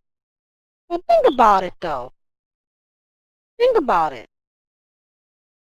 How can you, yo, it bothers me. And this is why I'm thinking and I'm trying to think and I'm trying to try and see if I can justify this. Maybe try and think of it in another way. And I know one asshole will say this. Now, no, trust me. I know what people will say. Well, the reason that was the case is because Joel started to live in a society or a civilization where people were just nice. And so he just tend to drop his guard down. Really? And so my answer to that asshole that would ever give me that comment is, then why do they go and do patrols? They're looking for those animals, but they're also looking for poachers. They're not just looking for those zombie-like creatures or the infected. They're also looking for poachers. But that's gonna harm them. So what makes him decide that he needs to do a 180 to his character and just decide to change his character for the worse to get him killed?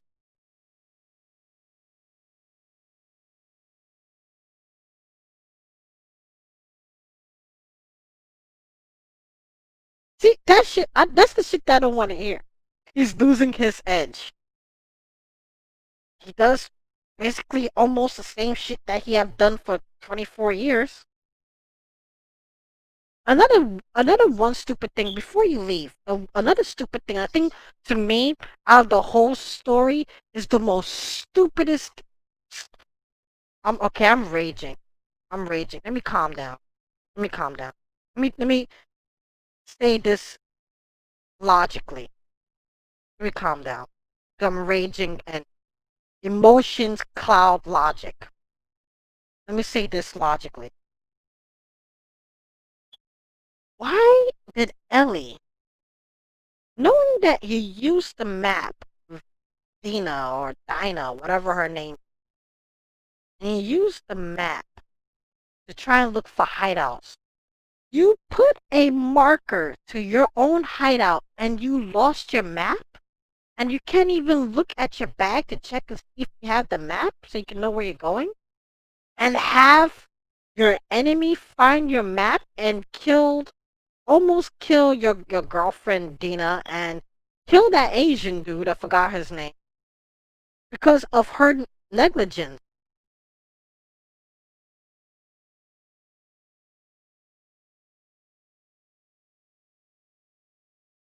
Hmm. You know what? Forget it. Forget it. I'm not even going to talk about that game. That game. Oh, that game. I respect the story. Is it my cup of tea? No. I respect it for what it's trying to say. Right? I respect it. But it's just not my interest. Right? Some people just say, I just hate the game because Joel died. Well, that guy wasn't a saint. Right? He wasn't a saint. Right? He did a lot of fucked up shit. So, you telling me because he died, that's why I don't like the game, to me, it's not a legitimate excuse. I mean, fine, it is a legitimate excuse, it is, but I just think you're just looking at it in face value because you like Last of Us 1. You're probably the biggest fan of Last of Us 1, and so you just cloud your judgment for what he done. I murdered a whole entire fucking hospital by himself. Do you really think that those actions wouldn't with consequences later down the line? You must be the dumbest motherfucker if you think that's never going to happen. I knew this was going to, I knew he was going to die. It's just how he died. How carelessly, with all the street smarts he developed over the years. You slipped up once, which you gave Ellie advice on in Last of Us 1, not to do this or not to do that.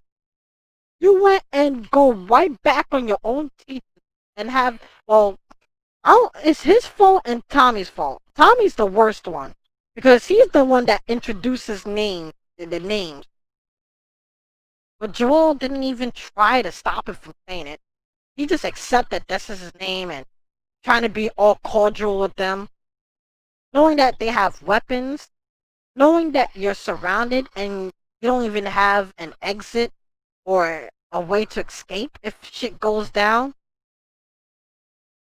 Like, they accepted death, basically. It's stupid. Exactly. Plot behavior change. And that's why I cannot support that. I get the story. Story, not bad, right? It's passable. But it's so forced and beat it onto you to a point where I just don't care. You know what I mean? I understand it. It's just me emotionally and logically don't give a fuck. That's just me. Because of how in your face the story is. I hate that. I hate that. Why not give me the permission to actually think what the story is trying to tell me? Don't tell this shit to me as if I am a dummy. I don't need layman's terms of analogy. No. I need it to be abstract. That I can decipher what it's trying to tell me. Don't tell that shit to me. And that's the problem with modern day movies too. That's a problem with modern day movie. Always trying to beat shit into you. Not giving you a chance to think and try and figure out what this shit is. That's why I talk highly of Christopher Nolan. Because he's very abstract of his movies. I'll leave it off there. I'll leave it off there. I hope you all have a wonderful night. I hope you all do have a wonderful night. I'm getting very angry talking about even Star Wars, talking about Last of Us too. I'm getting angry. That's why I want to cut it short. Because now it's becoming more of an emotional take than a more logical take that I normally am. And I don't like to use emotion in terms of describing something, because that's where bias tends to kick in. And I hate trying to be biased. I try to be fair. That's why I like to be logical. And it's not helping me. The game is not helping me. So I'm just gonna go. I'm just gonna pretend that the game don't exist. I'll pretend the game is not canon. That is an explored experiment that they tried to do but failed. Similar to like the rest of the Star Wars trilogy. I'm just gonna live in denial. That's all I'm gonna do. Thank you very much. Have a wonderful.